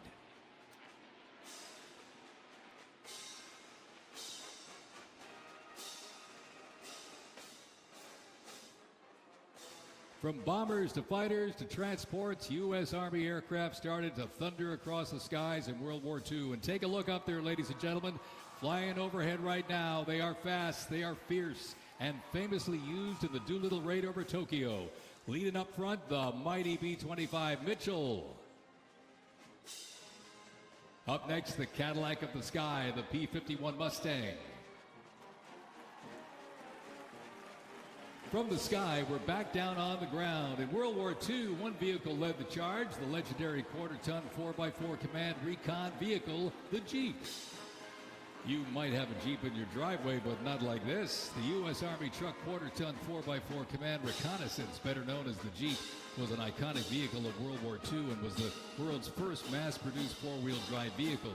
The Army used the Jeep for almost every military activity, including command vehicles, scout cars, and medical ambulances. Fast, rugged, the Jeep became a symbol of American ingenuity.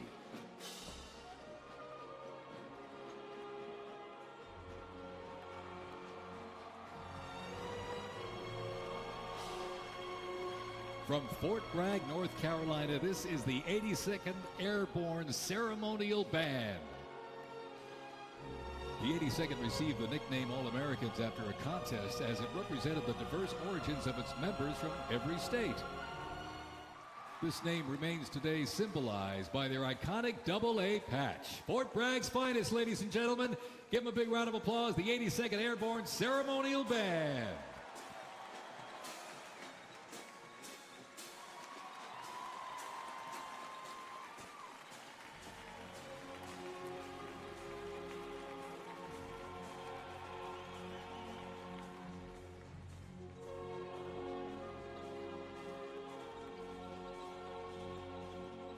In a global fight like World War II, the U.S. Army knew our troops needed more than courage.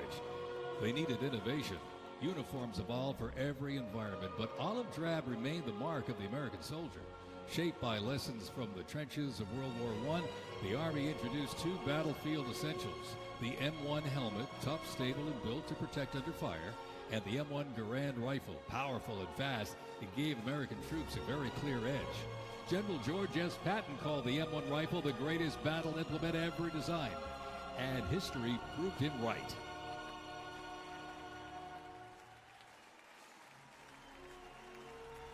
The 82nd Airborne Division. The unit is best known for their bravery on D-Day, when 12,000 parachute and glider troops destroyed German supply lines after fighting for 33 days straight.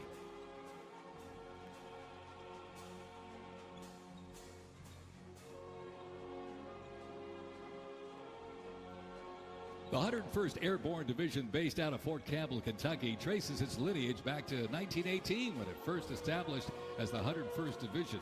Known for their ability to rapidly deploy across the world, the unit has held a crucial role in operations since its inception. From parachuting behind enemy lines on D-Day to leading helicopter assaults in Vietnam, the 101st redefined modern warfare. In the 50s, the Screaming Eagles stood tall at home, protecting the Little Rock Nine during the fight for civil rights. In recent decades, they've been sent across the world with stints as far as the Middle East, where they took part in Operation Desert Storm and participated extensively in the war on terrorism in Iraq and Afghanistan. The Screaming Eagles continue to lead the way as tomorrow's division in today's Army.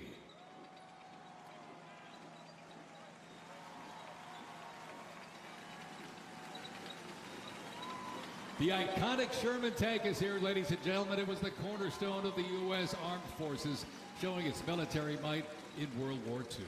It became one of the most influential tank designs of the 20th century. The M4 tank was nicknamed the Sherman tank after Civil War General William Tecumseh Sherman. Actually, it was named by the British. With almost 50,000 produced during World War II, the Sherman tank was in active service until 1957. In World War II, the M16 half-track was a force to be reckoned with. It was a self-propelled anti-aircraft weapon with speed, firepower, and grit. Nicknamed the Meat Chopper, its quad 50 caliber mount could unleash 2,300 rounds a minute. Quite devastating. It served through Korea, Vietnam, and beyond, and remains in use in U.S. allies to this day. The M16 half-track brings the fight wherever it rolls.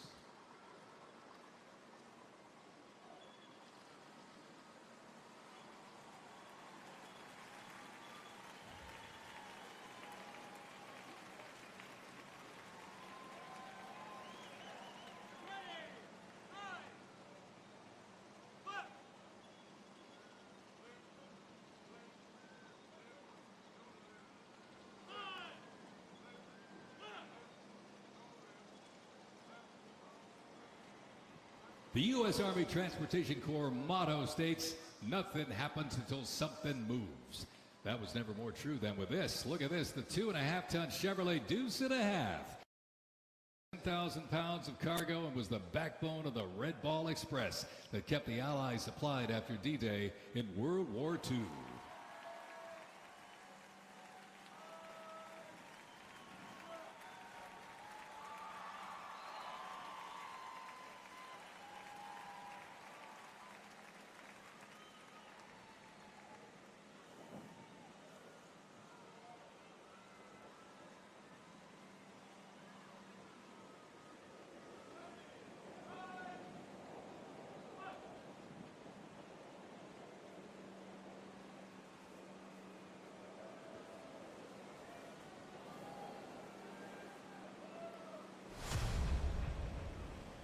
The Korean War, often referred to as the Forgotten War, began on June 25, 1950, with the North Korean Army's invasion of South Korea.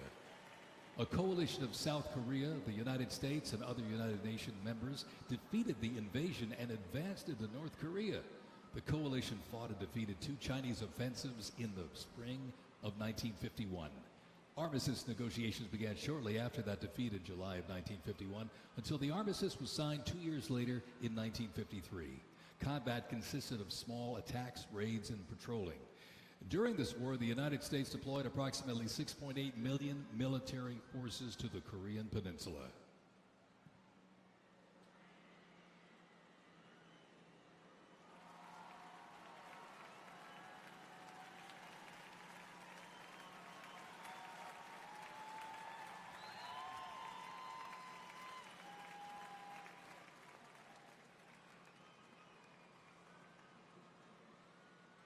Special thanks to our sponsor, Coinbase.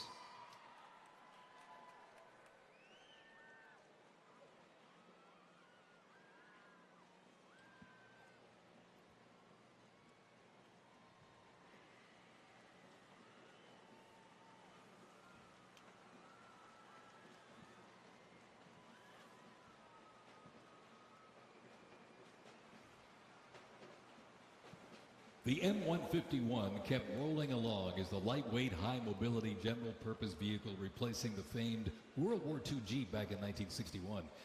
Officially named the Military Utility Tactical Truck, or MUT, most servicemen generally referred to it as a Jeep. The vehicle spanned more than 40 years in 4 manufacturers and were everywhere that the Army was deployed.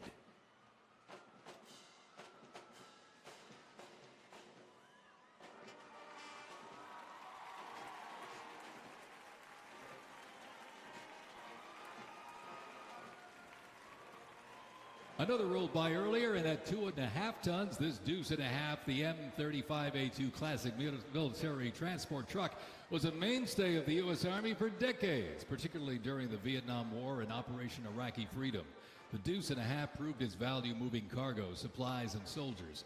Its capabilities include up to 5,000 pounds off-road and 10,000 pounds on-road, making it ideal for moving just about anything. In the jungles of Vietnam, the U.S. Army faced a new kind of war. Helicopters became the new workhorses of battle, delivering troops, firepower, and supplies into some of the most unforgiving terrain on Earth. This is the U.S. Army in Vietnam, the era of air mobility, fierce firefights, and unwavering brotherhood.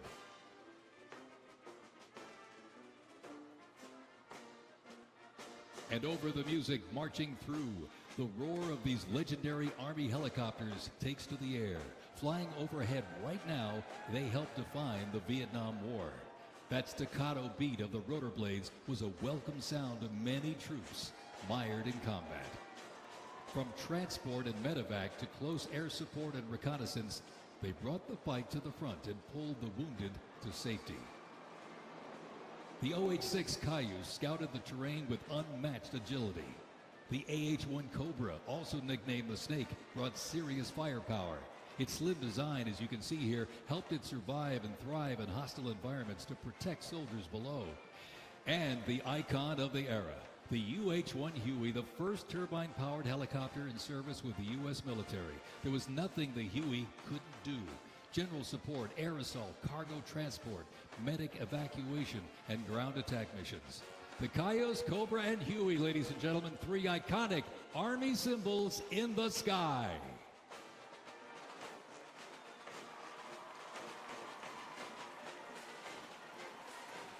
The 1st Cavalry Division Band, based out of Fort Cavazos, Texas, has played a vital role in U.S. military history. Since its origins back in 1855 as the band of the 2nd Cavalry, it has supported operations from the Civil War to Desert Storm. Over time, it's evolved into a powerful force, using music to strengthen bonds between soldiers and engage with communities. From World War II in Korea to the Vietnam War in Bosnia, the 1st Teen Band has enhanced morale and upheld the division's enduring legacy. Today, the band continues its mission using music to shape perceptions, foster trust, and promote national Army and division interests. Standing ready to serve, it remains an enduring symbol of the 1st Cavalry Division's legacy and commitment to duty. The band performs Hit the Leather and Ride, a march composed by Captain Robert Meredith Wilson. This piece reflects the cavalry's transition from horses to mechanized warfare, capturing the speed, the resilience, and the tradition of the division. From Fort Cavazos, Texas, everybody, the 1st Cavalry Division Band.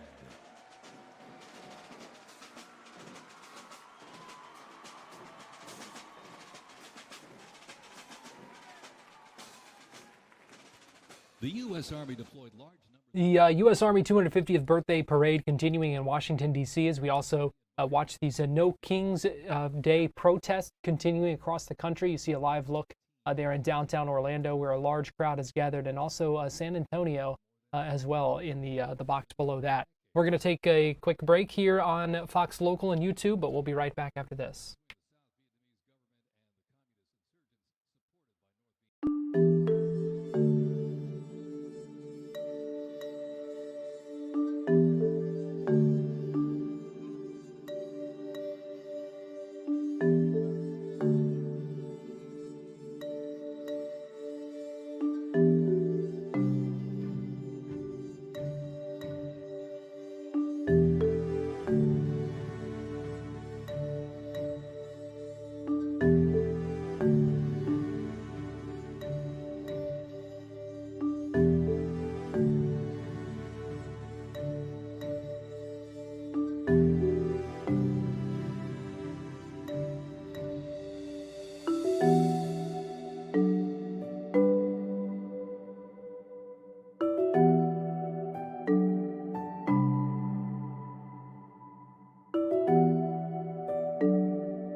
Welcome back into Fox 35 News Plus and our live streaming coverage today of protests across America and also this U.S. Army 250th birthday celebration. The parade going on now through the streets of Washington, D.C. Let's go ahead and listen in as the parade continues.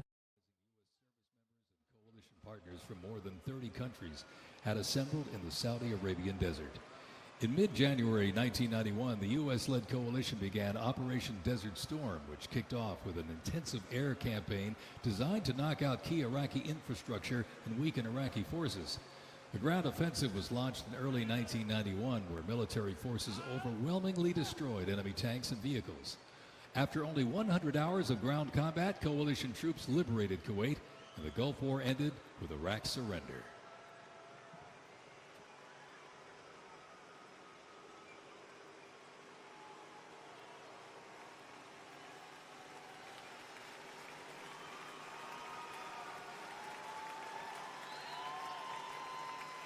From Fort Riley, Kansas, this is the 1st Infantry Division, one of the Army's most storied divisions.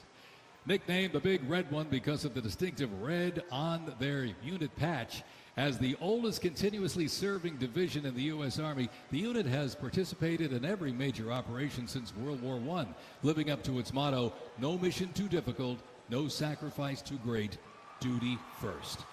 The 1st Infantry Division was originally established as the 1st Expeditionary Division in 1917 and spearheaded the American Expeditionary Forces in France during World War I. In World War II, the Fighting First stormed Omaha Beach on D-Day and liberated Nazi concentration camps. The highly decorated unit has had 37 members of the Big Red One awarded the Medal of Honor. In Washington, D.C., the 1st Division Monument stands in President's Park, memorializing those who died while serving in the 1st Infantry Division. Ladies and gentlemen, they are the Big Red One, the 1st Infantry Division.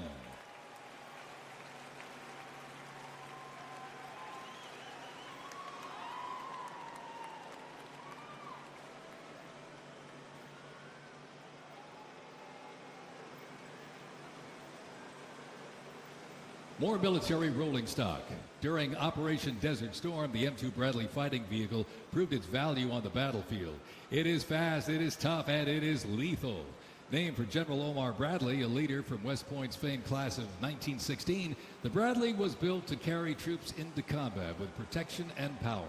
Armed with a 25mm chain-driven cannon and twin-tube-launched, optically tacked, wire-guided missiles, it played a critical role in clearing the way during the ground assault into Iraq. While the Paladin looks and sounds like a tank, it is technically a self-propelled howitzer and was first introduced back in the 1960s. Over the years, it's been upgraded to perform in versatile battlefields from Vietnam to the Soviet Union to Iraq.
In the Gulf War, no division hit harder or moved faster than the 1st Armored. The 1st Armored Division, nicknamed Old Ironsides, is the oldest, most recognizable armored division in the United States Army. As part of the buildup for World War II, cavalry and reconnaissance units were brought together to form the 1st Armored Division in 1940. In the Gulf War, no division hit harder or moved faster than the 1st Armored. Old Ironsides really led the way. During Desert Storm, they engaged in some of the largest tank battles in Army history that were decisive victories, shattering enemy formations. Based in Fort Bliss, Texas, America's Tank Division is currently supporting missions in 20 countries across 5 continents.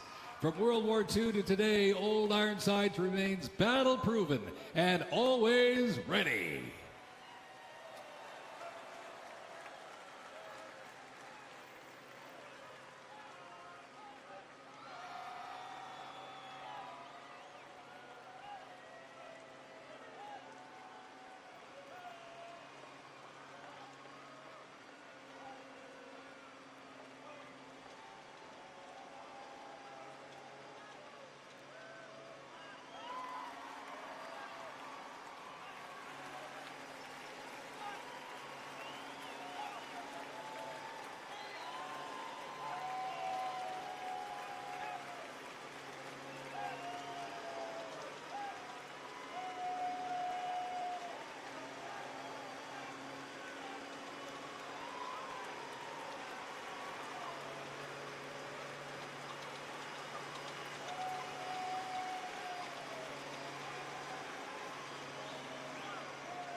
U.S. Army 250th birthday parade continuing through the streets of Washington, D.C., as we also continue to see those protests continue across the country. That's going to do it for us here for our coverage here on Fox 35 News Plus, but I want to give you another live look as we near the 7 o'clock hour in downtown Orlando, where you see crowds of protesters that have been out there for hours. Still a large crowd out there, even at this point. After, I think the first people they said showed up around 10. Bigger crowd started to grow at 3. We certainly saw that with Chris as the afternoon went on. I'm Garrett Weimer, and we appreciate you joining us this afternoon here on Fox Local and on YouTube. If you want to keep watching that parade and you're watching us on YouTube, just go ahead and switch on over to our other feed. We do have another video showing that, another live stream showing that parade right now. If you are watching on Fox Local, we are going to switch over to Live Now programming at the top of the hour. So we appreciate you joining us. We've covered a lot of ground over this last 9 hours that we've been with you here. I do want to show you very quickly this statement from Volusia County Sheriff Mike Chitwood. We saw big protests in Volusia County today, and in a statement on social media, Sheriff Chitwood saying, on the heels of the tragedies in Minnesota, and recent scenes of violence in California. Just want to say I'm grateful for what we saw here in Volusia County today, whether you were out protesting, counter-protesting, or just passing through. I appreciate your commitment to keeping it opinionated, but peaceful. And again, the only word we've gotten of so far of any arrest or anything, those 3 arrests in Ocala. So again, we're going to switch over to live now at the top of the hour. We appreciate you joining us over these last 9 hours as we've tracked protests across America.